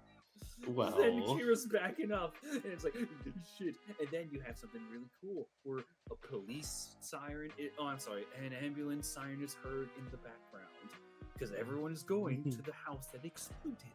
And it's like, you get the sense of Kira's desperation. And it's like, oh man, it's great. It's fucking fantastic. The image alone of Kira in the middle of the street and everyone's looking at him. It's great. Yep. It's great stuff. Oh my god. Oh, it's so fucking good. Just the world is crashing down upon him. Now, the moment where Kira is like, he's down, and a nurse. This is where everything falls apart. A nurse runs up. She goes fine. to Kira first. It's fine. Not the guy who's also completely fucked up. The teenager that's fucked Kira, up. Kira mind was you. closer. Don't even try this. She doesn't know who Kira is. She doesn't know who Josuke is, and he is far more bloodied. And motherfucker has a pull through his leg. Look, she didn't see it. He wasn't close enough for her to see it. She's not wearing her glasses. What? The child. Josuke is still a child in this world. You know, in the grand He's scheme, 7 feet he's still tall. I know, but still, he is worse off than Kira. Motherfucker has like very visible injuries. Kira's She'll like, get oh, to him in a oh man, I have a little shoulder. Oh yeah, even your shoulder. But she goes to Kira, and then instead of trying to check on Josuke too, she just stays with Kira, and then Kira frozen is like, oh, hey, you remind me of the Mona Lisa. When I looked at it, I got a boner. Okay, what are we doing? And then Hayato's like, guys, wait, he's gonna put bites the dust in her. He'll reset time and he'll win for sure. Now, the strategy is that Kira's he's gonna do it. He has bites the dust ready. All he has to do is press the fucking button. And the story paints it as like, oh no, Josuke's too wounded. Okuyasu, it just stands there. And it's up to fine. Koichi and Jotaro to come in for the Echoes Act 3 to pin down the hand, and then Jotaro stops time, and they barely make it by the skin of the teeth. And they ultimately kill Kira. I'm sorry, they don't kill Kira. Jotaro comes in, gets the super ore rush, and he's the one that has all the flashbacks of all the characters, and he's like, then he beats Kira, then he gets his neck cracked by an ambulance tire, or whatever. And, the moment I admit, guys, and gals, and all the colorful people in between, all the colors of the rainbow, except for black, because you can't make black. What? Rainbow. Look up Vine Sauce Mario. You'll thank me later. Okay. Or Vinny. I'll play the Okay. clip if I have to, just for context. I will. Look. But it's a really cool moment, guy. I get it. It's really cool. It is, but it makes no fucking sense. You could have. Oh no! Look. Hold on. Hear me out. You gotta hear me the fuck out. I already implied it. Okuyasu was right there. He could have just swiped. He could have done what any reasonable man on Tinder would do and swipe left and bring either the nurse closer or just bring Kira closer so that Josuke can just door him to death. That's one way to get out of this. Option number 2. We know that Shining Diamond can break through, like, wall. He can crack through the pavement and make a little wall in a second. Just break the concrete and then just fire some pebbles. You know what he could have done? He could have... Josuke could have pulled a Full Metal Alchemist and just made a giant spear. Throw it. Or like one of those giant needle things that's just extended all the way to Kira. It's really insane because if anyone is going to try and tell me, oh, but maybe Josuke can't aim, do you all remember the episode where he learned to snipe a rat? Look. Okuyasu's just a dumb boy. No, I'm not accepting that this time. Nor should I accept it any time. But my God. He's just a dumb boy. The two of them together, they were fine. They would have been fine on their own. However, for one reason or another, I think I know the reason. It's just to make sure that everyone had a part in defeating Kira. But fucking Koichi and Jotaro already had the chance. Rohan doesn't really get anything. He doesn't get anything out of this. Motherfucker dies like 5 times. Well, no, Rohan gets a good story out of this. I mean, in defeating Kira. He doesn't really like. Hey, Raimi cared about Rohan. She practically saved him from Kira. Is there any comeuppance with that aspect for Rohan? No. So he doesn't really get anything. He gets more money. More money. Then you have Koichi and Jotaro. They already had their moments. Just let Josuke and Okuyasu have this. Just let them have this. No, we had to give it to Jotaro for that sense of community. Wouldn't it be really cool if, like, all of a sudden, instead of Jotaro, you have, I don't know, maybe some sharp purple thorns, vines, I would dare say, stretch out, pull the nurse away, or just, you know, just damage Kira irreparably, or do something that helps the situation. For the father to help the son. What if we had, oh my god, what if we got one last overdrive? You could, oh my god, with the ridiculous shit Hamon could get away with, you could have done something. Oh man. Now, it's one of the things where it's like, the more I think about it, the more ways that, like, you kill stealers. There were so many other opportunities to have a victory. You did not have to give it to Jotaro. This was Josuke's story. But Jotaro needed the win. He's getting built up to win the World Heavyweight title. He needs to get the win. It's his momentum he needs. He needs to do it. Can't wait for him to go to Florida now. Damn it, it's made me sour. We can't go to Florida yet. That is the biggest sin of Part 4, and I've held it in. I've kept it a surprise for everyone, because I never mentioned this before to anyone, but, like, yeah, that's the biggest sin of Part 4.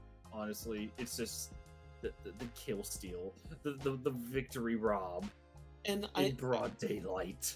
I know you're not the only one either, because that seems to be a big complaint that a lot of people have with Part 4 is, at least that's a complaint I normally hear, is that, oh, well, Josuke didn't get the win.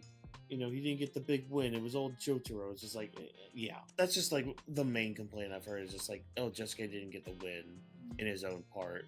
I don't even mind it because it makes, like, all the injuries that Josuke got, it made sense. I'm not mad that Josuke couldn't move closer. I'm mad at the fact that you had other variables that could fix that. Yeah, there were other options other than what we got. Just take the leg out, and then it's like in the last desperate point to save him, just throw the pot back in Kira's throat. Yeah, so Kira dies. I don't know how the manga did it, but I really love how the anime did it, because we didn't get to see, like, all that stuff happen in real time.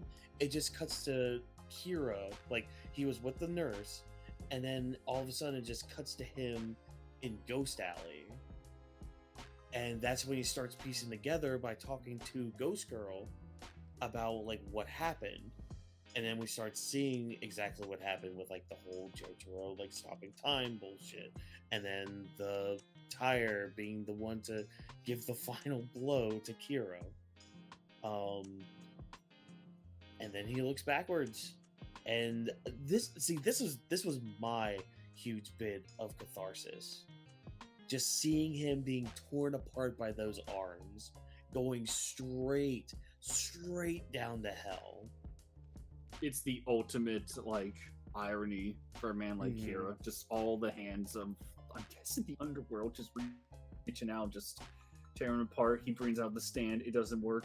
And Raimi, like, cool people don't look at explosions. Cool girls don't look at killers being torn by hands. Nope. God, and the fact that it destroys his stand too. That's just crazy.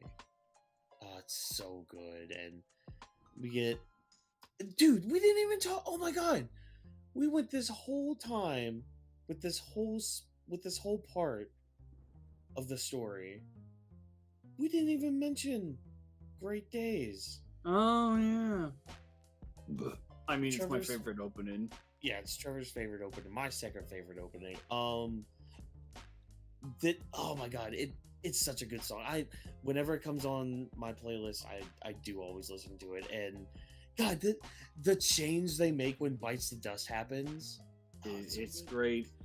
You know, I really like how it just turns into a rewind and makes you look at you know, like the things happening in the past. And Koichi was a fucking idiot for falling in love that fast for Yukako. Fuck that shit. But yeah, there's Great Day. Yeah, Great Day's pretty good.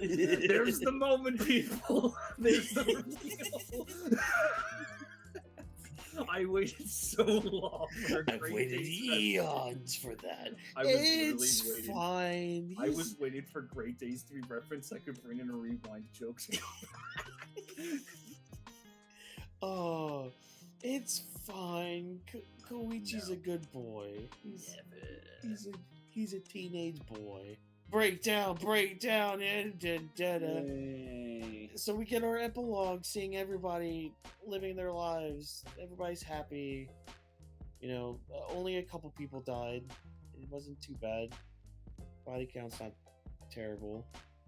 Our rock guy's still there, you know. He's chilling. Everybody's praying to the rock.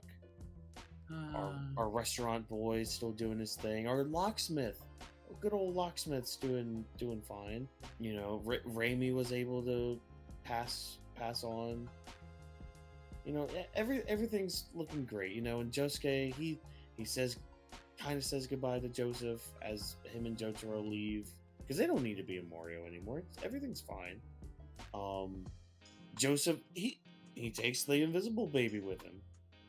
You know, raises that thing, and we never hear from that thing again. But Man, I really like the ending.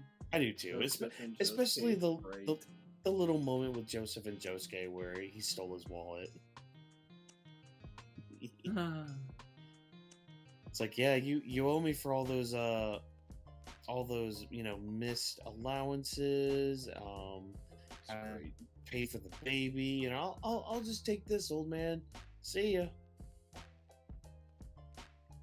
And then we end with a pose, and Finn, it's over. Part 4 done. Yay! It's good. It's amazing. It's great. It's my favorite part. Yeah, it's probably my second favorite anime part. There may be a couple issues, but ultimately I love it. Yes, it's really good. The latest rewatch of it, very fond memories of it. I'm glad it exists, and I'm glad it's the second best anime part, and that the anime parts are amazing still from here on out. What a funny joke. Mark. I don't know. It's good. Part 4 is really good. I like it. I think this might be my favorite cast, like, just overall cast, not just the Joe Bro cast. No, because that's the thing. Like, it goes into that whole world building spiel I went earlier on about. It's like, you know, we just happened to run across Locksmith, who, you know, he has his stand power with the lock and all that. We just see how he goes about his everyday life. You know, we see Cinderella, who, yeah, she didn't make it in the end, but I mean, she was just living her life, doing whatever she was. She was actually running a business. She died as she lived. She died as she lived, broken. I don't know, like, because that's one thing. That's one complaint. I don't think I've seen it with JoJo or like with Part 4, but I have like seen a complaint before with like certain series being like, oh well, the cast isn't used too well, or they'll bitch and moan about the side characters, even though, hey, Rohan, they're fucking side characters. They're doing their part, but that's a whole different topic. But even just the side characters of Part 4, it's just they craft the world of Morio, and yes, I do say the world of Morio, not the town of Morio, because Morio is its own little kind of essence, if you will, of the overall JoJo world. But like, it's crafted in such a way, like, again, go back to my spiel. Really, it's the little things in a series like this that really help make the story even greater, even grander. And I remember when I first watched this story too, the thing I really appreciate about this part is that it's a grounded story. Like, it's not this whole thing about saving the world. It's not this whole thing about like destroying something that could live forever. Like, it's its own thing. It's just a little story. It starts off with, hey, there's just a bunch of stand users just doing a thing. There's not really like a big goal at the end of it. Everyone's just living their lives. And hey, there's a serial killer on the loose. He's kind of a dick. We should probably get rid of him somehow because hey, it's affecting our lives. Like that's the thing. Part 4 is just everybody's just trying to live their damn life and see what the adventure unfolds. Maybe we'll get into some trouble. Maybe we'll go on an adventure. Who knows? But hey, life and family is the ultimate adventure. See how it all ties together? No. It's all DuckTales. It's all DuckTales. Woo! What? I don't know. Part 4 is good. It's really good. Well, no, it's not good. It's fucking great. It's really good. It's really good. I like it.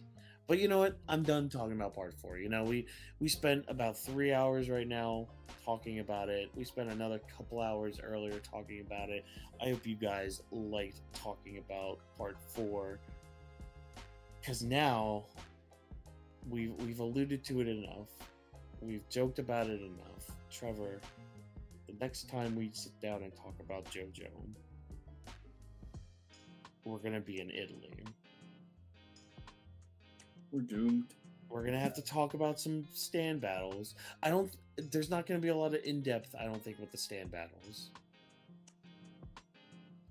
I really don't think there is. Oh my god, I feel bad because that's the thing. Okay, just, and I'm probably gonna say this note too when we do the part 5 discussion. I try my best to be a very positive person. I like a lot of things, and I let a lot of things slide sometimes. But part 5, that was a struggle at first. That was a struggle weekly. I don't think you understand the circumstances. We're I doomed. don't think you understand. We're doomed. Oh my god. Well, it'll be fine. It'll be fine. You know what? We're ending positively because part 4 was really good. I loved part 4. It's awesome. Let us know down in the comments what you thought of part 4. If you loved it, if you hated it, if you hated what we had to say about it, you know, because that's the thing. This format, it's very loose. I don't care because we're not going super in depth with it.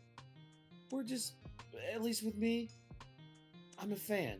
We're having a conversation. Yeah, we're just talking about it. It's not some strict format we're doing. No, we're just chilling, having conversation, having some goofs, having some laughs. You know, we can get in depth. Let's get in depth in the comments. Leave a comment.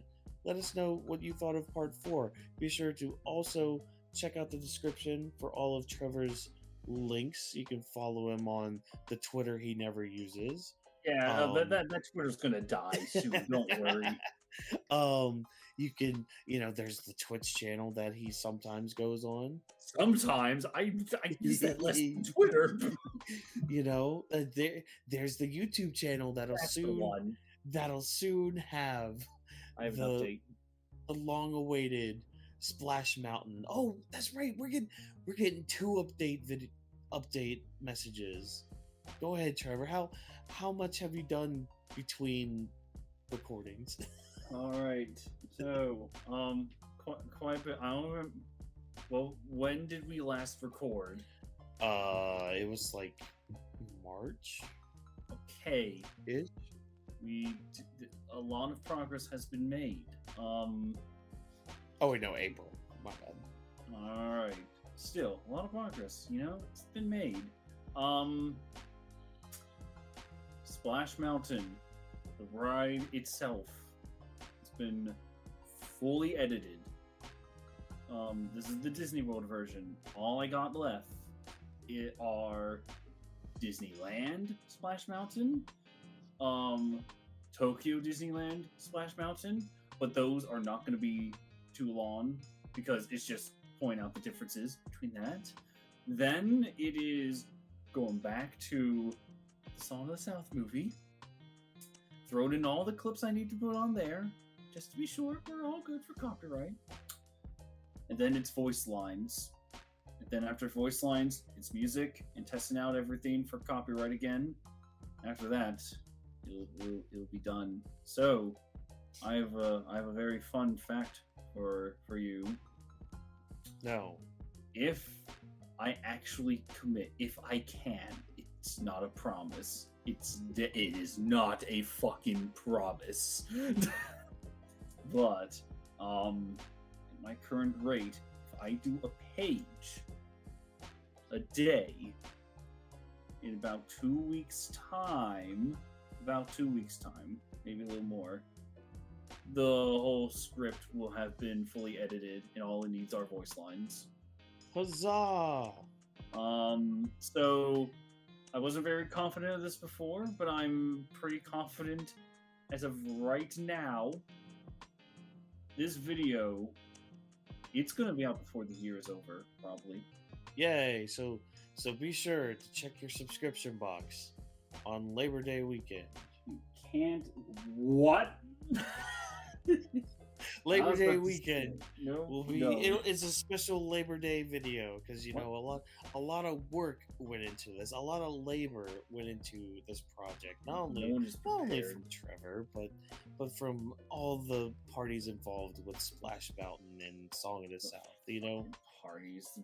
Where do you want me to start? Do you want me to start with Walt Disney, the Walt Disney Company, the Hayes office, Maurice Raff, Dalton Raymond, the Cinderella writing staff? Would you like me to bring in the NAACP? Would you like me to bring? Would you like me to bring in the staff of Variety when they worked on December issue of the Variety magazine in 1946? Would you like me to bring up the goddamn stupid motherfucking Imagineering process that allowed a child to prove Splash Mountain in the first place? I'm gonna lose my. You all see it. You all see the 3 to 5 hour video in the feed one of these days. And the only way to see that is to subscribe to his channel. Just check it out. You can subscribe to me after you see me rant about fucking. Do it so that way he can do Yusuke versus Toguro, and that way he can also do Banjo-Tooie. And I'm gonna hire Edens as an editor at this rate. There's no way around it. I need an editor. Oh, for Yusuke Toguro, yeah. I might just hire Edens, honestly, just so that I can get anime videos out. That could be him. That could be his avenue. Yeah. And then I can just focus on like Disney stuff, because I want to do more park reviews. Good thing that whatever I do next, it won't have a movie attached. It won't have 80 years of misinformation attached. It'll be fun. It'll be nice and easy. It'll be nice and simple. It'll probably be an hour maximum. It won't be 3 to 5 hours. It won't take 2 years of my life just dissecting everything and listening to fucking videos that don't mean anything. Small World. No. Wait, no, I do get to pick. I get to pick. Oh, would you like to do that now on stream? No, I'll pick later. Fuck. Test track. The end. Yeah. We did it. Huzzah. It's been Or cured. Expedition Everest. But yeah, check out the links in the description. Do all that wonderful stuff.